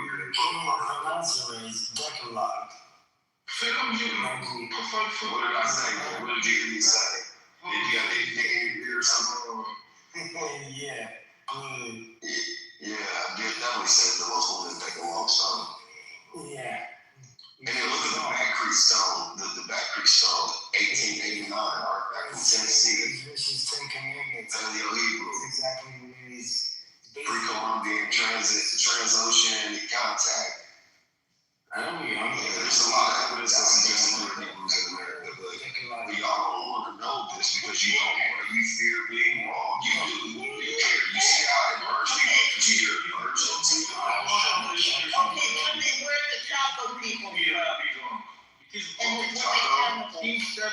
if you are wrong or not. It is voice. So you should also try that. Sometimes people are wrong and they need to second guess themselves. I hate that thing though. It is voice. But what I'm curious about, Bill Cipher, is that you get like Native Americans. I lived in Alaska.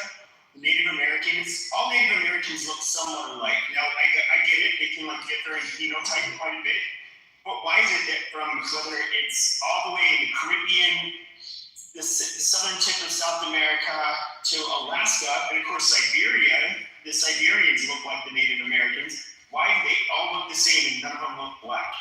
I mean, what are you talking about?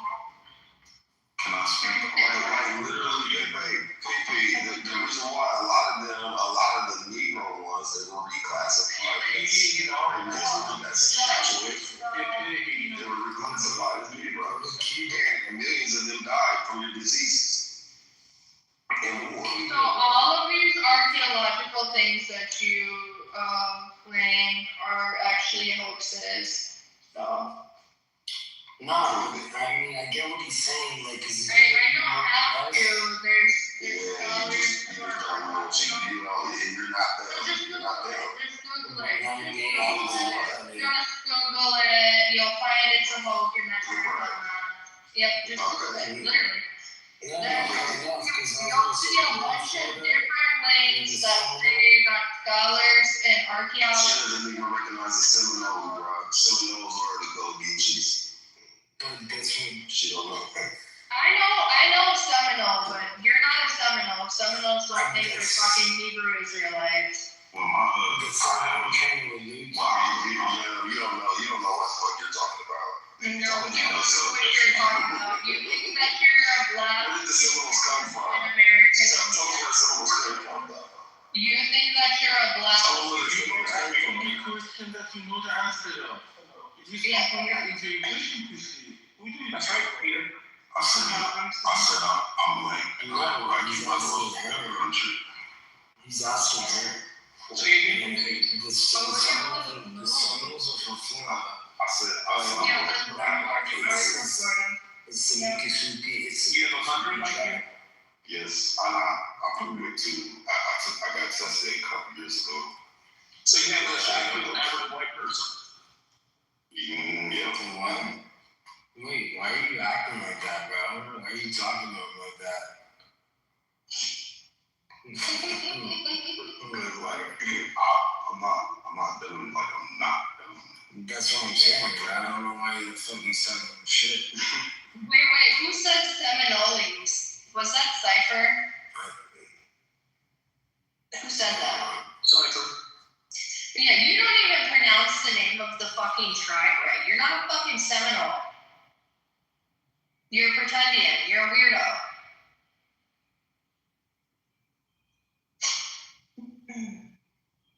It's gross. And it's Miccosukee. It's called insecurity. I get it, baby.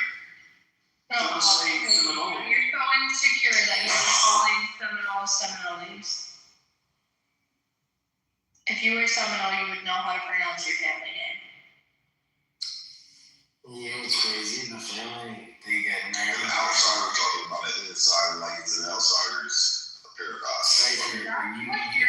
That's what's interesting, because I'm an actual Native American and you're not. So it's funny. That's what you said. No, that's why I'm on your ass like this, because you're gross. You're practicing You like eating ass. That's why you're on my ass. You're not right about anything you said. Are just rolling in their fucking graves because you won't honor them. And your ancestors are embarrassed by your Your OnlyFans. ancestors are, I don't have an OnlyFans. Your ancestors were maggot food. You look like Pocahontas. No. Pocahontas. Okay, you go by slave. Slave. No. Martin Luther King. Martin Luther King. Say what I had a dream. Martin Luther King. Okay, porch monkey, no problem. Porch monkey, that doesn't offend me. Do you understand if you shave a white man, what you look like? You shave an ape and his back and you see what he look like? He look like your dad. You know what I'm saying? Like, you have more Neanderthal genetics than you have more Neanderthal genetics than anybody else on the planet. That's not black. You have more Neanderthal. No,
I'm gonna pretend in, and niggas over slavery, over slavery and shit. We have identity crisis and all kinds of drama over in the aisle and everything. Money plus over here. So I'm not finna get off my money. You think I'm gonna fight in front of these white people? No, we ain't doing that. Hey, I'm over here talking my shit now. Cause they didn't want me to back the pigs and cut off of Michaela before I fucking got down.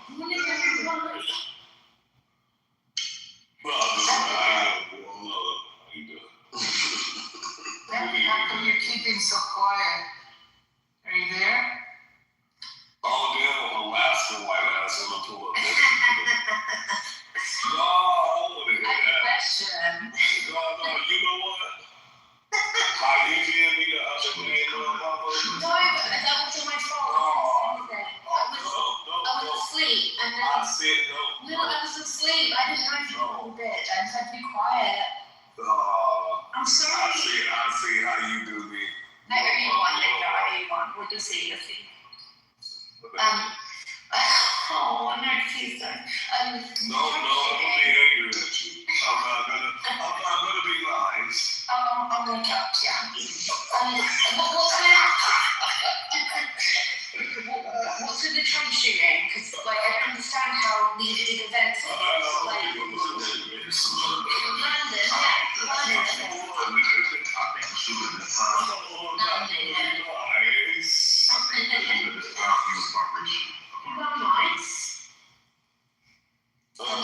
don't understand how you guys have guns, but like the security at these events is so lacking. I don't get it.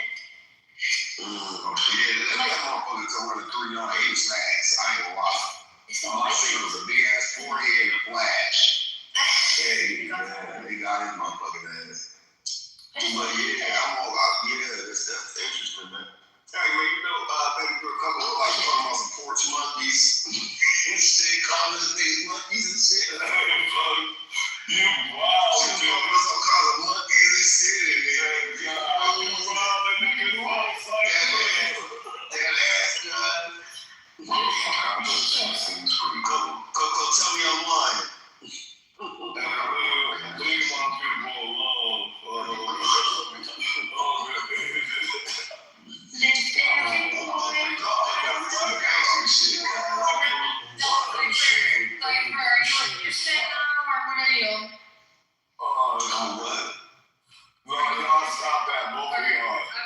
I mean, 5 minutes later. Oh shit, what did I do with him? I thought I was still a fortune cookie. I thought I was a nigger. I never said that word, but I said that other. Well, you said everything else but that. You said everything else, monkey, all kinds of shit. I'll do it again. I'll do it again. What are you? According to you, I'm a bunch of racial slurs as well. So I mean. I'm sorry. What did I call you? What did I call you? Did I call you a gay preacher? You called me all sorts of shit. You know what you called me. I know what I call you. You know what I didn't call you? I didn't call you bitch.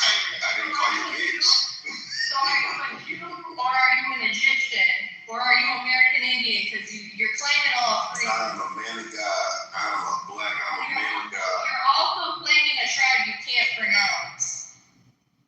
A tribe I can't pronounce. Yeah. How old are you? You gotta be like. How old are you? How old are you? You have to be in your fucking. How many drums do you do? Pussy's like really. Yo, why do you keep talking about my vagina? Like that ass is weird. Right. Because he's home. He wants to be home.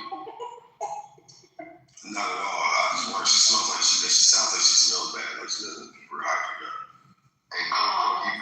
Hey, come on. You guys were talking like this till about 10 minutes ago. You wasn't chiming in when she was calling them monkeys and shit. We don't respect the hell. No, here's the mental boundaries too. No, man. You got to have no ass down too. When she was talking all that racist shit, you was on mute. You didn't have shit to say.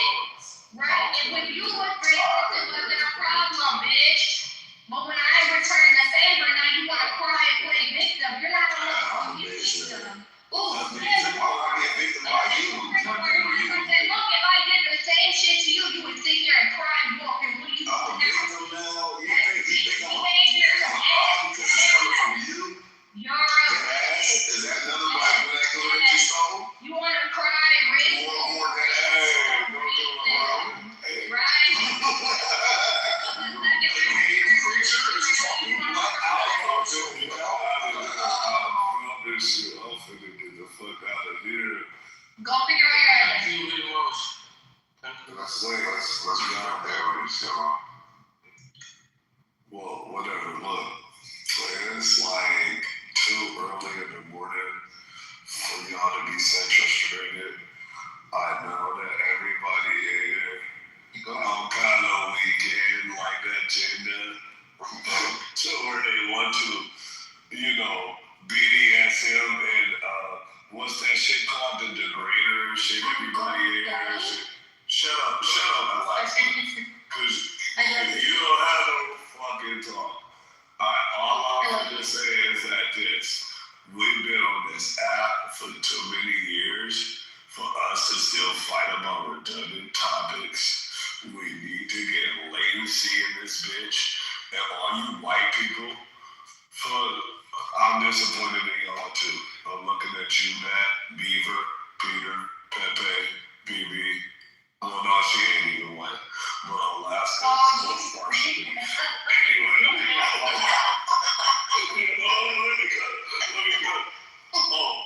Michaela, Michelle, Michaela, whatever. All of y'all need to be the elders. If y'all want to be continuously running the world and getting us in wars and shit and starting shit all over the country, Monica too, but you Amish, so I don't put you with the whites. Y'all gotta stop this shit. Well, we being honest, man. Wait, black man. You gonna jump your light skinned ass in the way while I'm still cooking? You get up in this white shit too, nigga. Now what? You white? No. Yes. I'm not white. Oh, no, okay. You can't tell me. You saw me. All I'm saying is, y'all gotta know how to de-escalate some shit. And y'all de-escalation tactics on this bitch is poor. I'm disappointed in all of y'all. All of y'all experience and all of y'all goddamn longevity and all this other shit. Y'all not even using it. What are we doing? What are we doing the fuck here? Okay, hold on. I'll let you know. Michaela, you want to jump on what are we doing? Yeah. Go ahead. 40 years ago, in 1980, I worked on the nuclear freeze campaign. I was assigned to Watts to organize in that area. Okay, I've been committed to getting rid of nuclear weapons probably my whole life. And so I support what Trump is doing. Oh, and I'm an elder. I don't everything we talk about. I respect the elders, okay? I don't want people cussing out people that's old, because I don't like that, because that's some grandmother or great grandmother, and that like that. So anybody y'all can cuss anybody out, but somebody that's old, that's fine. But fellas, hold on, this is all I'm saying. What the fuck did 1948 have to do with anything? And this is what I'm saying, this is crazy. We didn't even need that psyop right now. Bro, you didn't need to help nothing. And then this light-skinned ass nigga trying to jump in and elbow drop for you. What? Shout out to there has been a big rise in white people actually doing the work, putting themselves in when they should be doing that. They should be doing that. I think it's brilliant. There's a woman. Why is this white from speaking on behalf of white people? Shut up, No, we're not close like that. For that joke. There's an old woman. People are oh, but where are the black people? She's they should be at home. We need to be here doing the work. And so, fuck yeah, lady. What are you talking about? I don't get it. You see what I'm saying? Okay, she's white. This is what the fuck I'm talking about. Stop it. Just use my privilege to help causes. I think it's really important, and what? To help horses? And causes. Sorry. Okay. I do love horses too, but okay. Very chic accent. Sadly, British. So were you supporting what I had said?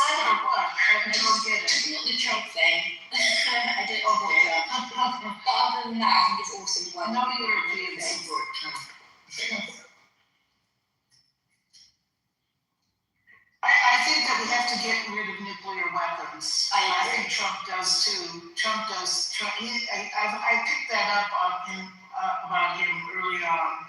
And I think, I wish that this could blossom into maybe some like new disarmament moves. I mean, he does move quickly for what he wants. It would be nice if he could turn this into, what? How do you want to comply Russia to this? They have nuclear bomb and they would. Well, it has to be an international agreement. It would have to be the international, all the nuclear armed nations would have to agree to start. I don't think it should go. I don't agree that any more nuclear weapons should go to any more countries. I don't know how Pakistan and India got the nukes. I was raising kids during that time. It sort of passed me by. But I'm shocked that, we've got to disarm, not spread them to more countries. Pakistan is against this, so they cannot use it. But Russia, what? If you disarm United States, Europe, and other countries, Russia will never ever comply with that. And they will take over the world. I agree. Neither will China. It has to be international. It can't just be one or two countries. Yes, international. Actually, China will. Voluntarily. China likes to secretly suck our dick. And they don't want to admit that. They love this supremacy. They want to be, they want to fear others. They want to lead their government out of fear. They want to talk that shit, Peter. Are you Chinese, Peter, or what are you? I'm from Israel. Israel? No, he's not. He's Chinese. I am from Iran. You're from Iran? Yes, I am seeking for another Henry Kissinger between Iran and the United States this time, not between China and the United States. Another Kissinger for this relation. Do you mind? It's a great. I don't understand what you're saying. What? I don't need to understand, just listen. Okay. I was wishing, these are my wishes, because as I remember, the history of diplomacy of the United States had a very big turning point at the time that Henry Kissinger was the Foreign Minister of the United States. And it was a very brilliant progress during his service. One of the biggest moves was the peace between China and the United States. He was not successful to, for example, solve other issues and other countries. And, for example, we need to take the inspiration that he had now between, for example, Iran and United States and Israel. And this is my wishes. I was thinking that this kind of mindset is not going to be implemented by mindsets like Cypher. It is different, it is too simple for this level of diplomacy. But what happened as a result of Kissinger opening up China is that now China became the manufacturing center of the world, and it's become, and the whole Western world has become dependent on China and enriched China.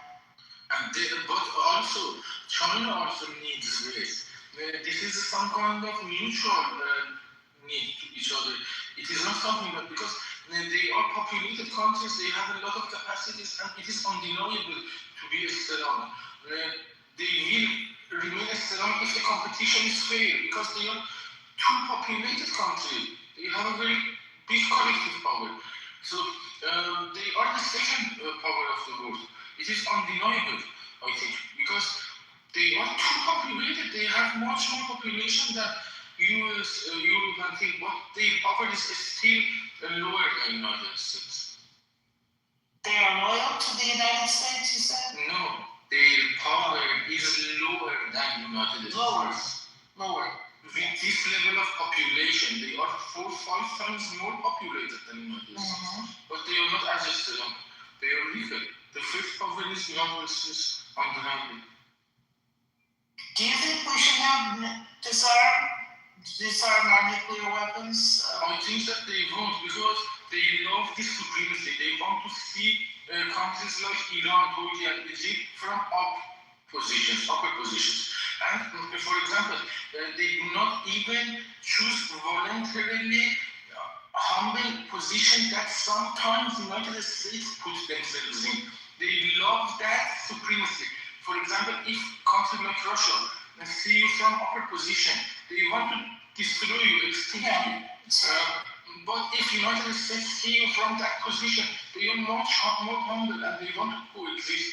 This is two different concepts that brings me to a table with United States rather than those who want us to see us like that kind of position.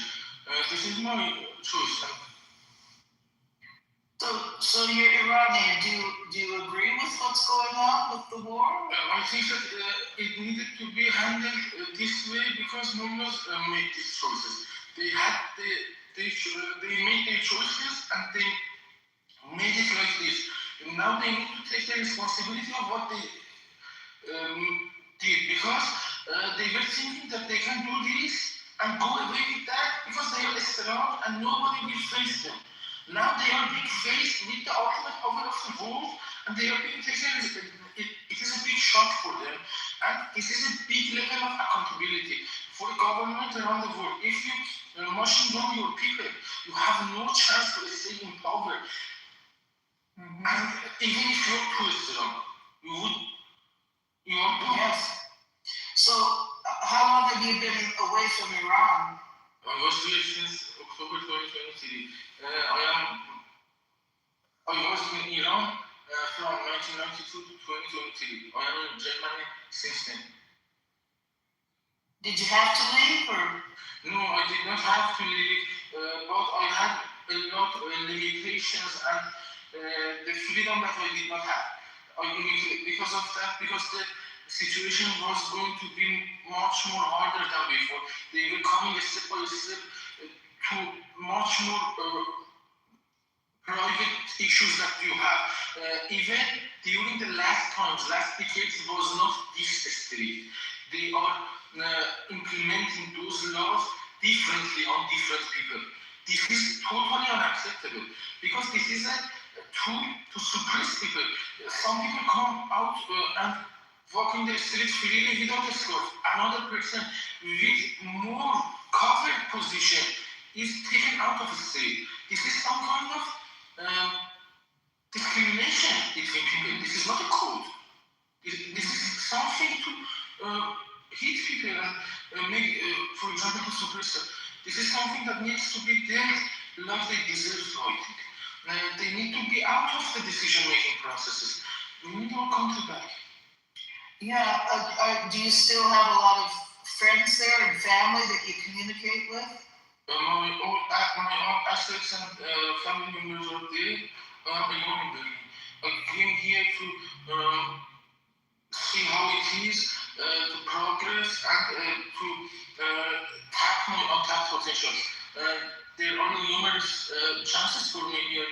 However, I see that we could have had that there if we just could have made our independence because we had all these. We were not poor people. We did not have lack of land progress, and this was just self-control by mullah the people. They did not want us to progress. Because of that, I am expressing clearly that if Russia puts themselves in that position of governing another country with colonization, they would try to extinct them, like they did in Iran during 2 decades. But when their name came out the surface, when their name came to public, they are getting the heat from that. Before that, their hands were hidden inside the power. When they were exposed, for example, 15 years ago, after the 2009 election, presidential elections, we figured out that this is the Russian influence into our election. Really? From that time, they are taking the fall. Until now, they won't experience the Tehran with peace under their colonization. I promise them. We would escalate it to make this planet out of the orbit if it comes to that point. It is my father's land. Yeah. So do most of the people? Do you think most of the people in Iran want to change the regime? Yes, and that's the reason that they cannot access simple Google search. Because if they access simple Google search, if they access their Gmails, they would be able to send the evidences that you need to kick the mullahs out in 48 hours, to come in all in. But they even deprive the people, engineers, hospitals, and all the infrastructures to not use even simple Google search. They take very big monies from privates, and they take all the information, for example, the place of birth, the date of birth, where you live, and everything, to give you a simple Google search with a very hefty amount of money. And that is something that can be done just by those Russians who think that they are supreme. They are different. Russians. Yes, Russians. Exactly. Mullahs who are impostering Russians. I mean, Russians who are impostering mullahs, because the mullahs in the time of kingdom, in the last governance of Iran, were influential, but the special party for Russia outside Iran named Tudeh was not legal in Iran. The Iranian people closed the doors of their parties. They invested their assets inside some specific and particular branch of mullahs, and historically, the United Kingdom is the founder of mullahs in these modern days. I don't mean that Islam was not there, but since 150 years ago, the kind of management of mullah was changed, and they were positioned and based on Iran. They were funded by British and United Kingdom.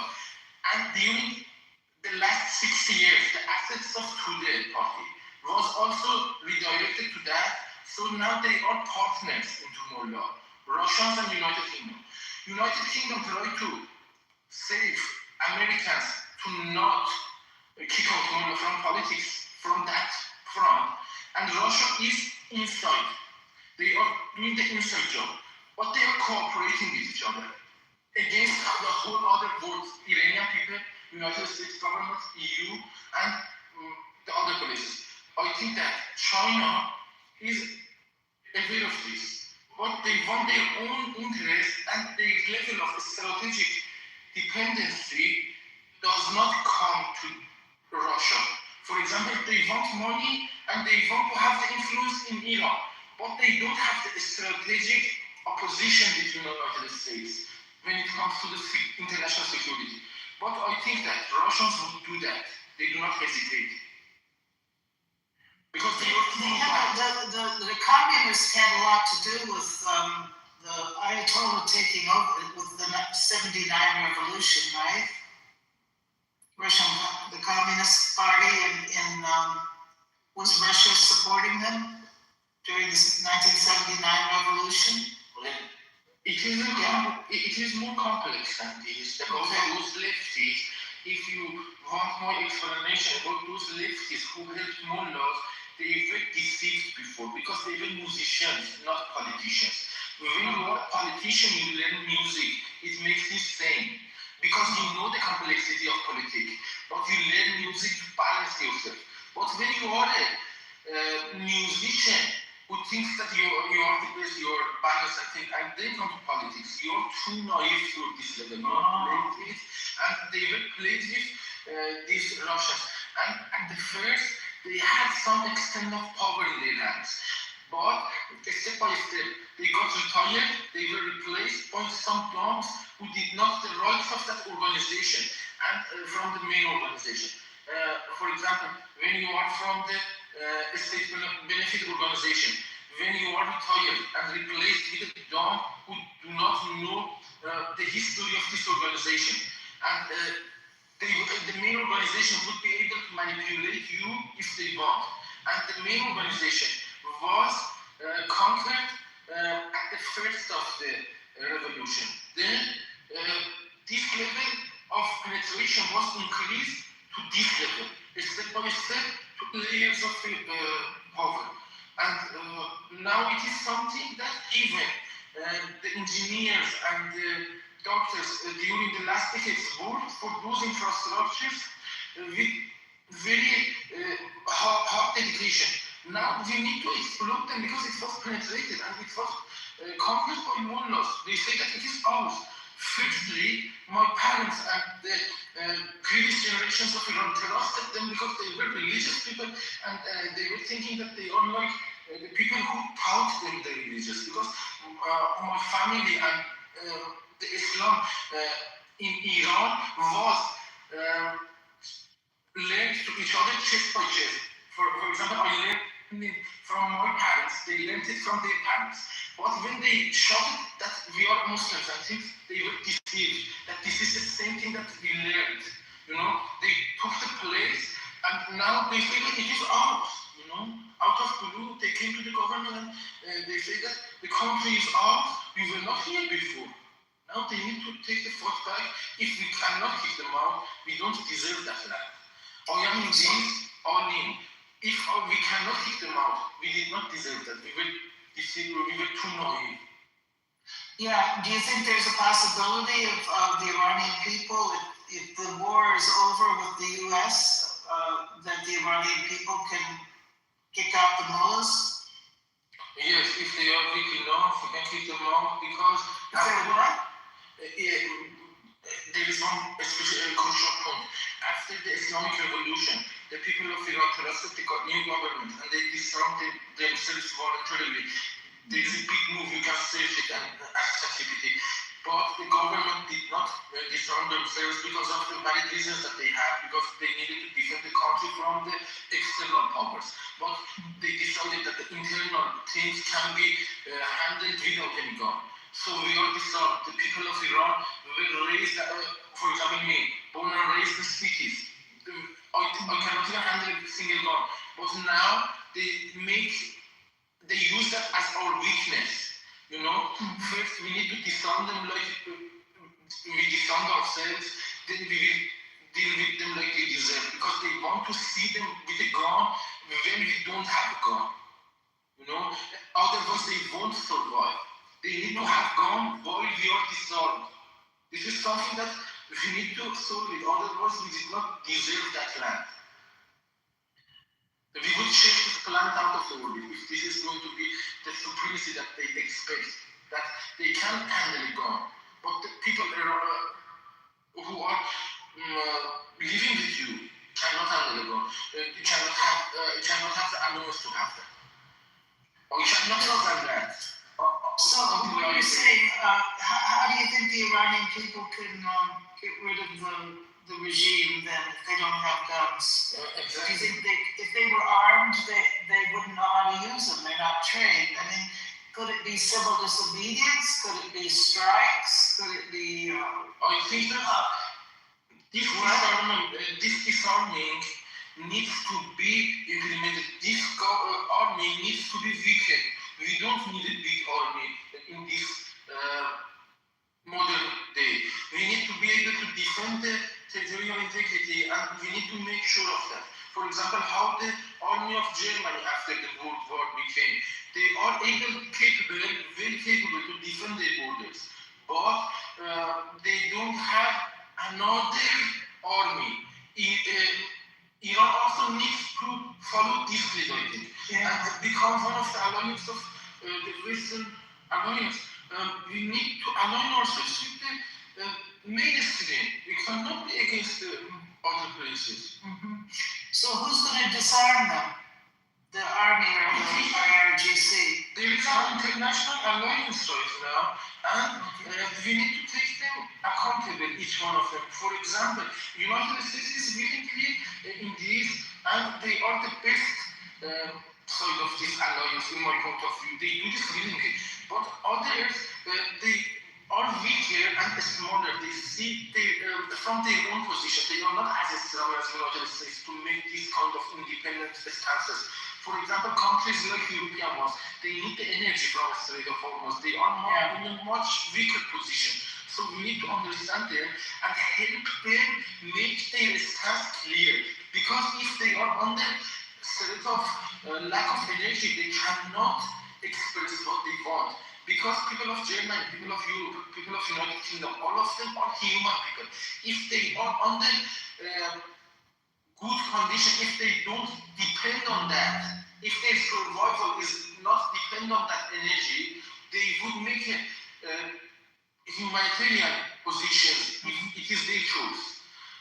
We need to let them make their choice, I think.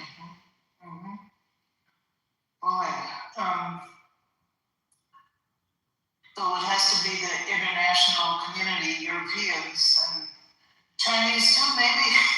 Chinese people, when it comes to the strategic security, they would come to the United States again. But when it is in the, for example, less importance of their own principles, because they have their own principles, they act with their own principles. They are not out of principle like Mullah does. For example, if they have a code, they would implement it equally to the society.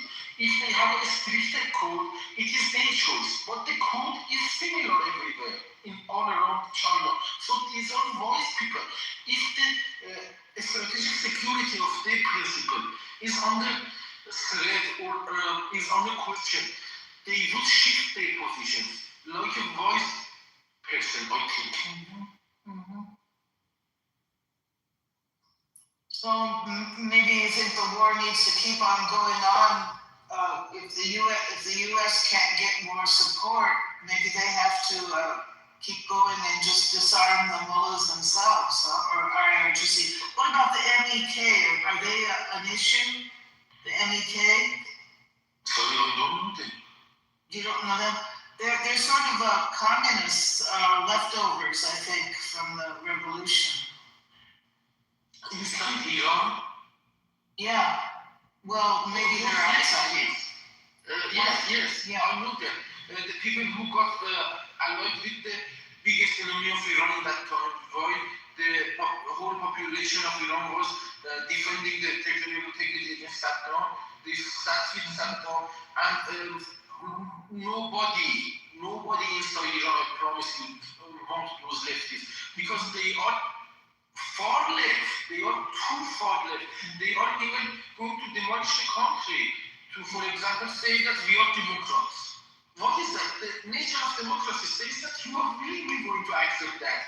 And if you are going to enforce the democracy with gun, you are just stepping on the first philosophy of democracy. You have a big misunderstanding, and it is because they are too old school, they are old people, and they have the knowledge of, for example, universities, political universities of 40 years ago. They did not update them with the recent days, modern day.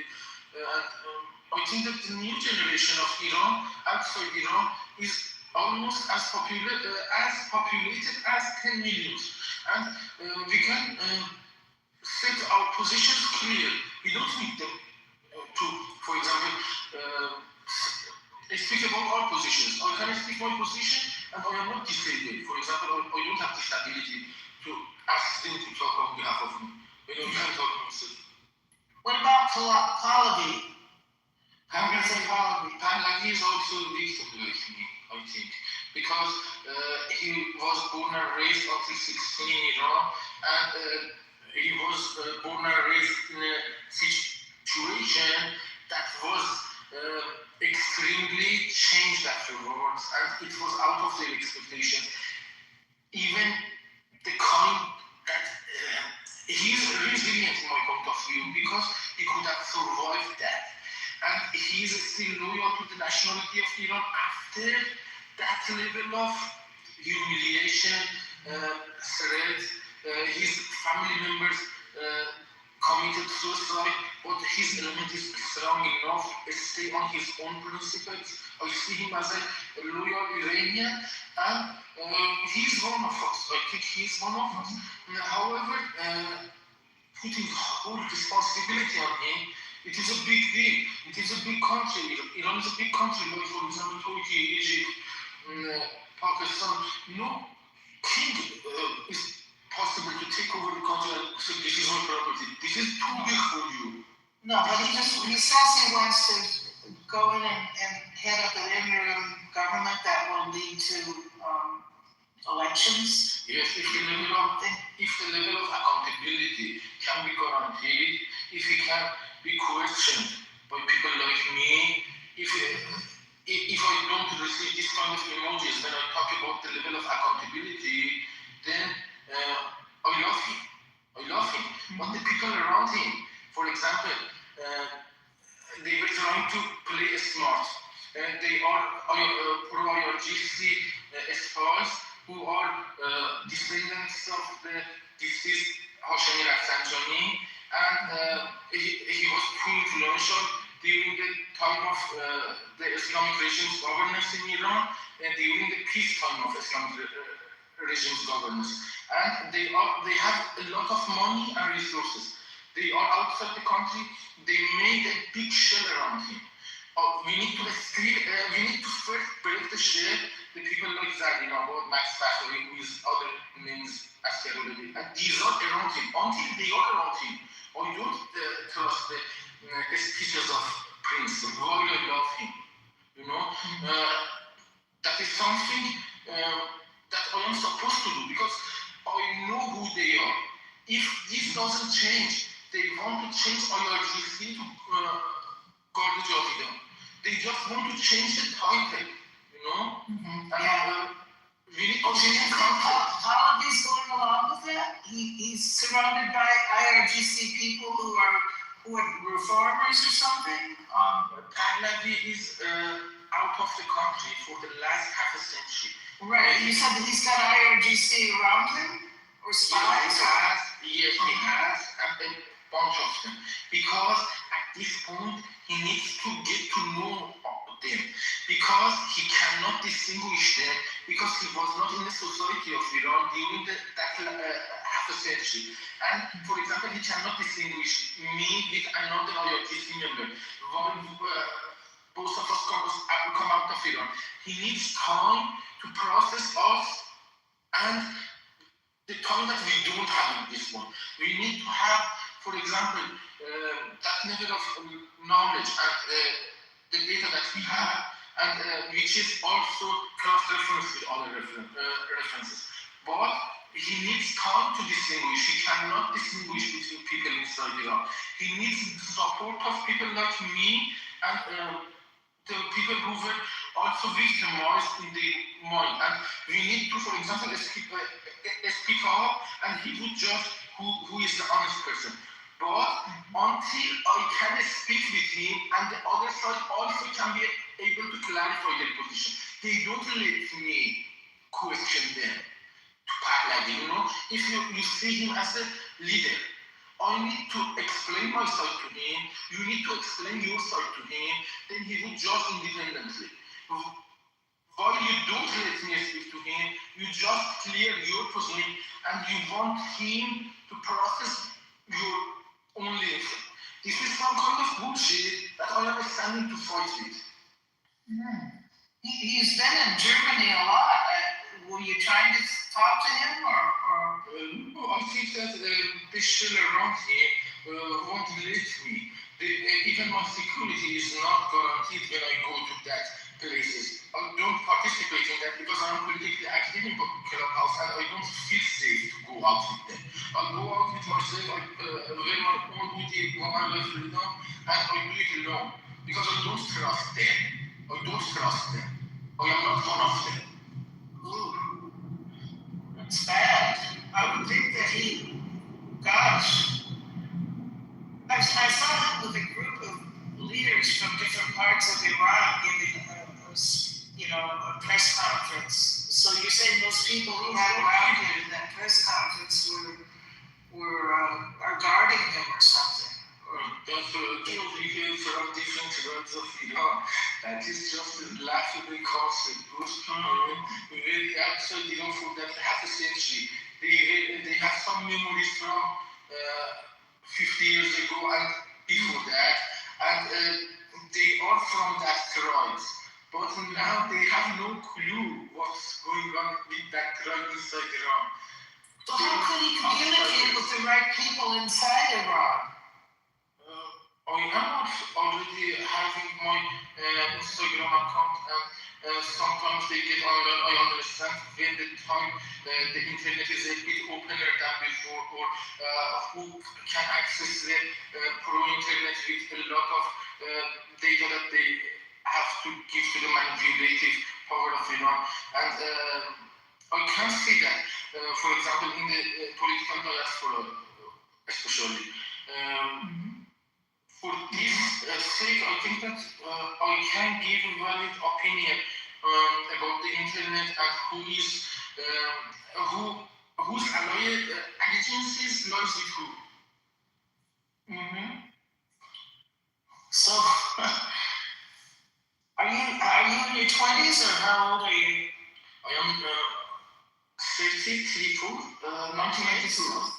So you just left there just a few years ago. So you have a lot of contacts and experience.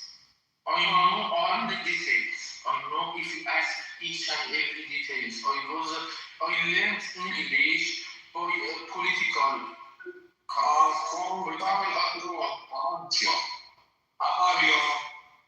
I was watching CNN and I was learning, for example, English from Christian Amanpour or Farid Zakaria. Some of these schools are some other concepts. For example, this guy cannot deal with the level of reasonability that I have.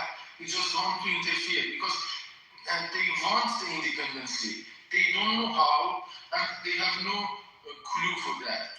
When somebody comes to speak up, they just, out of some naturalistic feelings like fragility and things, they would rather to demolish the country rather than speaking, let me speak, you know? This level of selfishness is unbelievable for me. That is some kind of treason in my point of view. When you are not able to, when you did not spend enough time to learn, now you do not let the other person who is studying about that talk on behalf of yourself. Who asked for you are? You are ready to demolish the country, but don't let me speak. Interesting, no? This level of bullshit. They are speaking another standard. Are you talking about somebody here in this room? Yes, He's trying to talk over you? Yes, this guy was a Kurdish guy, and from the language that he was using, he was too dumb. He was separatist, and he was not those kind of Kurd that we have inside. That's right, the separatists, the Kurdish separatists are the downfall. They care more about their issue, their separatist issue than Iran, the freedom of Iran. It seems that they'd be willing to create a civil war or something. However, this problem is not just for him. It is for all the political diaspora of Iran. When they cannot speak themselves, they won't let any other person to speak, even if they speak better. This is the biggest weakness of opposition party of Iran, this level of selfishness. And even a lot of those people, jealous people, chose these screens just because of that. Just because if you are educated, then you cannot take a better position. You know, to change the script to what it was. For example, don't let us enforce the changes like we want. They just want to change the name from IOG to God Jordan and to keep the layers of power like it was, like manipulation that was in Rafsanjani did. Exactly, they are making the shape. Yeah. It could turn into a big power struggle there, you know. Since they are disarmed, it is not a power struggle. When they are asked by their own community members not to bullshit, they cannot bullshit. When they are not asked and when they are not taken accountable by their votes. For example, this guy spoke like this. The other fellow friends do not say that don't do this. We are under existential threat.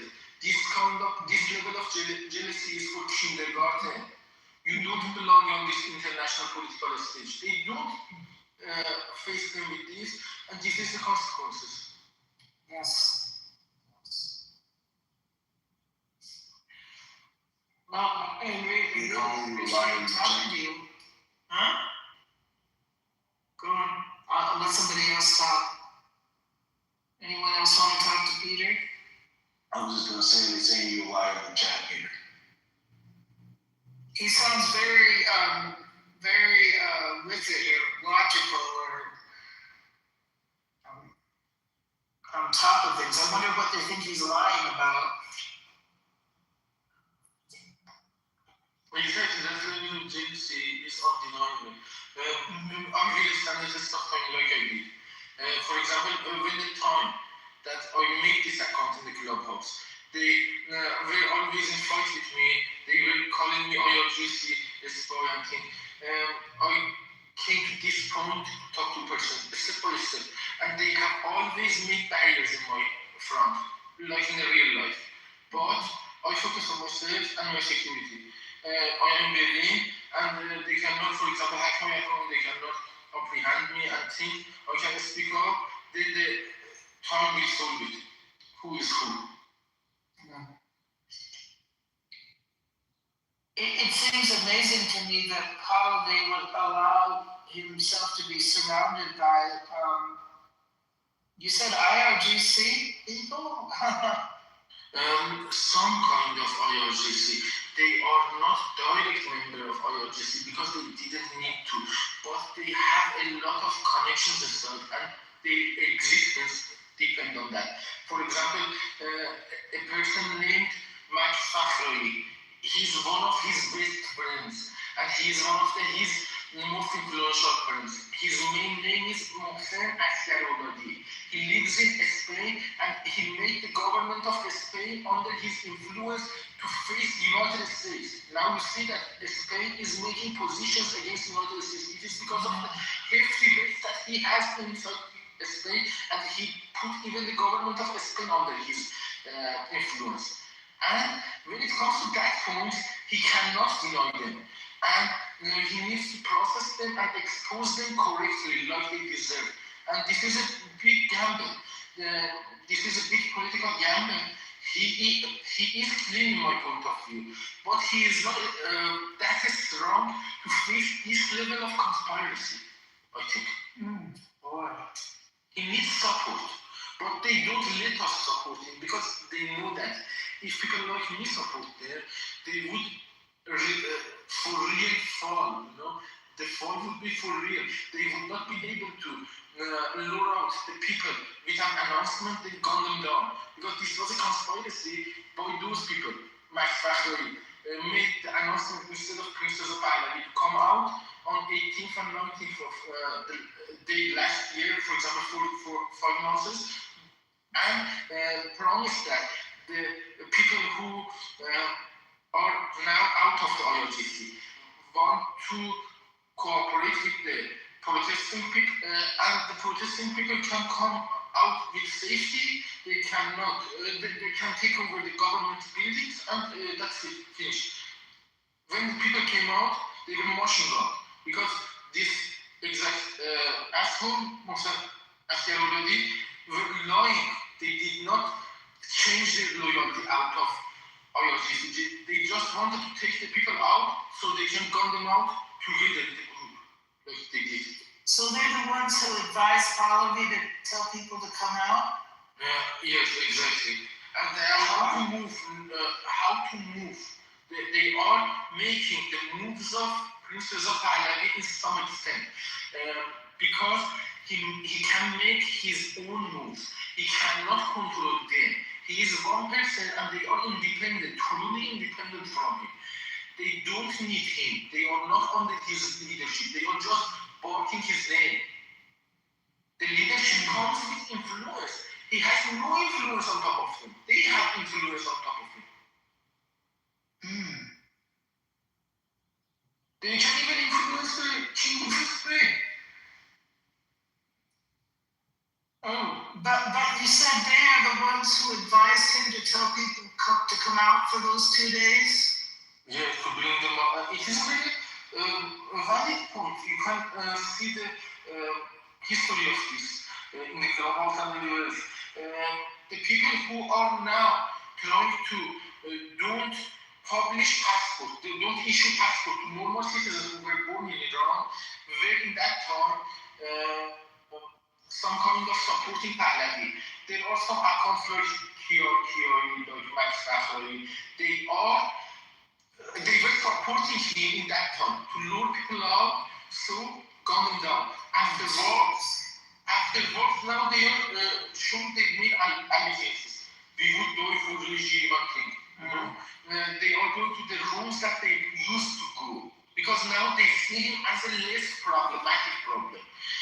Before that, he had more assets than they were thinking, and they needed to gun them down. You said they go to other rooms, so these are people on Clubhouse or on the different diaspora. And a lot of them are outside Iran. This is some kind of a small sample of the political diaspora. Each and every one of them is listening with one account. For example, 1,000 of them or 200 of them, 100 of them have one account. They listen together, and it is in Clubhouse. And the voices, for example, is going to play in a room that one account is only there. Some of the rooms even see the comments when you want to send inside the back channel of the room before letting it to be visible for everybody. They even control the chats. You cannot send a comment on the chats if they don't want to. Now, out of sudden, when you progress, when you come to this point themselves, they want you to, for example, come and say our problem. You can talk about or something. But this is a big lie, because now they see you as something that can add to their credibility.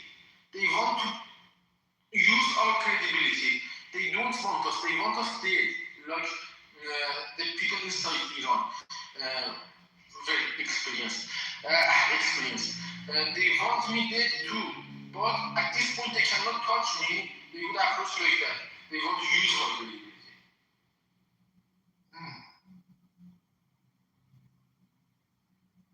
So you have credibility. You're not just a lone wolf. As much as one person, for example, if one person is good, they want it. And when it is new, they don't want it. They would remove the log, they would delete the comment, they would kill even. And when you are, for example, when you have some level of credibility, they want you to be with them, to use your credibility, but they would have conspiracies behind you, like they did to their own people. For example, how they killed their own Hashemi Rafsanjani, how they killed the children of those responsible. For example, these people are not even have soft spot for their own children. How would they still be? They would kill their own children. For example, Mohsen Rezai, one of the main IRGC members, killed his own boy in Dubai. Hassan Rouhani, another reformist, who is populist, for example, more popular than others. He killed his own son with safeguard. Another person, Hamid Rashari, he says that what kind of music do you play in your car when you go to another place, when you are inside car? He plays the speech of another mullah for his children. He doesn't let them listen to music. If they want to listen to music, real music, they will kill them.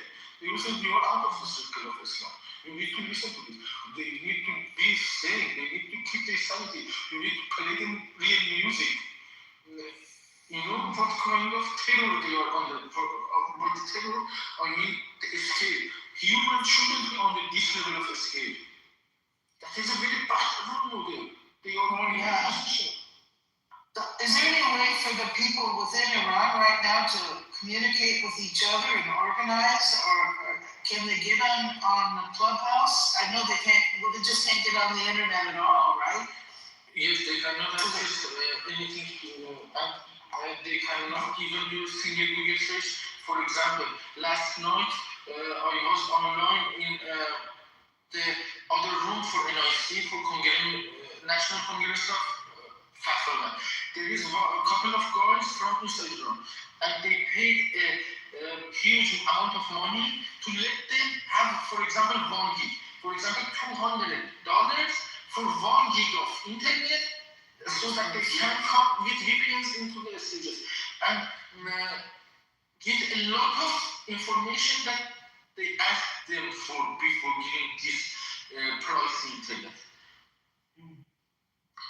So people have to be just communicating with each other just like the old-fashioned way. There are some internet that is under heavy surveillance, that is under,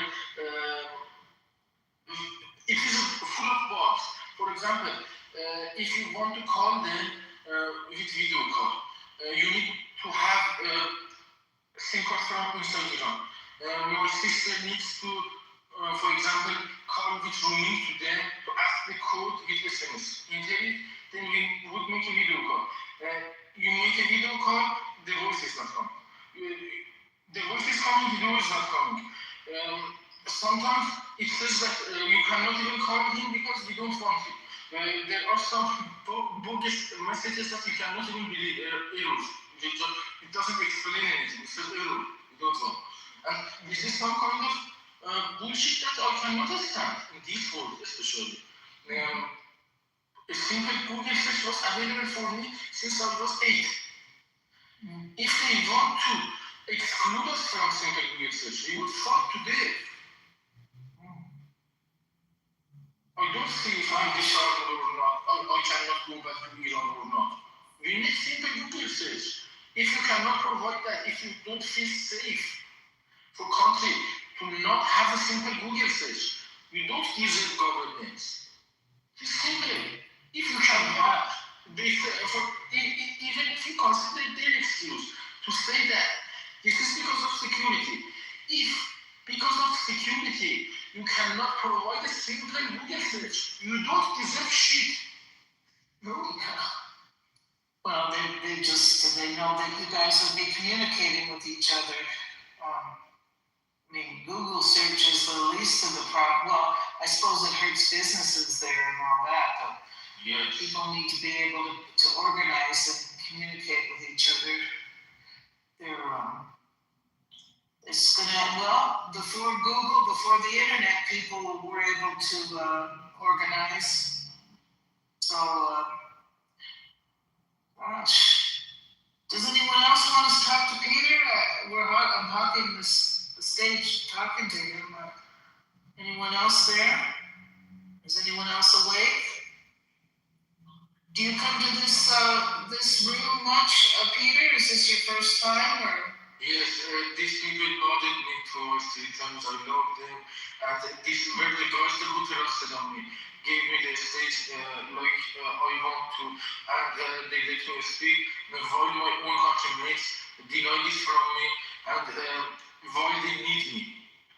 They need me, but they deny it from me. But these people do not need me, but they let me speak. This is very admirable, and I love them. And yeah, it's really good to hear you. It's I've been following this since things started just after Christmas. Watching all the time. I watch Tusi TV. Do you watch him, Mayor Tusi? No, sorry, I don't. You don't know who that is? Go on the internet, Tusi. He's from Iran. He's in England, in Britain. Tusi is some kind of religious preacher, right? No, he's not religious. He's been in Britain since he was, I think, young. I don't know if he was a teenager or what. I think he's in his 30s. But his father is still in Tehran. I guess his parents divorced, so his mother and he moved to Britain. But he's been following the whole situation there. He's very clued in on things. But I haven't heard from him what you're saying about Pahlavi being surrounded by these people that are. If I know the exact person, if you write it in the chat or something, I can search it and tell you the exact root of his political view. If it doesn't stand the test, did not comment. 2C. Can you explain it? Yeah, TOUSI. And this is a general family name. What about the first? This Tusi, a lot of Tusis are. Yeah, that's his last name. His first name is Mayar. But just put it in Mahir. put it in YouTube. Okay, let me Mahir. He's on YouTube. It's called 2C TV. There's a free part on YouTube, and then also you can subscribe. And then also I've been watching Iran Revolution live with Goldie Gamari. She's a Canadian. She was in Parliament in Canada, but she's from Iran, and her family left there when she was young. And then she has another guy on with her. Pardon? He's not a bad guy. He's somehow not Pahlavi because his information is not current.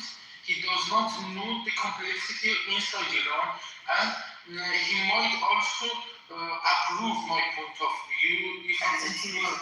I think he would. And also Goldie Gamari, she might want to talk to you too.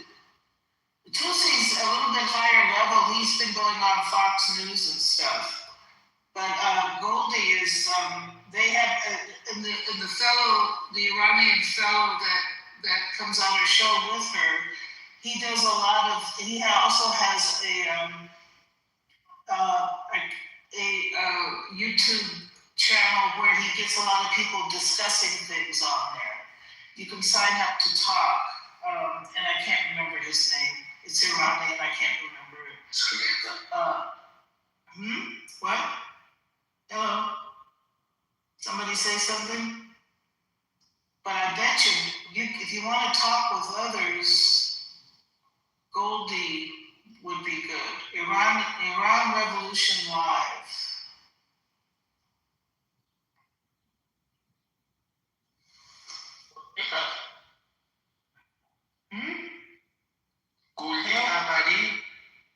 Yeah.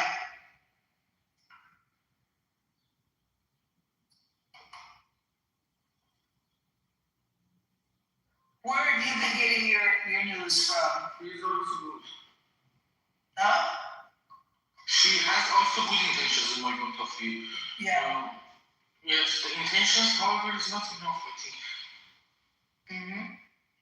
Yeah, they do a lot of rah-rah, stuff. Just, I remember when the shooting started, for those 2 days, it's like she says, let's not cover this. No, we have to keep positive. She couldn't, it was just,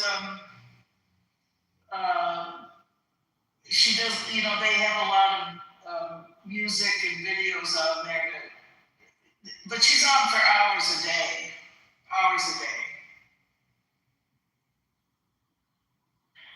But I think that I can also discuss. These are positive guys. These are positive guys, Mahir Hussein, Goldie Gamari. Don't see them as those spies like I see in others. However, I am thinking that I can also be in that, but can also help them with my ideas. I can also speak with. I am blocked from those rooms for kingdom followers. Yeah, they're very positive. They're pro, freedom. But they are not open for us to give opinions. They are positive. They are good, but I think that they are not open to listen to people like me. Well, they might be. The guy that's on with her, what's his name? I hope. No, I'm trying to remember his name because he has his own channel where you can sign up for it, and then they have several hours a day. They have discussions, and you could be part of those discussions. I forgot the name, I will see how my comments go because I am going to comment on each and every post that they make to see if I take any attention or not. Yes. Hey, it's really good talking to you. I gotta go to bed before the sun comes up. Thank you very much. It was truly constructive for me. Good. Very good. Yes, thank you. Thank you very much. God bless. Praying for you guys. Best wishes.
We need a boy there.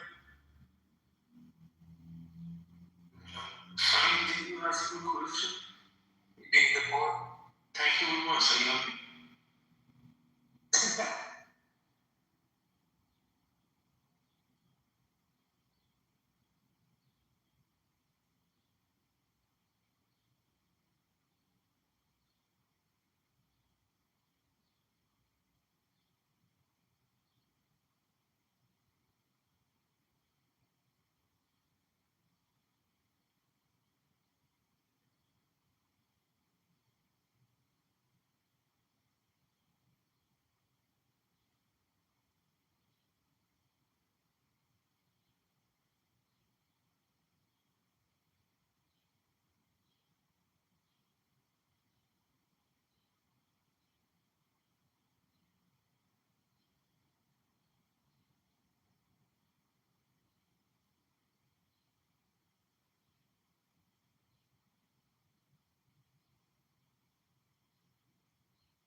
You ask something like, yeah, maybe. We don't want to say no, do we?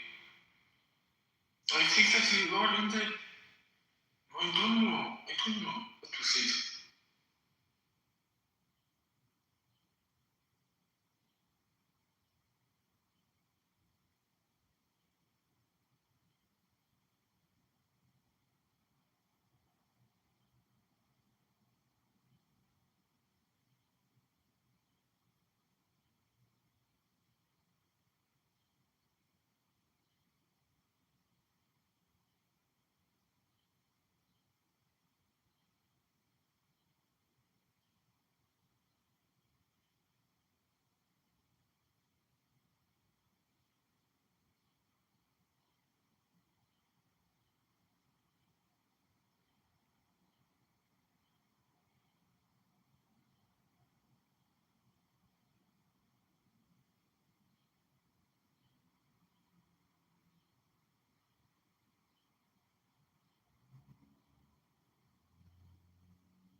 I mean, really, I get audio with it. You know what bothers me the most? It's like,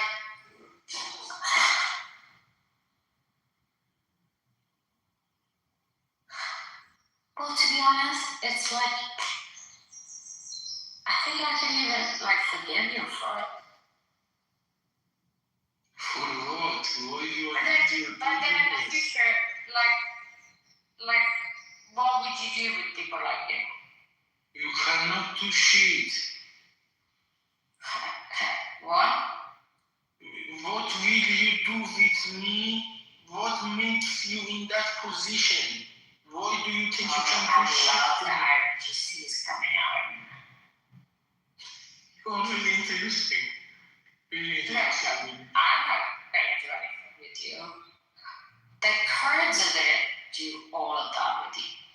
Oh, no problem. And you know, that to me, how many Kurds it is not your have the IRGC been killing over the past 15 years? It is not your concept. It is between me and Kurds. If you don't kill me and Kurds will kill me, I would have to talk with them. Like Iran gets liberated, it's like future Iran. Like, what would you do with people like this? If you could have done something, you would have killed Germany's gonna send you If back. you could, you would. That's the point. You would not find the chance. What would I do? Like you did not find the chance right now. You will never ever find the chance. I'm 2,500 years. The audience, what I do, Old type of person. because I am strong enough to overcome myself. You know, I am strong enough to overcome myself. You know, you talk like this, would you forgive people like you? This is my managerial position. Even I do not manipulate like that. You know, even I cannot, for example, when I have the choose button, move to audience, I don't. I would listen to you. That is something that you don't have. I guess like what? Even you cannot have this level of ability. You do not voluntarily excuse people, but I do. That is the difference between me and you. Well, but like you said, like you're here, so I am not in discussion with you. I am not in discussion with you. I am just answering your bullshit. No, I mean, well, you're not, because I'm asking, what would you do if it was you? I mean, we know what you guys do. You just execute without trial. Me execute? I cannot kill ants. I cannot handle a gun. Execute. What do you say? Who do you think you are talking to? Yeah, but by your purpose, do you know how many you're responsible for having been killed? You need to find somebody from IRGC to prove that. I see that day the other night. You saw the Korean guy like Chinese. He removed it from the room. He was Korean, from South Korea.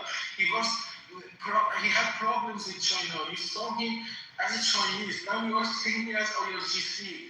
Go. Oh, it's China, IRGC. That's But China's not gonna care about you, I see that you are in a big misunderstanding. But what you misunderstand is You start the Korean way as Chinese. Like when the RGC is gone, they're gonna move on to the next project. Your level of understanding is not enough to distinguish South Korea from Chinese. Why do you need political comment?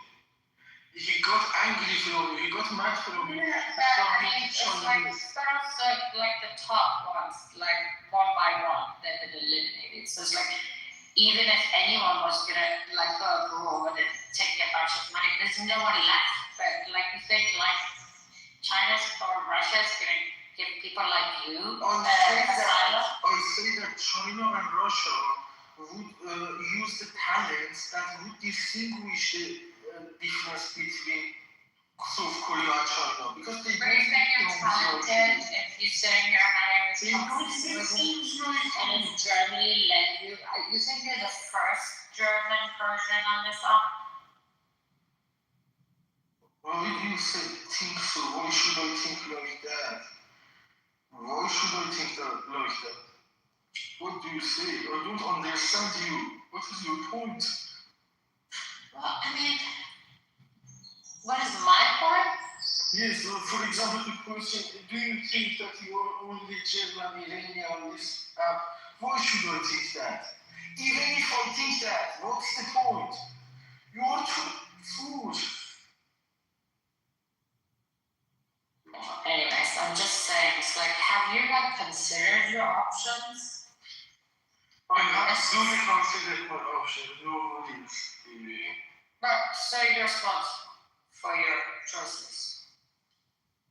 Okay. So please. No, you are. What are you Muslim? No, but I respect this not to introduce to other people. They go to their home and do what the heck they want to do, but not try to enforce it on others. For example, I don't want to wake up every morning to say today, I want to sleep, I want to do this, I want to eat pork. But you can go and do what the heck they want. Yeah, but you know.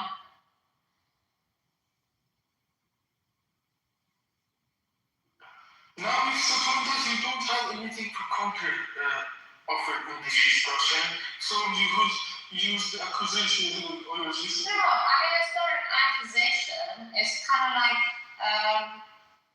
I'm just thinking. It's like, have you weighted up your kind of, your whatever? When I listen to you, I just think you can just play dumb. when you want to play smart, it is really interesting for me to listen to your tone. Please continue. Now you're playing the smart game. I'm a political commentator. أشتغل في مامونا from my mom's side. I have family. My mom was a secretary of a school. So they can keep an eye on you? Yes, I think I don't have a problem to having eyes on me. I have no problem.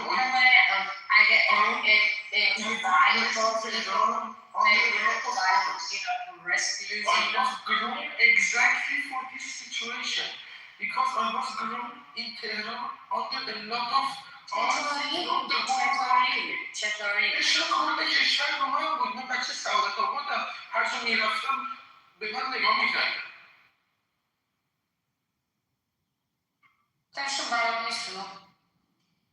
No, but I was under their attention. They wanted to see me. They wanted to, and I am used to that. You are not used to that. You are not used to take that attention.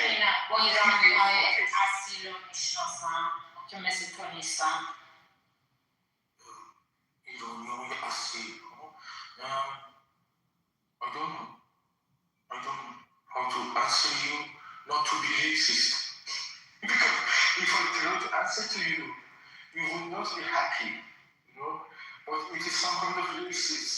I am not not willing to disclose that with you because if I want to defend my originality, you must believe it. ولی ایرانی اصیل مثل چیزش حرکتاش مثل تو ایرانی اصیل چجوری حرکت؟ How does he the original Iranian move? How do you describe that? We would diversify. You were thinking you know something to extinct us. We would diversify on the forward. Okay, she we have survived the whole history as the longest history of the governance on the country. In the Yours is only 47 years old, by the way. Iran, I am from a country that has the oldest history of the being under the same flag. Understand that? I come from there. I'm one of them. I don't need any more. Yes. I don't seem to be special. I am one of them, and I know that. It's method, but just rejected God. Because you don't have any other concept than this. No. You want to just به خاطر که تو ارزش اونی که زیرش تو بودی هیچ وقت نفهمیدی. شاید هم فهمیدی ولی برای ارزش نداشت. چرا؟ به خاطر که دهاتی هستی یا نفهمی یا فهمی یا هر چی که بودی. ولی اون هر چی که تو بودی wasn't that innocent. به خاطر که خیلی از خوش به خاطر این. ببین بین تو پیره کیر پیره تو دهن تو. Why not? Why not? Yeah, why not? Yeah. Sure. That's a lot of power. خودش کسخونه ولی بین تو این کیره تو دهن تو. Do you want to believe someone for you? No, I don't want to. هرچی شما هستیم ولی ما فهمیم. All I know is that this woman is wasted, guys. Whoever is listening to this, she's not Persian, she's not true Persian, she's fucked up. She's wasted. All I can say about it. Bibi Montini is a wasted woman. I don't know where the fuck she lives in. But this woman is fucking out of her fucking mind. You guys are all should know about this. It's dangerous, that's by the way. Kordai, این کار اصلا نکرد. Yeah. شما کی هستی؟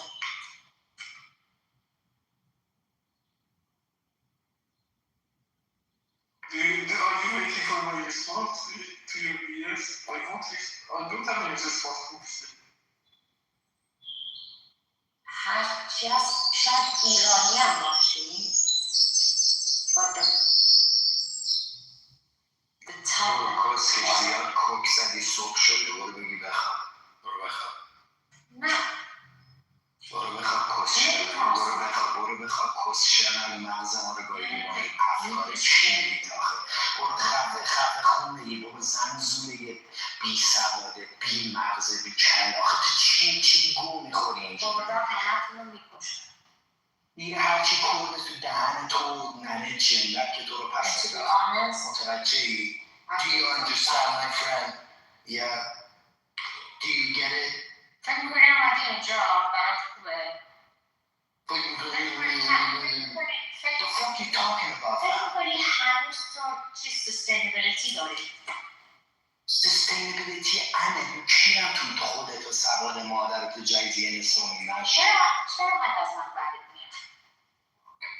Fuck man, I'd rather Because you're speaking BS on the political stage, baby. هیچ به فارسی صحبت نمی‌کنم. International political stage, we are not supposed to speak Persian. فرق می‌کنه. Absolutely. من فکر می‌کنم من از عرجسی می‌ترسم.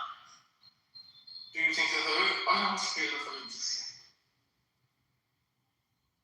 نه خب برشون کار میکنیم و یعنی یه نفر مثل تو چی چی میگن پخر یا نه چیه خپه نمیمد اینجا حرف بزن اجازه We understand your language. Are you waiting for you to address the Iranian interest instead of you to listen to you? See how you want to defend me? نه Defend Iran, not attack me. Defend Iran if you're Iranian. If you're original Iranian, you should not pay attention to me. You should defend your position. You are not original Iranian. You are the dumbest soldier wasted. Well, how do you and I, like, what's the difference between us? The difference is that you are bullheaded. No, the difference is Bullhead is the main difference of it. You might not even be religion, but you would still fight for the ideology. You want to stop ایرانی اصیل هیچ وقت این کار نمی‌کرد. That's the difference, you motherfucker. A true Persian would never fight for you called me motherfucker, and since I come from a good mom, I cannot stand you. If I have the power connection, I will send you to audience right now. I have the capacity for you.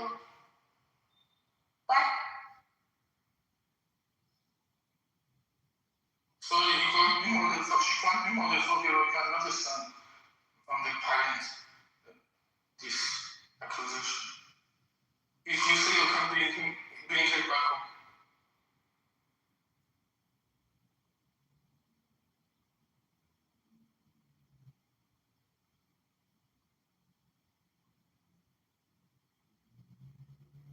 Did you see I could have sent you motherfucker? I think you got my bros because you called me motherfucker. ولی چرا؟ You see? پوریا یه چیز دیگه است. یه چیز دیگه.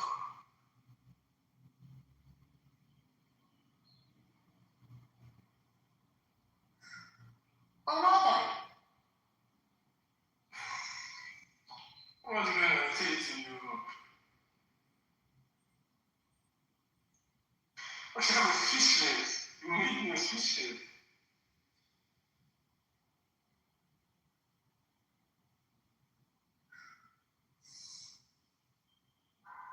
پس چی بگم؟ Oh, you don't need to always say something. Oh.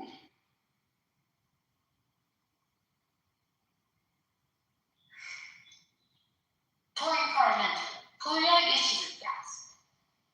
اون ایران. Okay, what is my problem with him? He is Iranian, you are Iranian, but I am not as bad as نه ولی تو مایورتی If I have the moderation power, I would tolerate you on this stage. But if you have the moderation power, you would have blocked me and removed me. Why would you have to moderate? I have this discussion I would ongoing. never entertain this conversation. You cannot the discussion ongoing. Can the discussion ongoing? چرا؟ Because I am capable. Of what?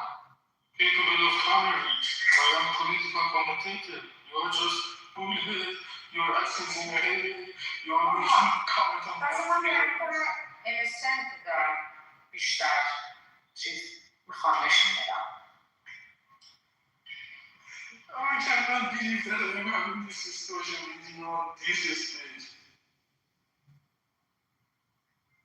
چرا؟ چون که زیرا. نه خب فکر میکنی من وطن خودم رو نمیشناسم؟ Yes, I think so. نه تو نمیشناسی. دلم برای این میسوزه. نه تو نمیشناسی. من تو.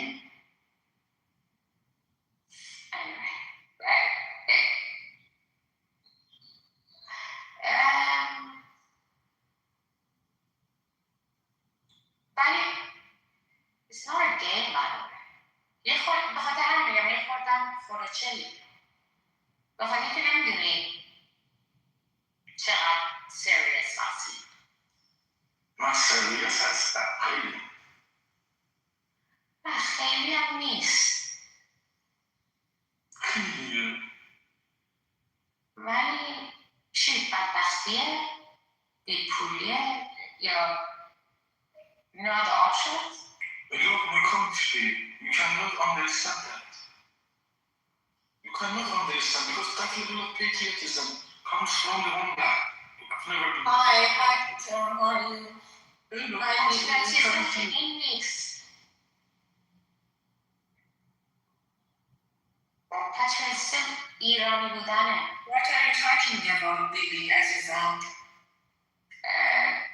None of your concern. دلم میسوزه. چرا دلت میسوزه؟ به خاطر که کشور رو دوست دارم. الان مشکل what's wrong with Peter؟ چی شده؟ پیتر هم دوست دارم. Oh, interesting. You need to be discovered, or you still need to discover it.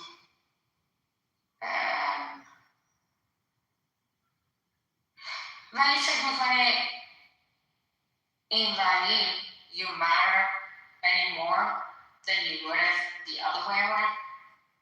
نه باطلت کردم.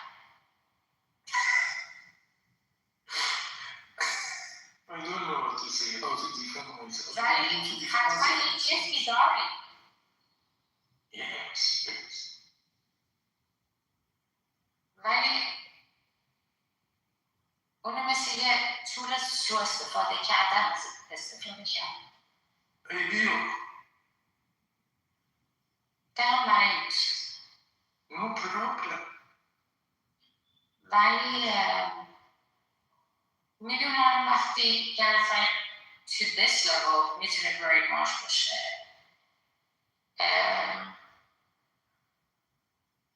You should easily have me killed. Have you killed? No, I mean you wouldn't. You don't care to be honest. It's not like you're gonna go like I'm right not on. killing you. Why should you cannot do shit. Why should I kill you?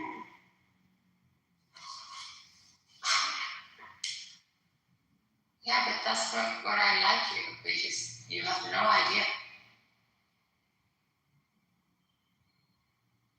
Exactly, I have no idea about you. Yeah, exactly. But anyway, so it is you can't like. Today, وقتی شاه رفت چند نفر رو کشتن. The king had the ultimate power in Iran at that time. When he left the country with his suitcases, he left them without their He guns. didn't live with the suitcases. And a couple of more suitcases. Yeah. But he actually he didn't run. He left. And that's why he didn't come back. They were He didn't have the because they didn't have a leader. They asked him, do you want to stay and fight? He said, no, I'm not going to kill my own people. But his own people was also military people were killed. What about the military people? Weren't they his people? They were under his command. They were under his command. They were killed. They left them alone. I would rather to die inside my homeland Let me find you or just kill my army members. They kill, if they want to kill my army members, they first have to go through me. They first go through myself, then kill my army members. He was not in the level of command. But he had the power to save a lot of army members who were loyal to him. They were under his command. They lost because of me. They lost because he left God. They did not use to get command from any other person. They were under his command, and he used them alone. That's when what's it called? When something, the end justifies the means, or the means justify the end. Okay. Exactly just that. If this is not justifiability, then you should have defended your army against those people who are destroying the order inside your country. Keeping the order is the first importance. That was America. Just like If you want to use exactly justifiability, that is to keep the order. That's Persian. You are wrong. That's how If you are using that let the justifiability, that is for bigger cause, not for and it's not gonna work. And going you're on. gonna come back to me. I think that you don't understand what you're saying. That level of justifiability and reasonability is for a point that you keep. هر چقدر یه نفری رو بخواد برات بگی هیچ وقت تو اینو نمیفهم. ببین اگه چیزی رو می‌خواستی بذار کار فارسی بکنی. بگم بفهمی. میگم اگر تو میخواد این سطح دلیل رو بیاری که طرف میخواست برای دلیل بزرگتر یه چیز کوچیک‌تر رو فدا کنه، اولش باید اون قدرت خودش رو حفظ میکرد. میدونی قدرت خودش دلیل بزرگتر بود، نه اون چیزی که تو میگی. اولین چیزی که خمینی گفت ما درباره ریس و کشور نیستیم، ما درباره ایدئولوژی هستیم. اون مردی که اینجوری میگفت. Yes, Khomeini was a bigger asshole that was letting serve the country because of mismanagement of mismanagement of people like you. I was not planted in the town. I was not. My father was a چرا نمیری توی رفاقایی که ایرانی ها تو کلاس هستن 50,000 و فکر نکن چند میلیون ایرانی الان تو اروپا بزرگ شدن، همه اینا برمیگردن. Yes, all of them will and taking power is Iran and make Iran the strongest ally of the United States. دیگه نمیذارن. We would be the strongest ally of the United States with these assets that we have all around the world. Mullah cannot face us because we are not limited to one country. For example, if some of us are in the United Kingdom, some of us are in Germany, if the United Kingdom wants to misuse the intentions of Iranians inside their country, let me address this clearly, then I will bring her up again. She said about something touching in my heart, and this is about the population of Iranians outside the country.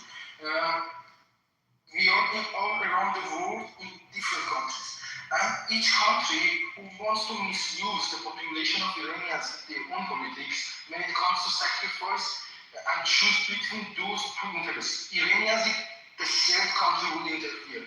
You know, if United Kingdom wants to misuse Iranians in their land, the Iranians in Germany would support Iranians in United Kingdom.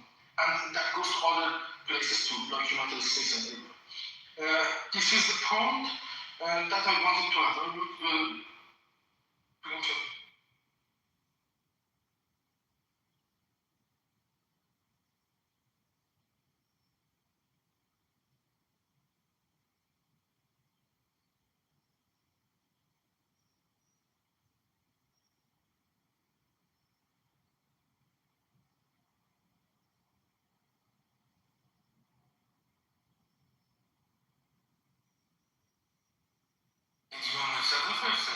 Can you have this level of reasonability?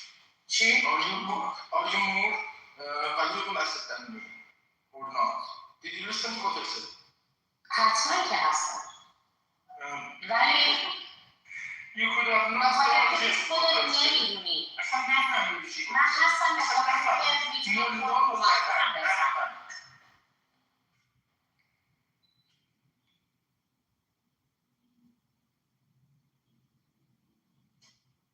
و اگه نمیدونستی این کار نمیکردی.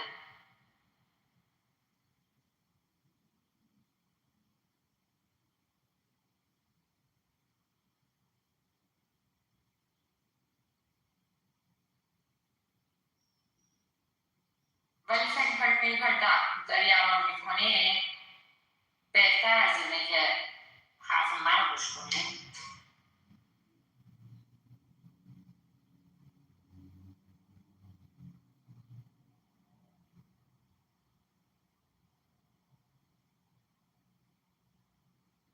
But also, like, we didn't used to have these issues.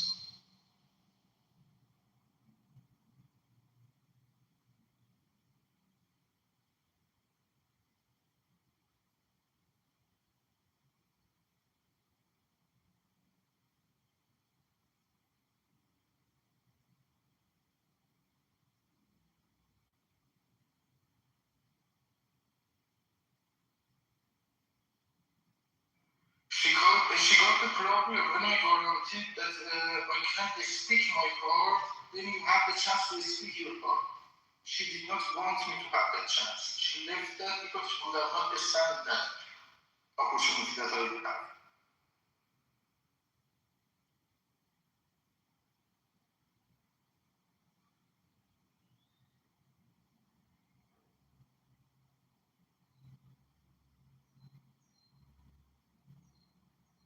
She left or you removed her? Peter? I did not even move to audience. She left. What was happening?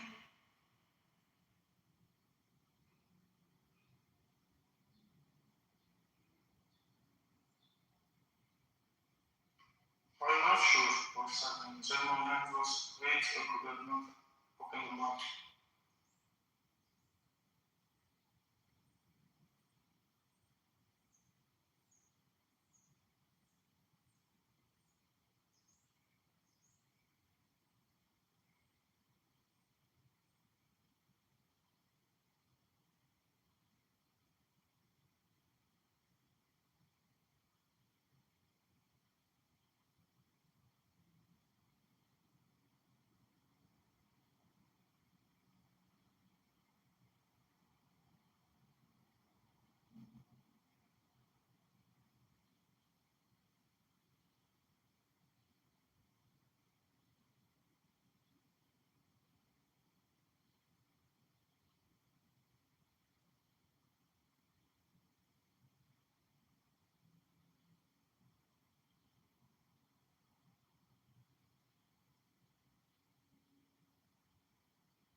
Did you see or did that you go first? Kitover.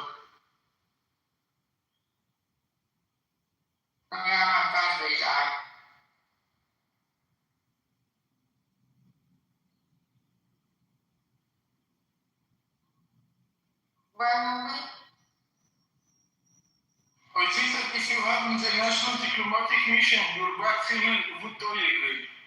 You think this is international political stage? This is not important for you. Everybody's sleeping. Like, what's international about this? I don't know. You think?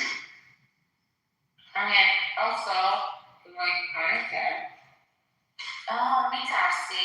Well, anyway, that's got nothing to do with it. It's fictional words. Film words.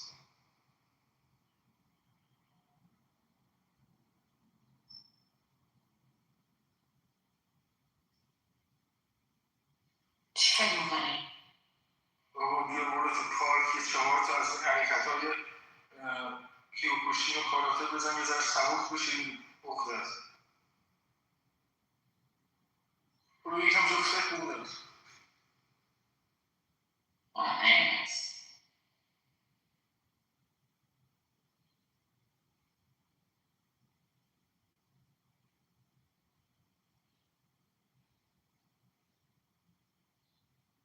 واقعا فکر میکنی اینا وقتشون تمام شده؟ Why not? They are ended. Mullah is going to be ended by Peter. نه مارا نمیام RNC ها RNC is going to be ended by Peter. نه فکر میکنی اینا وقتشون تمام شده؟ Yes, I will end it. Somebody needs to end it. If it is game over, then somebody needs to announce that. I will announce it. ازشون کسی دیگه نمونده. چی؟ کی؟ نه کی مونده؟ اونا هم که مونده هم حتما نه اونایی اگه کسی مونده حتما باید بدونی که اونا بودن که بقیه رو ستاپ کردن. پیتر مگه تو با IRGC و جمهوری اسلامی هستی؟ بابا این داره شلوه میگه این اصلا کلا آدم مریضیه مگه توی این اکانت رو نمیشناسی دیگه نه She's sick. She's appalled. یعنی چی داریم حرف میزنم؟ اومده بود به چینیه به کره میگفت تو چینی هستی الان ایران نظر نده بعدش چینی بهش تفاقی کرده بود و این فرق هنسن کره نیست فکر میکنه من همه اینجا میشنم You don't know the difference between China and South Korea.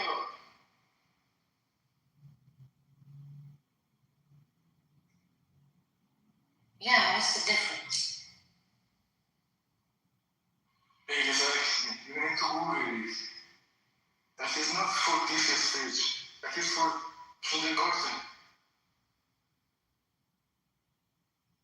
ندید پوتین رو چیکار کردن؟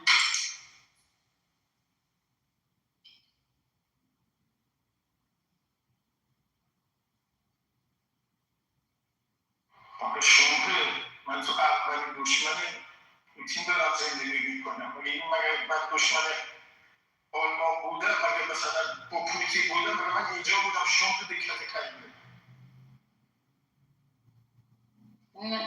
در چی نداشتم؟ خب در نبودی فضای سیاست مگه سیاست من کامپلیکیتد Either it works or it doesn't. بیا برو بازی تو کن بیا برو خوبرکای بازی کن Or what? خب داریم حرف میزنیم آخه واقعا داری حرفای سبکی میگی برای این استیج نیست واقعا میگم به تو من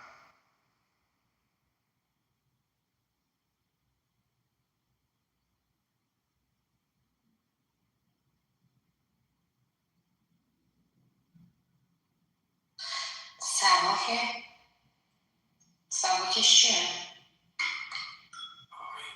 Why don't you just agree with me?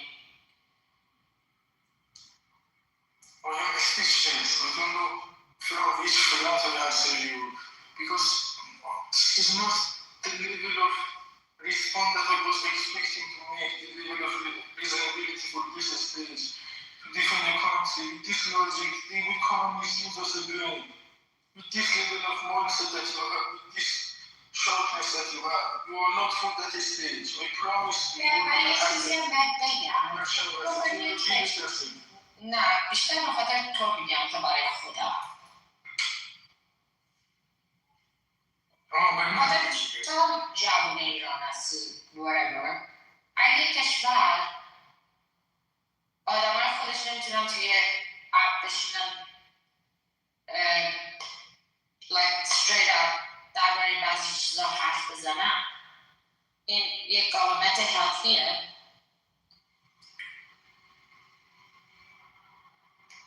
Can't you find your members to ask his rational and say this?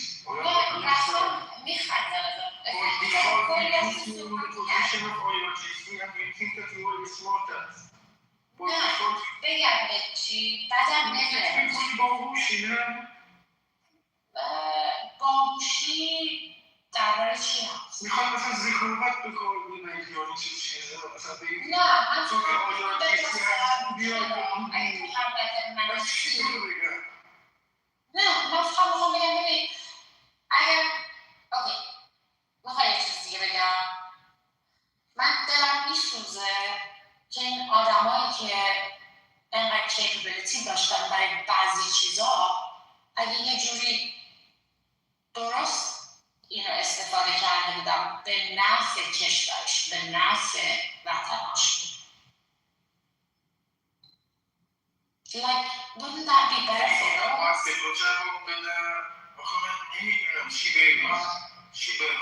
ترکی تا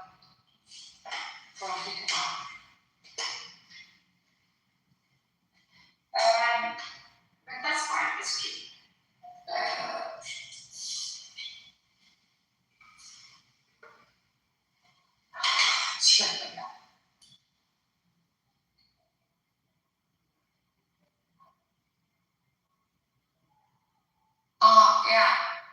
خب همون با هم صحبت میکنم چند صحبت کنم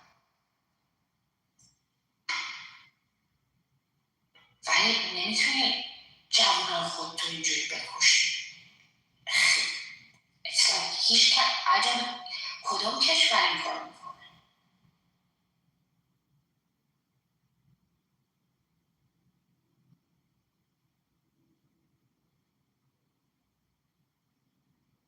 حالا هر چقدر مسلمون باشی یا هر چی باشی باید ادبت بکنی که این اصلا it's really something else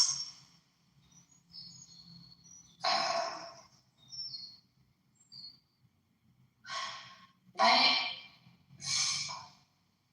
that's the problem with ideology unfortunately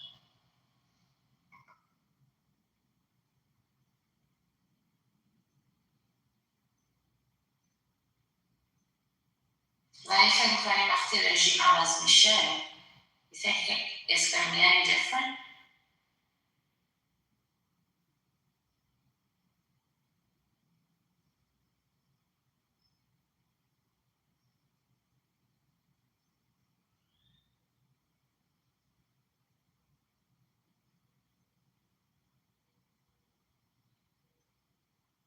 How old are you, baby?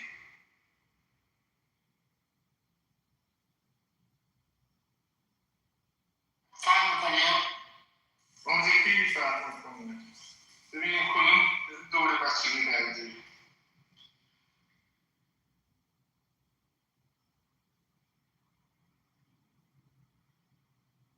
ایرانی هستم جان؟ جون how cute ایرانی هستم خب منم ایرانی هستم 33 سالم بودی چه ربطی داره به سن ایرانی هستی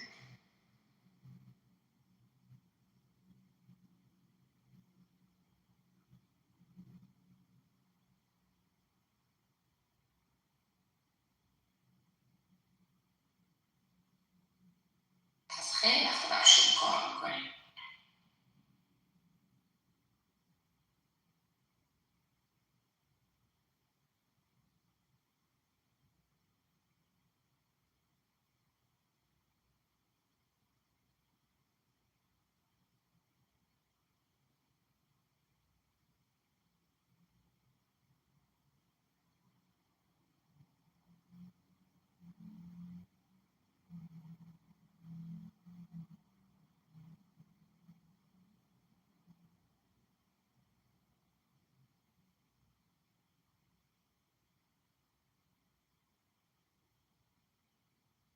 خوبی تو اینه که میتونن تو رو ریسایکل بکنی؟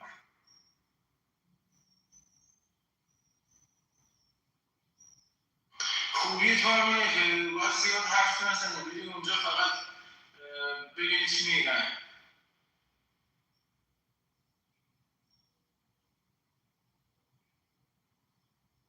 مارسل هستی دیگه، میتونی مارسل تو استفاده کنی اگه حرف کامند درست بهت بدن.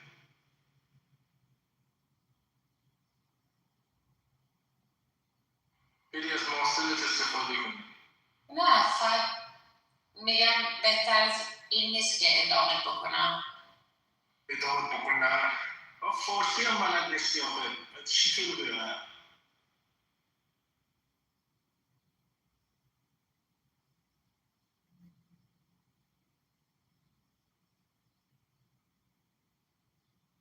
انگار اصلا بیخیالی.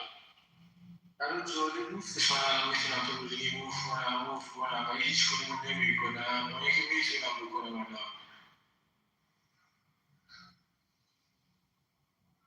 فکر میکنه اگه من فکر میکردم میتونستی کاری بکنی این کانورسیشن رو اگه میخوای چلنج هم کنی ببینی میتونم یا نمیتونم میکنم. میخوای امتحان کنی، میخوای ببینی چلنج میخوای بکنی که من میتونم ریموف کنم یا نه. اگه میخوای اینو چلنج کنی بکن. فکر میکنی already here جانبی دیپورتت میکنه همین حرف بزنی. فکر میکنی سمارت هست. دیپورت میکنه ها جالبه. آخه بیشعور من مقیم اینجا، من تو بیشتر اینجا حرف بخاطر تو من دیپورت کنه چقدر شمپیتی.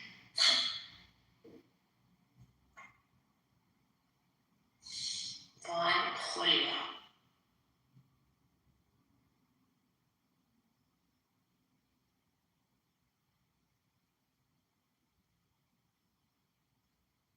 چون دروغ میگی؟ چه دروغی من تو رو بگم؟ من چه دروغی رو میگم؟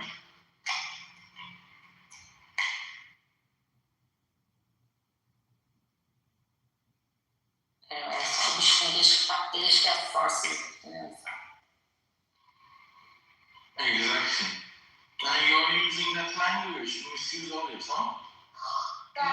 Not let them know what you're saying because you are not based on your codes. You want to use اگه من فارسی صحبت بکنم اگه نکنم بگیست تو نمیتونی اشتباه بگی. You cannot say. I can speak in the PhD level. I'm studying the PhD level in English. پیشی چی خوندی تو؟ من چیزای زیادی خوندم. ببینی یه چیز من 33 سالمه، از 5 سالگی دارم میخونم. از زمان زیزیگلو به بعد نمیدونم دیدی یا نه. من یه دارم درس میخونم از زیزیگلو تا الان.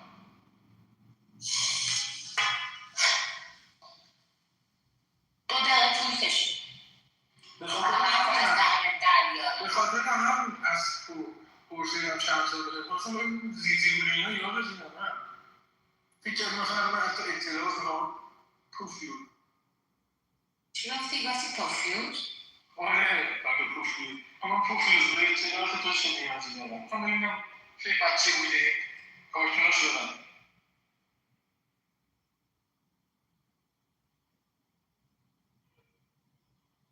نه من خواستم اطلاعات تو رو بشم.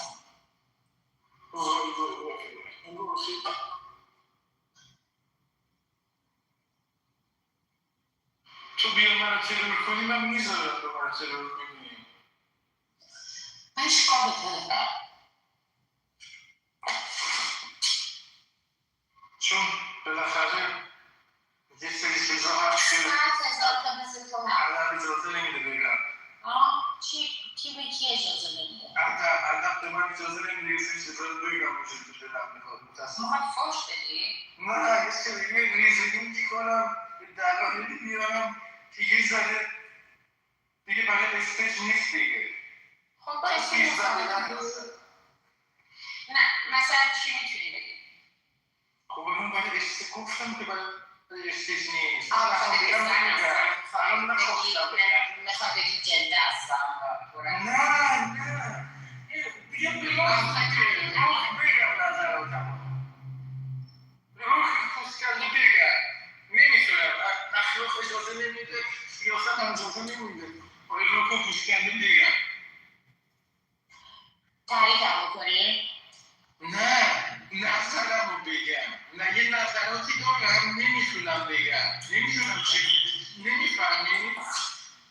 نه اصلا یه نظراتی دارم با همون دیگه تا توی شرایط نه تو میتونی چه نظری داشته باشی ولی اینجا جایگاه نداره. به جز تعریف کردن چه نظری میتونی داشته باشی؟ یه نظراتی که تحقیر نیست ولی بر اساس واقعیت یه جوری تو بشنویش جالبه برات ولی نمیدونم جالبه یا نه یعنی یه جاهایی رو تاپ میکنه که نشمیده کجا؟ تاپ میکنه اگه قرار بود بگم این همه داستان نمیگفتم اونو میگفتم دیگه اونو نمیخواستی بگی ولی گفت نگفتم هنوز نگفتم خیال سالمون بگم من جالب شد باشه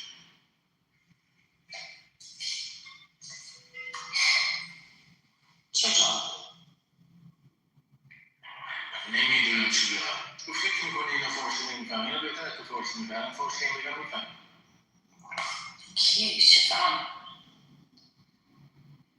تو به ایرانی داریم با هم حرف میزنیم آره داریم توی پارک حرف میزنیم فکر میکنی نرفتی پروفایل رو ببینی فکر میکنی اولین RGC هستی باش صحبت میکنم رفتم تو اتاقشون تازه دوستم داشتم خب به خاطر همونه دیگه اونا فکر میکنی اونا فکر تو هم منو دوست داری میبرن خوش میکنم بیبی اونا توی اینجا دستشون بهت نمیرسه دوست دارن من دارم روی که بوسکنده بهت میگم پس کی داره کی رو میکنه نه کی داره کی رو میکنه بابا اون آیارجیسی رو میگم دستش بهتون نرسیده مهربونه از دور مهربونه تو رو بگیره میکنه من دارم راستش رو میگم به تو الان فکر میکنی هم دارم اون حرفای دیگه هم بگم مثل همونه بلانته و برای جالبه میدونی این ولی واقعیته همین که میگم واقعیت تو رو من میگم برو از بابات بپرس الان داره از پشت خط به تو میخنده بگیرتت میکننده من دارم به تو میگم و اون نظر دیگه هم مثل همینه واقعیته ولی جاش تو مثلش نیست ولی فکر میکنی وقتی رژیم عوض میشه اونا اینا رو نمیکنن بابا این آمریکایی‌ها که نمیرن فیزیکی بکنن اونا هم واقعا میکنن یعنی کردن رو میگم میدونی کردن یعنی چی؟ یعنی ایرانی رو شروع کنه آره فرق میکنه من معلومه نمیکنم یه نفر اگر به زورم برسه چون بخوام بتونم بکنم برم بندازم چی میگی تو؟ اینجا جام نبود که من تو برلین و شربند برلینم ولی تمام اینه که بهتر نکن ولی بعضی ها رو بهتر نکنی بهتر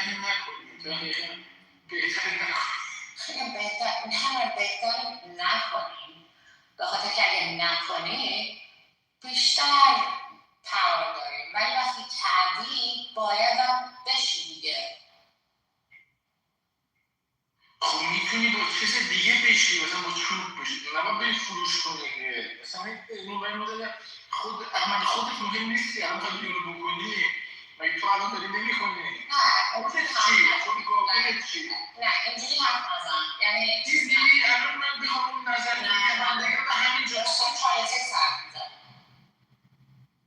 خب دیگه پس من پالیتیک با تو صحبت چی دارم تو چی میخوره رو نمیدونی خب چینا کاره کمی چی میخوره رو بیاد بگیرم ولی برای کجاست؟ Let's speak English for now. You're a good boy, Peter. Thank you. ولی فکر می‌کنی چرا آمریکا انقلاب شده؟ She asked the reason why United States is involved in this. Oh, we just talking politics. Finally, I got that real Peter. I told you. I just posted a video that the shooter talked to me in an interview. Where was he from? California. Your hometown, be Yeah. She moved to, oh yeah, so, Peter lives in, Fantasy World.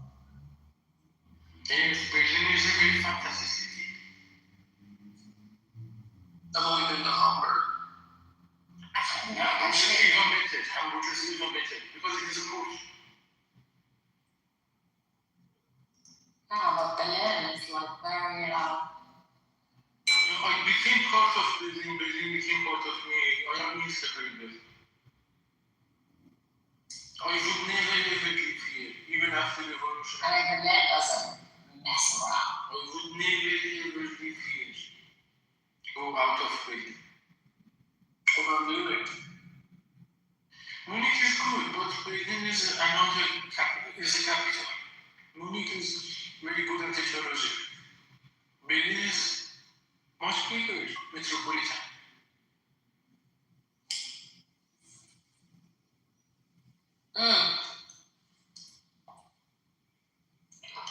Yeah.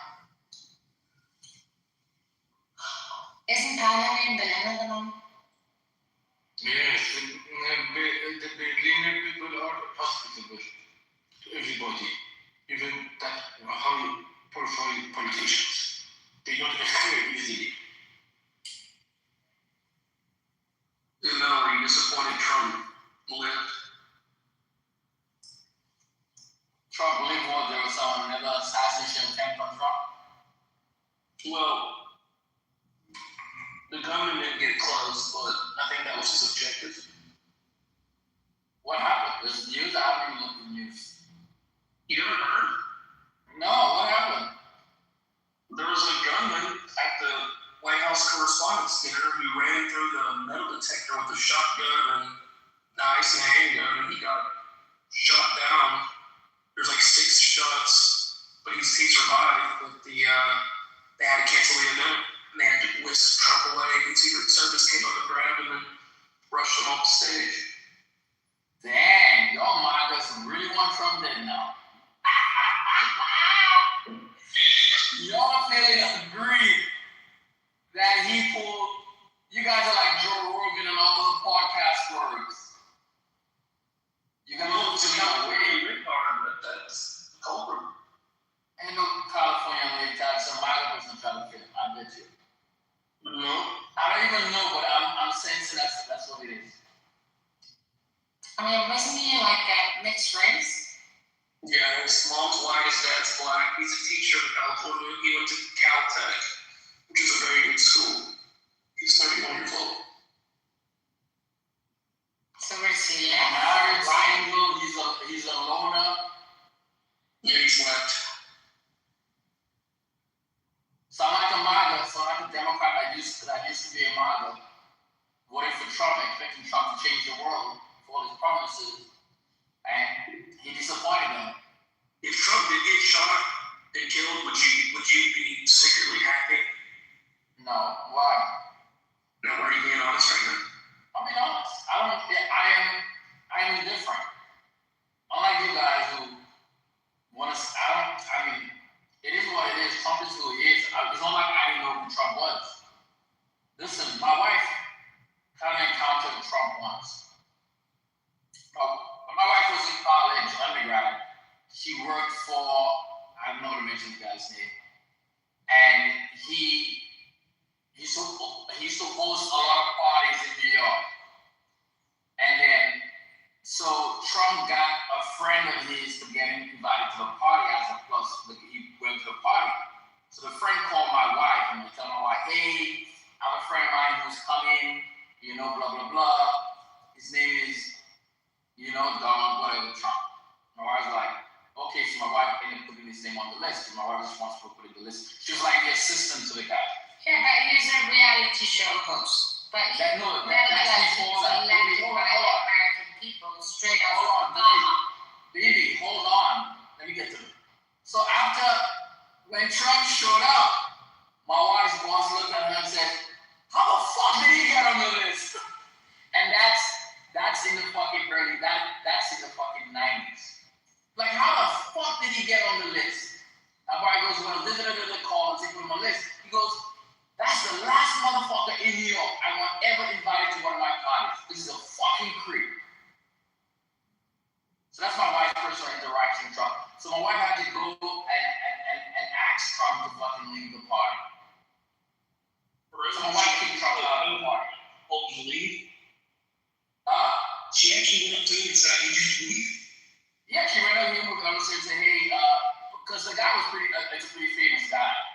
And he don't give a fuck because he was business with him. So he vehemently hated Trump. I don't know what the fuck Trump did to him. Trump stole his girlfriend or whatever. But he told him, get that fucking creep out of here. That's the last fucking person I want you to ever add to my fucking invite list. Why do you think he got elected?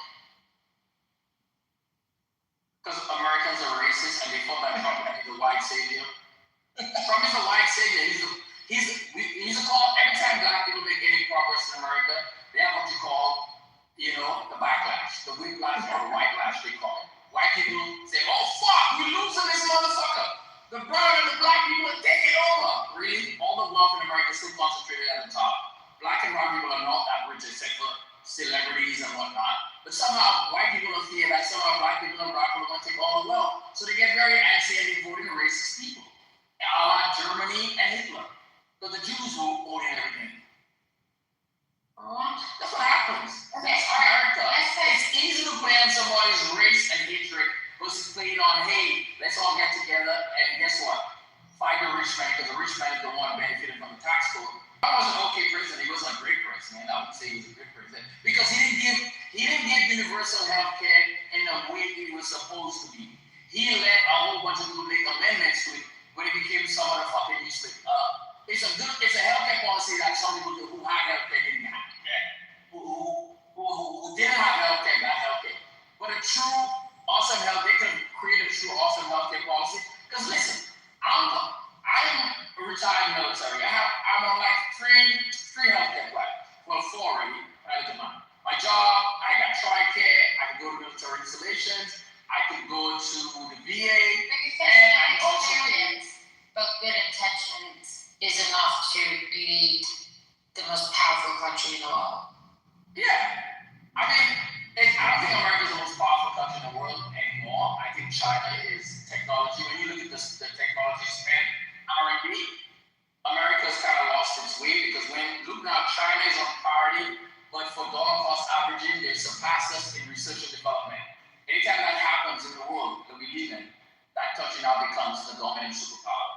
And China will be the dominant superpower because America do not spend on R&D like it used to. And the government used to lead a lot of that R&D spend in America. That's why we're able to... Based on the ideology? No, not ideology. It was based on the advancement. We had goals. We wanted to go to the moon. So you know how much technology is derived from that? We wanted to do this, we wanted to do that. There are a lot of commercial and military applications, dual use, what you call dual use technology. You're American, by the way. Yes, I am an American with an accent because I am from a special place in America that I can go back to where there's majority black people. It's the U.S. Virgin Islands. Why do you ask me that? Because you're not even American. How wild you are. Why do you think I'm not American? Because you never heard American with an accent? I don't know. Usually if you like such citizen or you live somewhere, you kind of like, you like to do that. No, I liked America so much. I served. I spent 23 years in the military defending America. I went to war. 6 years of my life. I was having the same conversation with Peter. So the point is that I have the right to and my criticism of America is that we've kind of lost our way. We're no longer the beacon on the hill. We're acting like bullies and we don't get anything back for it. We're just hatred around the world. People are literally hating Americans now. and before we were the most liked, no matter where we go, people had daughters. That's no longer the case, right?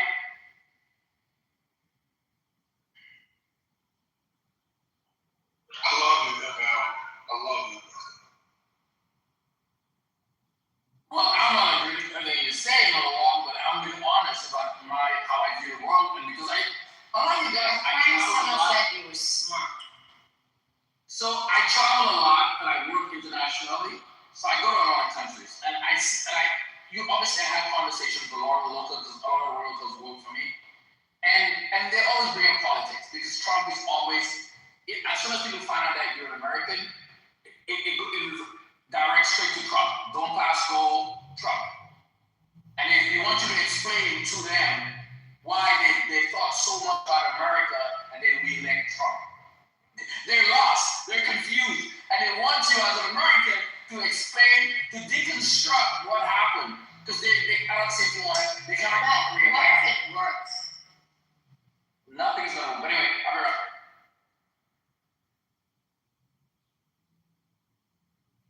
Where are you going? He told the truth, and the truth hurts. He just told the truth. Exactly. I know. It's always good to get an insight into how people feel. I had a coworker text me a couple days ago. I hadn't spoken to her in over a year.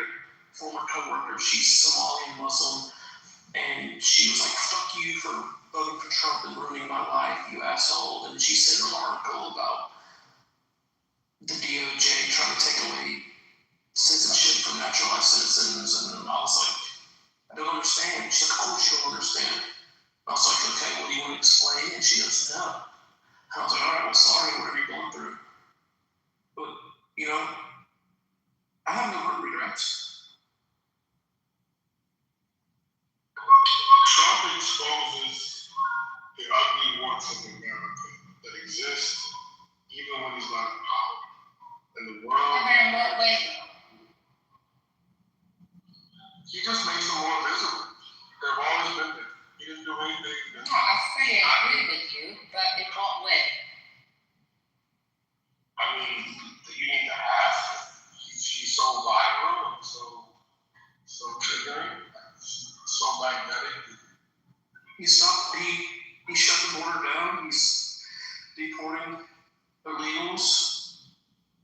I don't like this thing with Iran, though. I think that's where he went wrong. It's how I'm going to ruin his legacy. Where did Trump went wrong? Did Trump did something wrong for you? Yeah, he's done a couple I things think wrong. the whole Iranian thing is going to go exactly to plan. It's going to work exactly the way it's been fully planned. Like, not even just Israel or America, but you'll find like Germany is also quite eager to move because Europe also needs, they also want to eat. So it's like, I think sometimes, you are very myopic in your ways of thinking that you're right. But isn't that great that it will ambush you the most? Are you cool with GOAT? Yeah, I mean, we are right. I mean, good. Why? Because it's not a big deal. I'm not trying to start some shit, but Then also you have to start considering. It's like, what are you gonna start? You gonna have to come tell Google. What people are we letting into our properties? Like, what are they? I'm not carrying any message for Google. It's like you also have to consider that conversation is going to start coming up at some point. I'm waiting for BB to stop talking. So, basically, there was a room they were talking about the military people with money, and your name came up, and he was so salty that you got your shit together. It was crazy. It was like, they're just hating, you're established. You sound like you're established. You can tell by the way you carry yourself. The travel, the balance, you got your shit together. So, salute to you, bro. Why would I be able to do that? I've been lucky. They don't have money. So you pump something up and you kind of make it a little bit vulnerable so you can give it the most exposure. You kind of let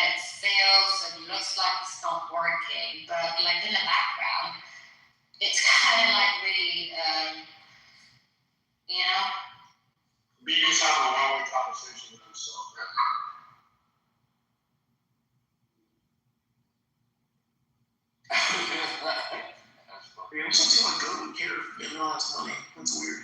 What conversation you're trying to stop it? No, it was about just like how much, like sometimes people in the military can make, and he was really like, he was kind of like tripping, like that. People can make 300,000 or whatever, and then your name came up. He was hating, but it's not a big deal. Nah. People just bad. They're bad, can't get it. I understand. Life issues. It's like Peter here, he's Persian, right? It's like he's managed to fool everyone to think like he's the cutest liberating Iran whatever. It's like IRGC operated the whole time. Peter's an IRGC. Peter, are you gonna take this? Should I answer this? Or should I not? Why do you guys want Peter? I give it to you. I have an iPhone. My whole life is like that. IRGC is part of international terrorism. If you suspect that other part of IRGC, then check my iPhone. It is easy. My whole life is still here.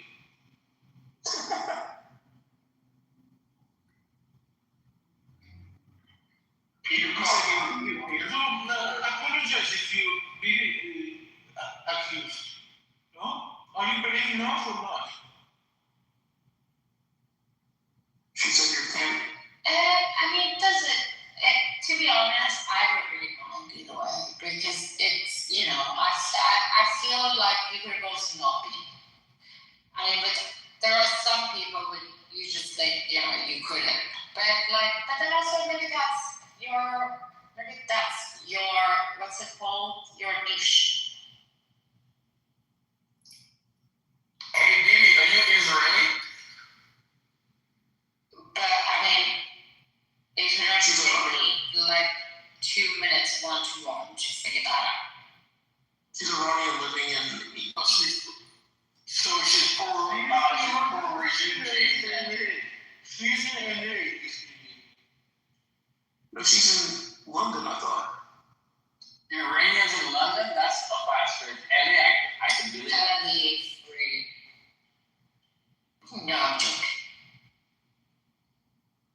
I used to work with an Iranian Jew, actually. If she was in the United Kingdom, she was much more politically aware than this. She would have recognized the difference between China and South Korea. The other guy in the other room removed it because of, she said that it is related. You said that Hansen is Korean. Isn't Hansen Chinese? He was from South Korea. She did not understand the difference between political. Hansen is Chinese. She's not in She's in LA. She's in his life. Koreans are not political. She does not have any idea what's going on in the world. So Biba, every time Trump is losing in the polls, he brings up somebody to try to assassinate him. I mean, and that rallies the Marcos. I think that's a trick. Think about it, Biba. I don't know. Yeah, but I wasn't happy with Epstein Files, how he all of a sudden acted like he didn't care, like, you know, that was a part of his campaign. I know, that was wild to me. I know you're dumb fucks really believe that, but it's the Democrats. They don't want to say that. We didn't say anything about Epstein Files. That you guys are out of fucking hate. I was like, are they really gonna fall for that? If you say you're gonna do something, you fucking do it. You don't just all of a sudden act like, what are you talking about? That's a hoax. Why are we talking about the Epstein Files? So why wouldn't you say you would release it? You see guys in Elon Musk when he said that Trump's in the Epstein file. Well, I mean, he's in the files, but I don't think he did anything wrong. Hey, if I have to take a bet on if Trump did something wrong, knowing what I know about him, I would say he did something wrong. Well, okay, let me rephrase. Temptation. Hey, they said don't lead me to the Trump always finds temptation. I'm sure he did plenty wrong, but I'm talking about illegal. I don't think he did anything illegal as far as that. If you're pedophile, you're not gonna be. No, you cannot be like Crystal Epstein and don't do anything wrong. I believe Bill Gates did some shit It's wrong. like someone like Fucking you, Prince I Andrew. feel like you say it because you Oh, somehow like really? believe you're Really? wrong, Do you have or any self-control? you're running with it. Because you like having a conversation with yourself about No, because you you're mentally too okay. stupid to understand it's not gonna work for you, and in the long run, it's gonna like damage you even more. It's gonna set you back much further. That you should have know for yourself that I'm trying to protect you. She's projecting. She's I talking. wish we had a conversation with Anna. So, Beaver, man, what else, man? The war? Are you in favor of the war? I'm the more America first. I'm torn because if we struck Iran for our interests, then I'm okay with it. But I wouldn't be against it so far. But if we did it for Israel, then I have a huge problem with it. But I don't know Somehow, what the case is. I kind of come to realize, but then I shouldn't tell you, because if I told you, then could you make a difference? Baby, do one for me. Who are you talking to and what are you talking about?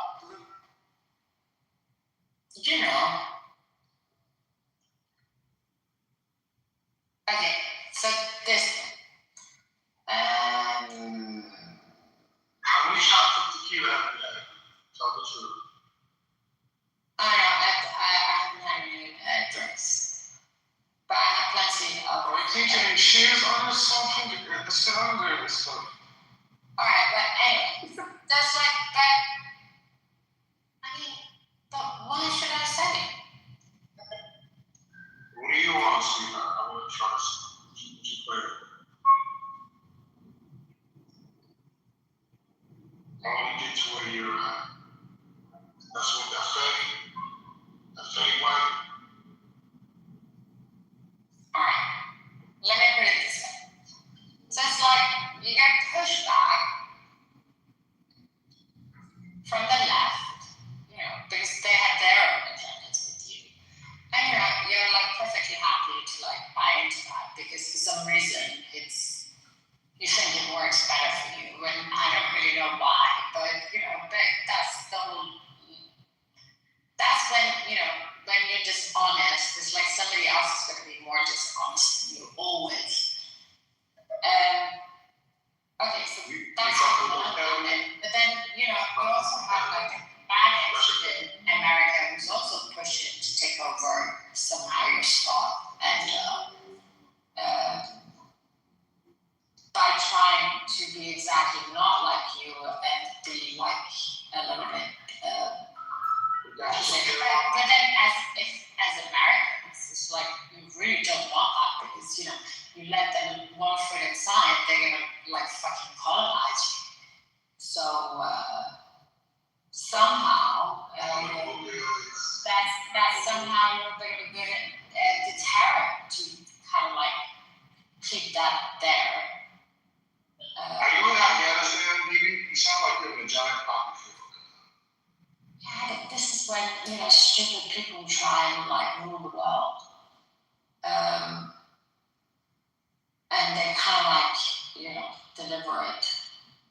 I mean, it's like somehow just like landed it. But anyways, so for like Americans, it's like at this point, just okay. So how are we dealing with the black community? Because it's like when we need them the most, they're kind of like letting us down the most, like.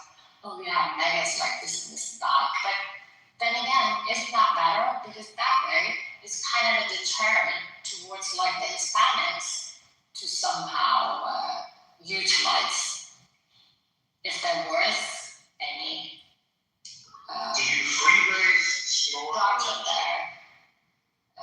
So like either way.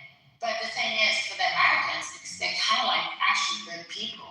They kind of like lost touch of how to, consciousness, but also because they've grown, they kind of like feel a bit guilty, but at the same time, but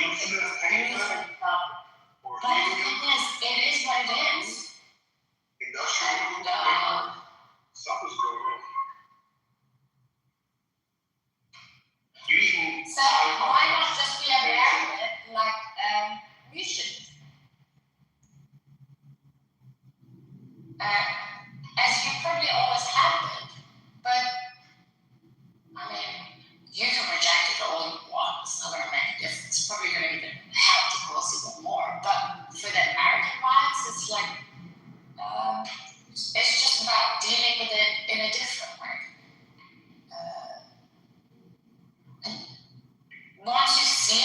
what it is and stop looking at it because you think it could be something else. It can be something else, but not necessarily what you need from it. And but then that's because you have good intentions. You're like, hang on a second, we kind of grew up together. We almost came here at the same time. Why hindering us or trying to? But that also happens for a reason. Bibi, can I ask you a serious question, Bibi? But it's always the good intentions Bibi. that will benefit. Bibi. And it's always about. So,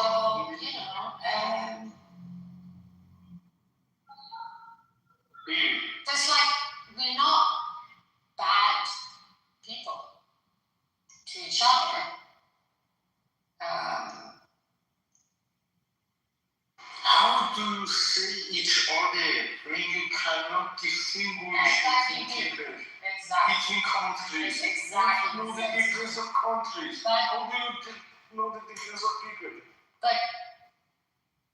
But we're not bad people to each other if we don't know how to manage what needs our management in the right way, rather than in the wrong way. Yeah, because you can also be a perfectly nice person. What is the right way? First clarify that. And if someone in Korea, that's part of me. That's a person. You can also deal with that. A narcissist. Deal with that. But you, I take responsibility for. It's like the whites with the leftists. So, and it's true people like this. What do you change to that you they're always found out? you. You think that you know something. I knew from first minute. Okay, let us know.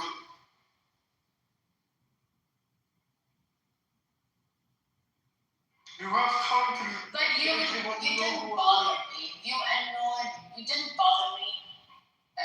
Because I thought it's you know exactly that you and I are not the same. You play that game because I am who I am. Exactly. You're just generalizing the bullshit. And you're not a specific Muslim. You're just. But it's not a game. It's exactly how they look at you. It is not a game. When it is you think it's a game against me, but they already see you as an idiot. When I wear my yellow dress, it is something special. It is not green. It's not. I wear my yellow dress. It is very dangerous. It is good. But in Germany, maybe in Britain, you can get away with it. Yellow dress, I wrote. Those people got within a second. Why do you think they let you through? Because I am a good asset. I was worth bringing from Tehran to Berlin for them. They access their risk. This is their homeland. Yes, because this you are German home. This is the homes of Germans, and they saw the risk that they can justify to their own people to attack. Also, President by letting people like you in. Gave me the opportunity to become a moderator. Like Germans, they trusted on me. All my countrymates. They were fully exposed. Do you think they are people who really smart in? If you say I can mute you, you cannot talk over me. They don't take any suggestions from any country. This is their ultimate sacred land for Germans. When they let you in, they assess everything beforehand. I promise you, this keeps them in the highest level of credibility assessment in the whole world. They are one of the top tier credibility assessors of the whole world. You want to question them, right? First go and find out the difference between China and South Korea.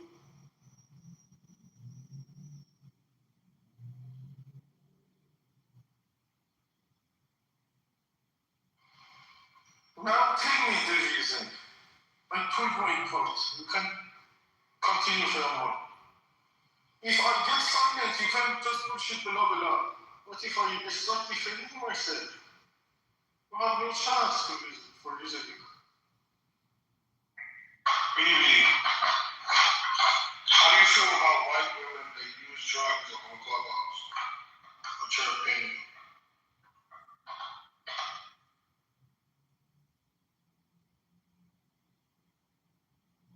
این مثل خوشدستی بود بس حرف نزن رو حرف دیگه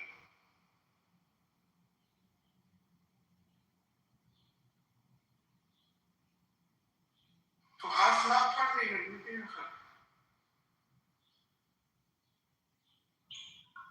Peter, are you on dope too? Sorry, what can you... I couldn't get your question. Are you on drugs like me? No. What I am cooking lunch, I am hungry. We gotta get help for Bibi. We gotta help her. Yes, we need to help her first.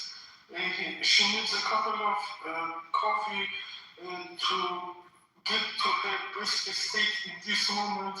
Then we can continue the discussion more reasonably. If she's on this moment.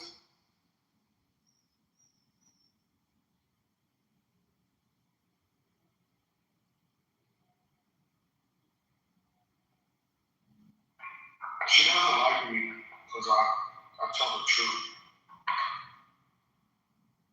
I think that she has problems with a lot of people. We are not the only problem with her. She has problems.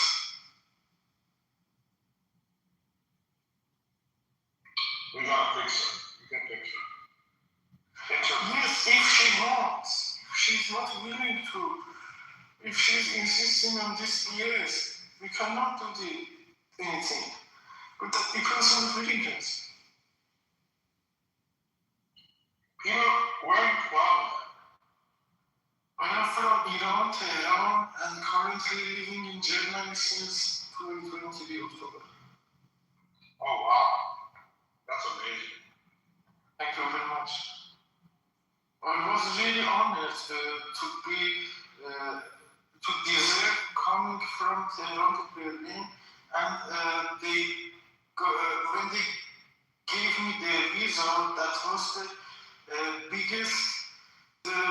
For example, when you see that they ask you to come and join us from Tehran to Berlin, this gave me some confidence. I'm not sure if I'm right or not, but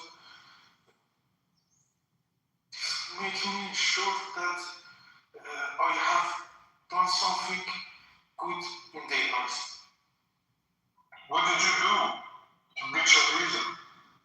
I studied civil engineering for bachelor. I studied masters of industrial management, and I was a PhD student in Iran. In the PhD entrance exam, I had the 203rd placement in the whole country, and I had the experience in the field too, in the field of architecture. I was working in the time of studying masters and PhD, and during some gaps in between, I had found time during the COVID to build a 3-story building in north of Iran, which was truly economical for my family. From scratch to the end of the project, they were just financing as much as materials, and the other things were handled by that level of expenses. The other parts, the engineering parts, they did not have to pay, and that is the biggest thing on my resume to get the admission from Technical University of Berlin.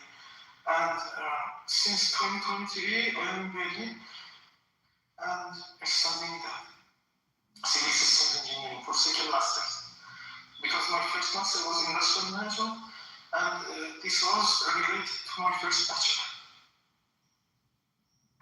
Why don't you come to China? You can get a lot of experience in industrial management, a lot of big projects. We need you.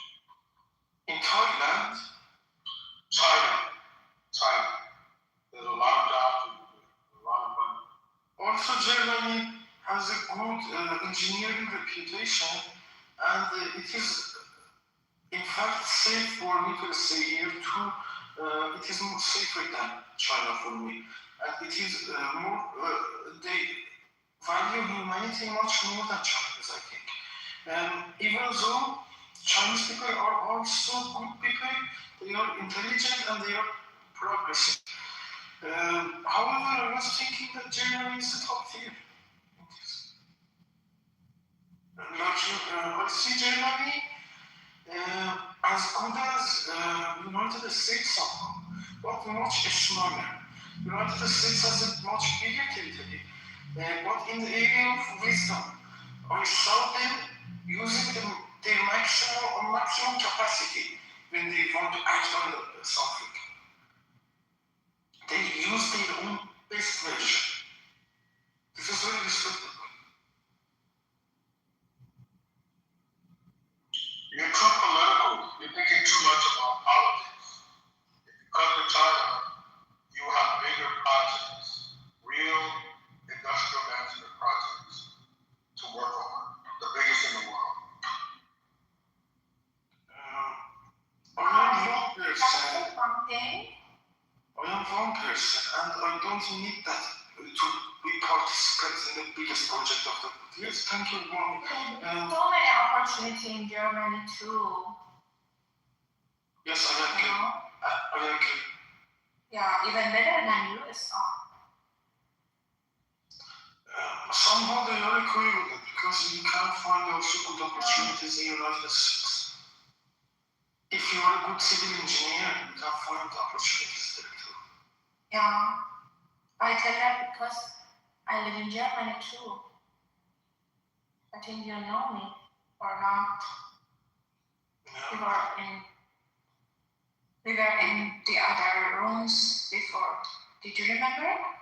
Yes, I know your profile, but when you said you know me, maybe in person, I was thinking. Yeah, we were chatting in Farsi. Do we know each other in person because we don't have profile photo? No. That's in Clubhouse. Yes, I'm happy to know.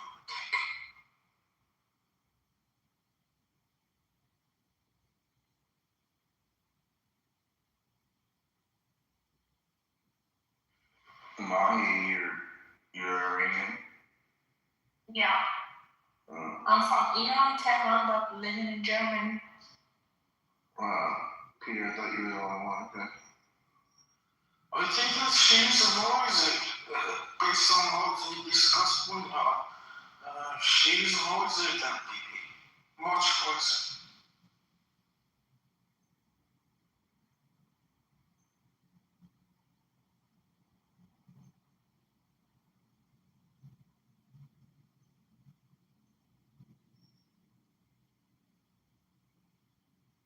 I think the smartest people in the world, many times they're like borderline retarded.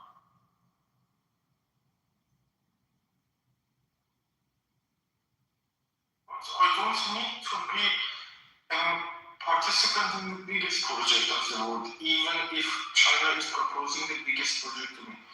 Because my capacity is clear. I need to use my own capacity to work the benefits of the projects that I am involved in. And Germany can provide that for me. And Germany is my choice. I choose here to stay.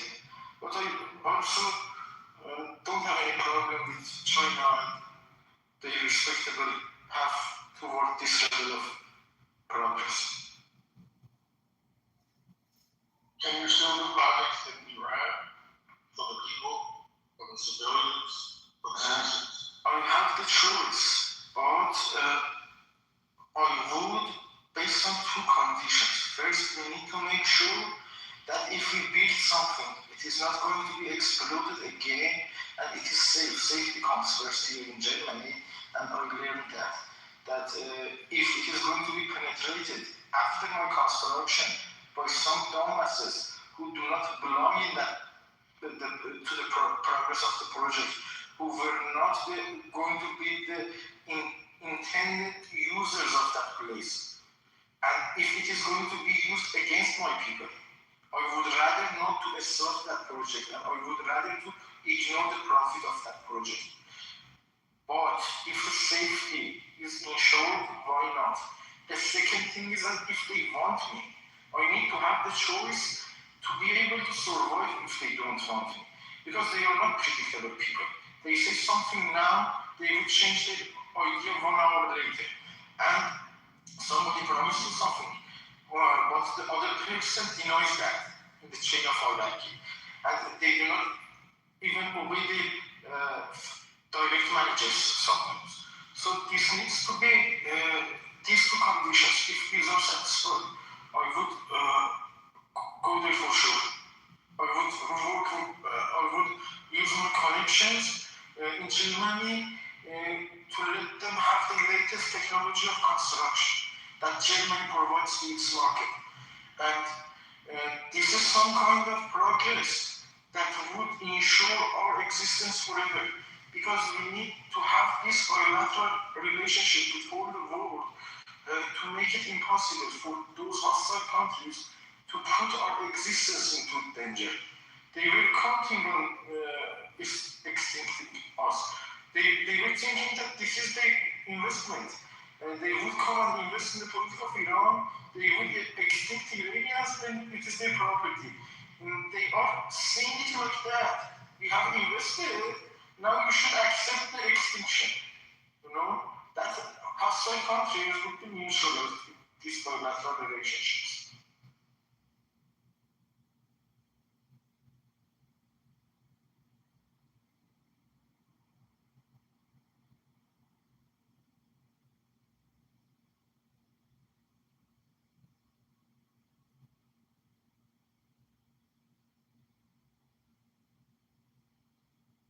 We shouldn't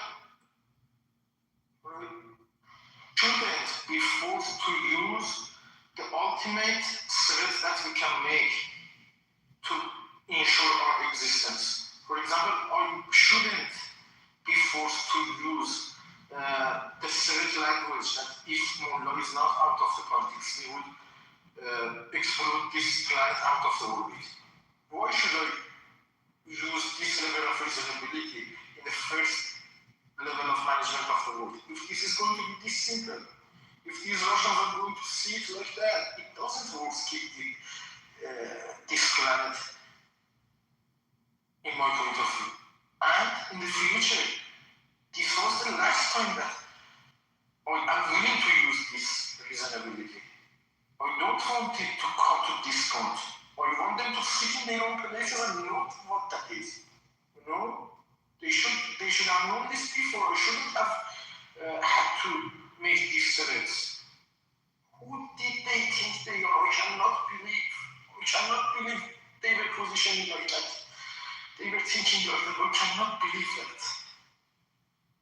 They were thinking that they could come and take over Tehran, and then they would take over the whole Middle East. These Russians don't. I cannot believe this. This is too heavy for me to process.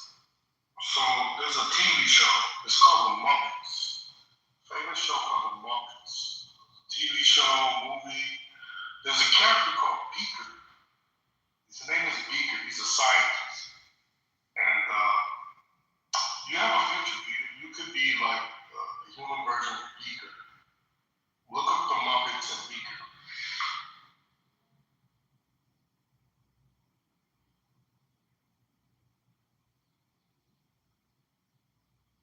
No one understands what he says, but we all know he's a genius, and he's a really great scientist. He's Beaker.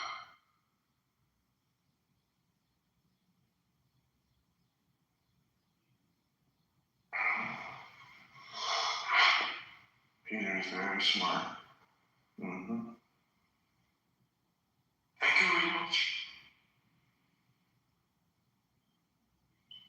Matt, you must meet some interesting people in these places, man. You've been here forever. You're the GOAT, Matt. All right. Yeah, there's a lot of characters, that's for sure.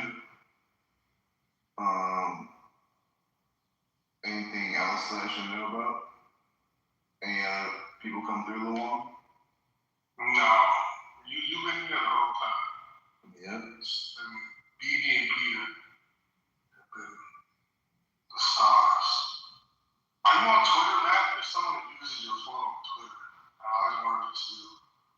that's not me. Okay. So, what do you make of what happened last night? Long, like, what are your thoughts? Oh, the assassination? Yeah. We gotta get some better shooters, man. Oh, shit. That's nasty work. I mean, no, seriously, at least shoot the stage or something. This dude is terrible. He's trash. I mean, if you're gonna do it, step up your game, man. That was lame. I don't know, man. I don't know what's going on, bro. I think back to all the American presidents that have been had assassination attempts. Reagan, I'm trying to remember Carter. It happens, man. It happens. Yeah, there's been a few. We were going through them a little bit last night. Surprisingly, there's been a few, yeah.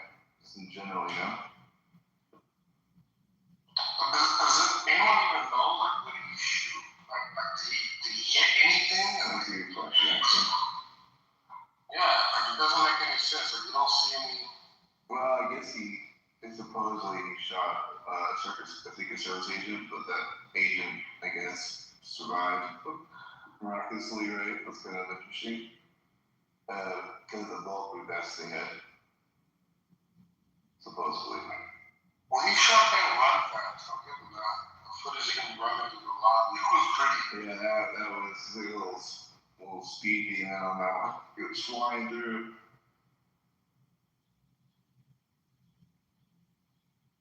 I don't know, dude. I can't call it. I don't know if it's real, if it's fake. I really don't know. I'm not gonna say it.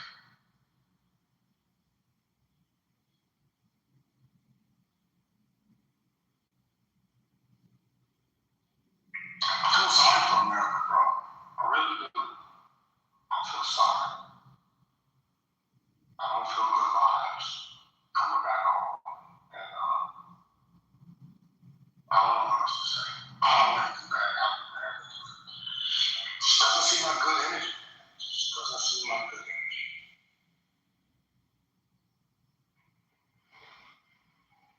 You don't think we'll ever have that energy back, or what? Never say never. Things change. Never say never. I don't know how it's going to play out. I don't underestimate America. It's a great country, great people, great resources. Everything can change. It can go either way. It really can. There's room for improvement, and there's still opportunity to improve. I don't think it's better off than a lot of other countries, but we have some issues. When were you last year? Like, how long ago has it been? 2019. I was Okay. Just before the pandemic. That's getting up there. I mean, it's almost, it's basically 6 years, you know? Yeah. Maybe more.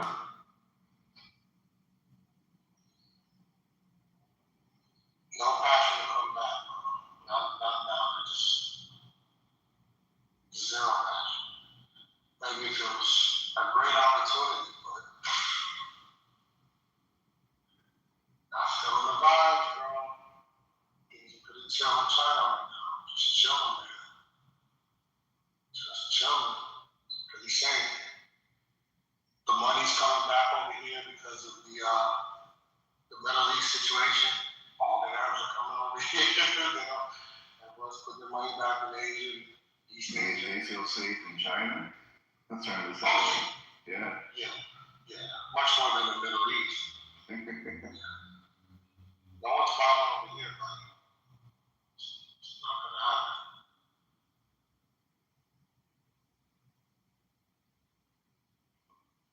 Is Trump still meeting with you folks? I don't even know if that's still on. I don't even know. I think it is. There are people that think it's not happening. Honestly. Right. That's what I heard. I think it's going down. The ambassador said it is on his Twitter. So I don't see why it wouldn't.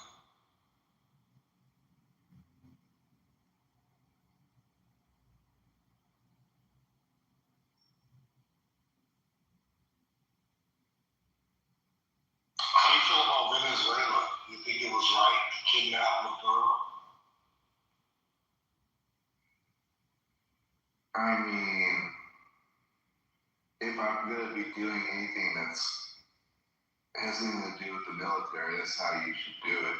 I mean, I'll say that. Whether or not we should have done it's like a different story, I don't know. I mean, I guess he did have his outstanding charges, but I don't know. I mean, like I said, like if we're gonna do something, that's how you do it. I don't want like military troops coming into the country and doing that or whatever. But I don't know.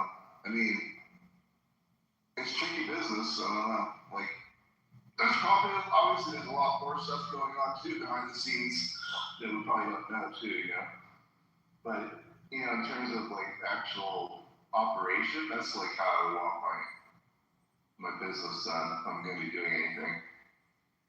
Well, how did they do it? I heard that they bombed the airport, the radars, and then they went in and extracted it with like some military force. Yeah, I mean, if I could do every quote unquote war that way, I would do it in a heartbeat. You know what I mean? If I had my choice, I wouldn't want, you know, send like U.S. soldiers in there to do it, like a whole bunch, you know, or tanks or whatever, you know. I don't think we would do it just for that reason, but I'm just saying in general, like if I could do that over in Iran without even bombing like what we've been doing, then I would do it too. I mean, I have no problem with the actual operation. Oh, sorry, I said I was trouble. Oh yeah, you asked about Venezuela. Yeah, baby. Yeah, I mean, it happened before Iran, not after. Right, but he was asking how do I feel about it, actually doing it. I mean, wasn't the Venezuelan people happy about it? Yeah, Long. What do you say to that? Had they stolen anything from the Venezuelan people? They stole the president and his wife. It's crazy as it gets. The big four president is a leader of the country and violated their sovereignty. I don't know. Man, karma. Be careful when your leader comes up missing. Don't cry when it happens. It's been happening for like years. Best thing that's happened to us. Who do you think that led this? I have no idea what you're talking about. And then also think like the West is gonna sit there and be like, oh yeah, we're gonna play nice, but you can do whatever you want. Oh, you can do like, you know, Ukraine, you can do like COVID, you can do like 7th of October, whatever. But we're gonna just sit here and we're just gonna like, you know, let you do whatever you want to us, so we can be like good democratic white people. Oh, you're playing victim now. Okay. Are you fucking kidding me? Okay, you're playing victim now. Alright, okay. I get it. But even if they would, there would be like other countries who'd be like, hang on a second, you know, snap out of it.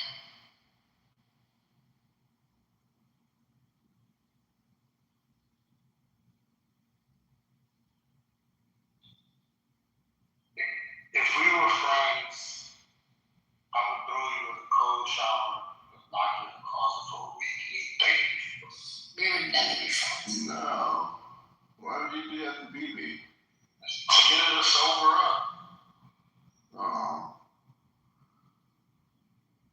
I don't think she's. You're not even a good friend to your own country. How could you be a good friend to anyone else? I'm the best friend to my own country. I'm a hardcore patriot. Speaks the truth. Never turn my back on my people. Oh, so you just dumb. Always stood up no matter where I was in the world. Self-identified, never renounced my citizenship. Yeah. No, you're a sabotager.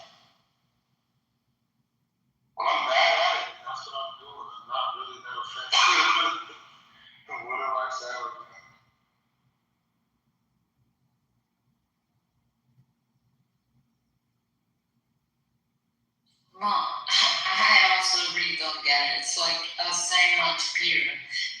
But it is what it.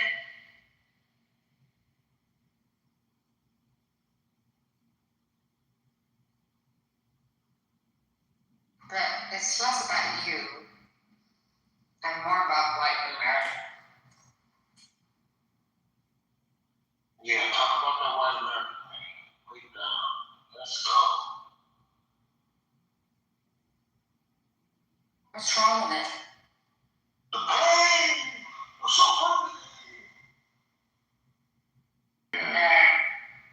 This trend, like somehow, logical and not mad white America, or like the bonkers, leftist. Because there's two different types of white America. I prefer black and double D's, to be honest.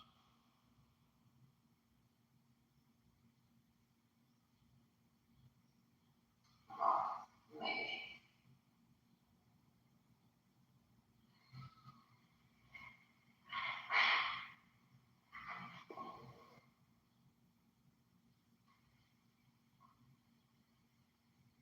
Welcome to the stage, General Power. How are you doing? And Allie, welcome back, I guess. Can you repeat yourself? What did you say? Can you repeat yourself? No, I was saying hi to you. Hi. Thanks. Also, I'm not American. Me too, Beauty. Beauty, when was the last time you came to America? Before COVID, I was in New York, Hamptons. During Trump's, I think, was it his first? Yeah. Because I remember arriving at the airport and his picture was hanging above the security. And laughing. It's like, oh, this is like how it is when you go to Iran. It's like dictator. And the questions they were asking, but I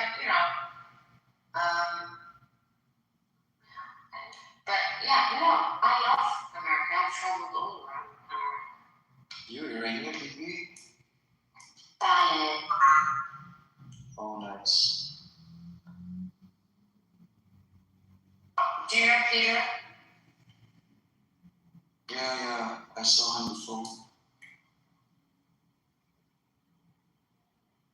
Are you talking to me? No, you're showing me. What do you think about Peter? Isn't he cute? Somehow, I can say yes. But I could not decode him right, Yes, that is not your duty, no police. Yeah, I agree. It's not my duty.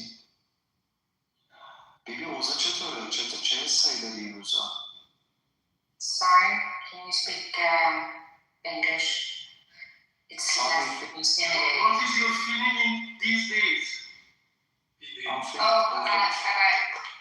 Yukiko and IRGC? No, general. That's general. I feel more cocky. Ali, are you black? You sound like a brother. Yeah, bro. I'm with you.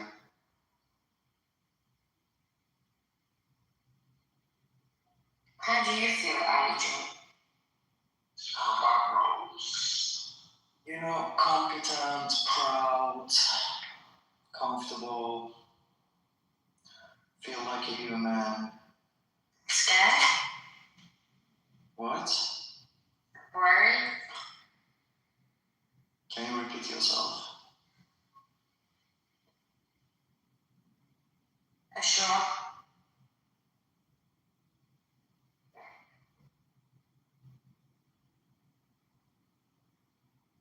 I definitely learned on this app that Iran has a serious drug problem. I didn't realize that until. Yeah, I used to have a black problem.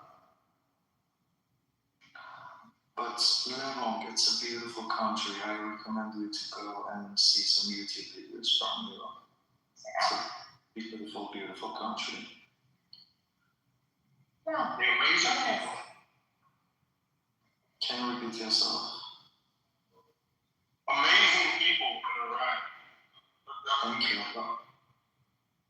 likewise. You are beautiful people too.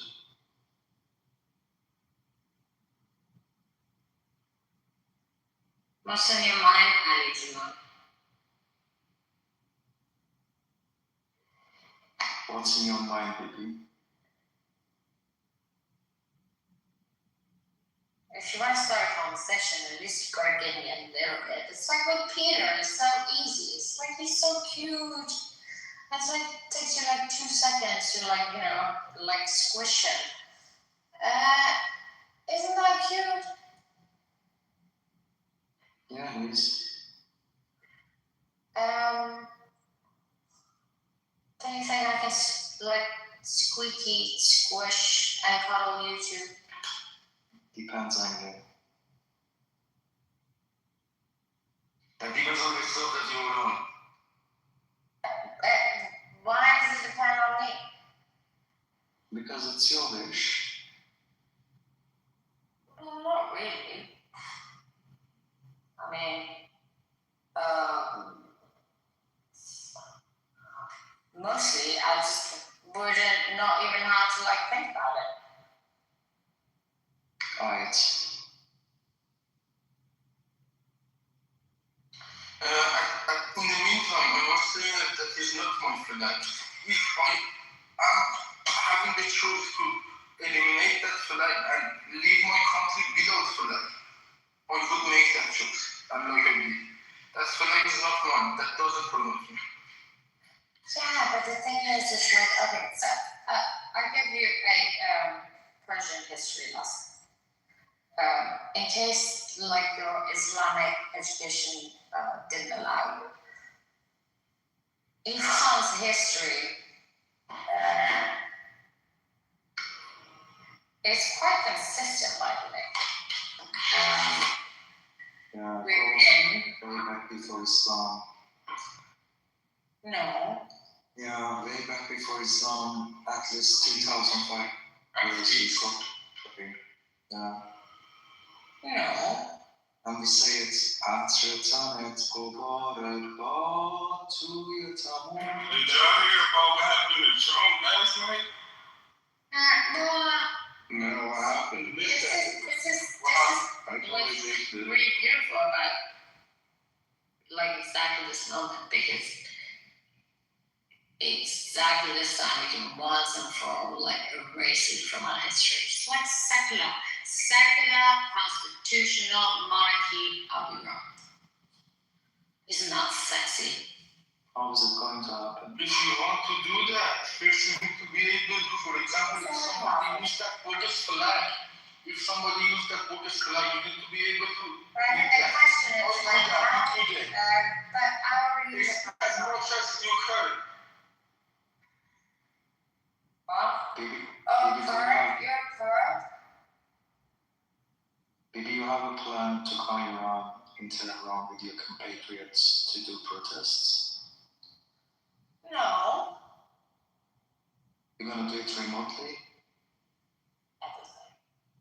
In simulation? No. In real time. A simulation which works in real time, right? Or whatever, as long as it works the way I want it to. Yeah. And not really because it's about me. But also, it's like, it's also not about you. And also,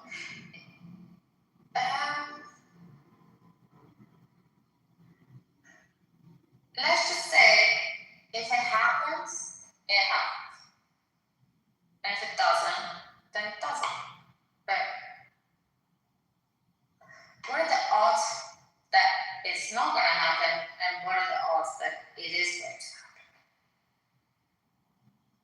Do you have any idea? Well, do you think it's any other than last time it happened? And did you see how fast it happened? It's like almost overnight. You mean human life freedom?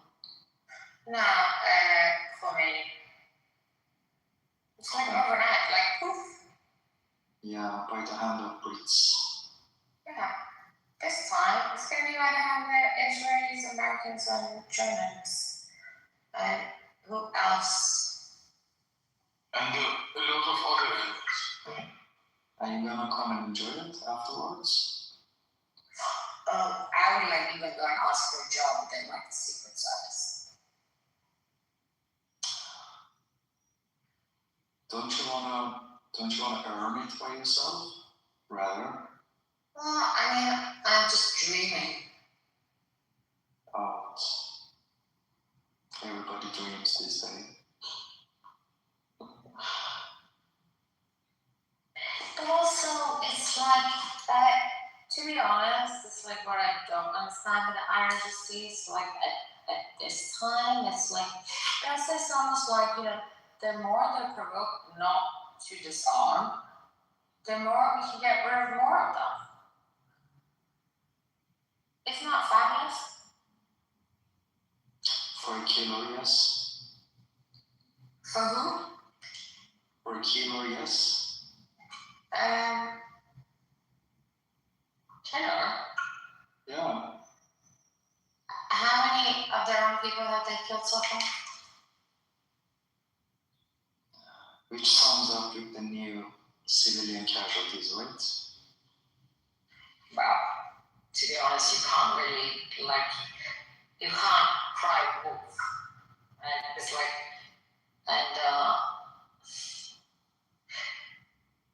but how do you even have the audacity? It's like, someone else was saying, like, oh, Vatan Farouche. What does that mean? But this is why it works so well, because you completely, it's like you're under a trance, you're brainwashed. But you know what? We'll beat it out of you. And if that's not enough, we'll kill it out. Sure, I hope you do it by yourself. No, but it's not about me. So you only pay for it? Isn't it? Or you wish for Isn't it? your biggest wish to be, what's it called? What's that word? Shaheed? Wasn't that Khomeini or Mohammed that was teaching people's kids that was the highest level of achievement?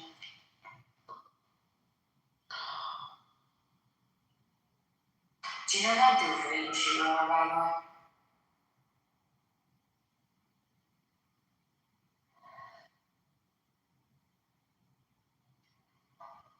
But I only say this because maybe you can also not be.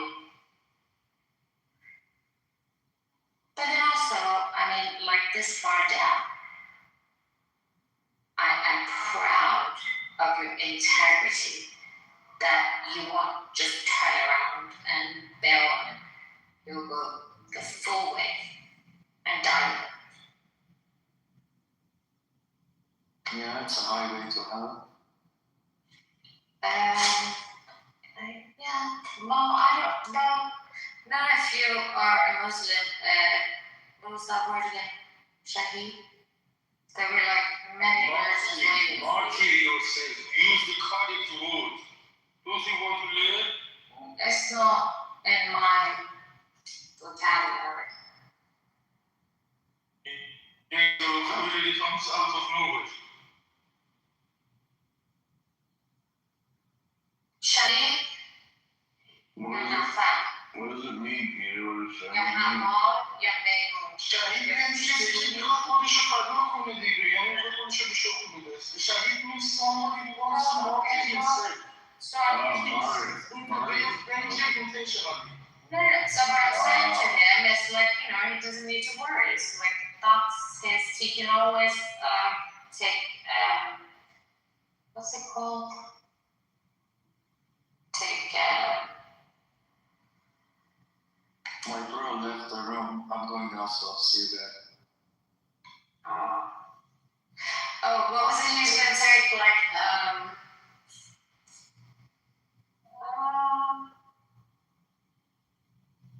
I forgot the word. Something about murder, Peter? You can take, what's it, not assurance, but, comfort. That was a scary motherfucker.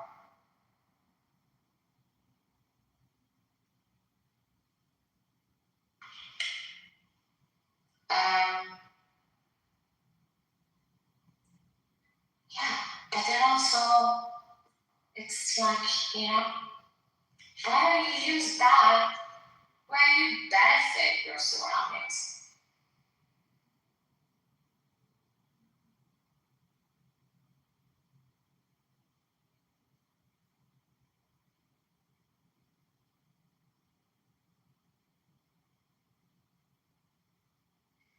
Not to fucking intimidate your own people. But then also, it's like, you look at the Germans, like, how could that fucking happen? Just create an ideology, and then, you get a group of people together. But it's very important to, understand Russian people are not like this.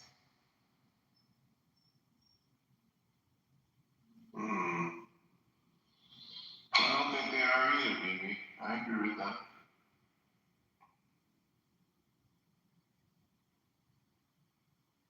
And to be honest, within our history, we never really been aggressive. Then you started getting struggled, with the regime change, and then the Iraqi war, and the expansionism, whatever.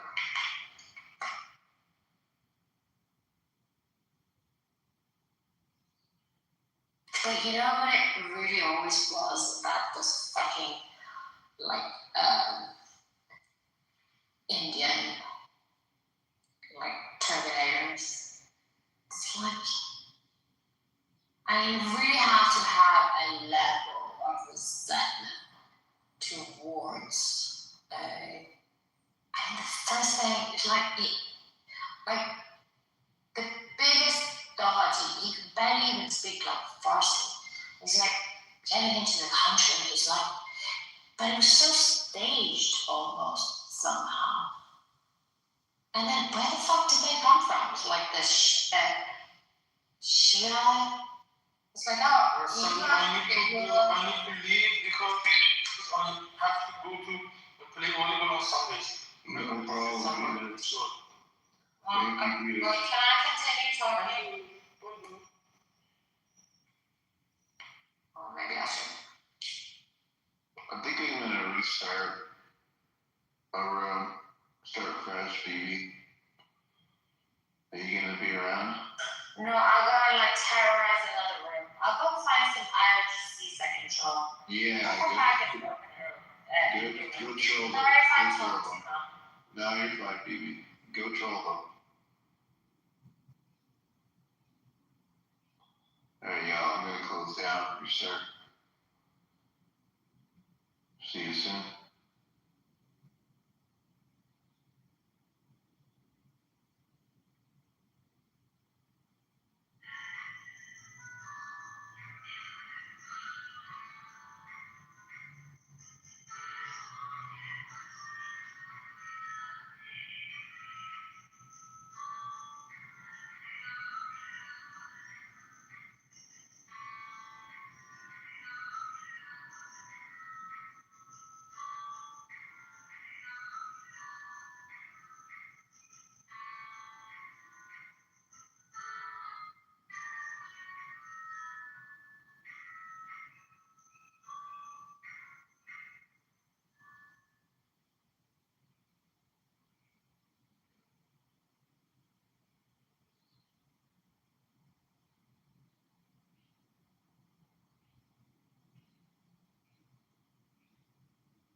These ages, right?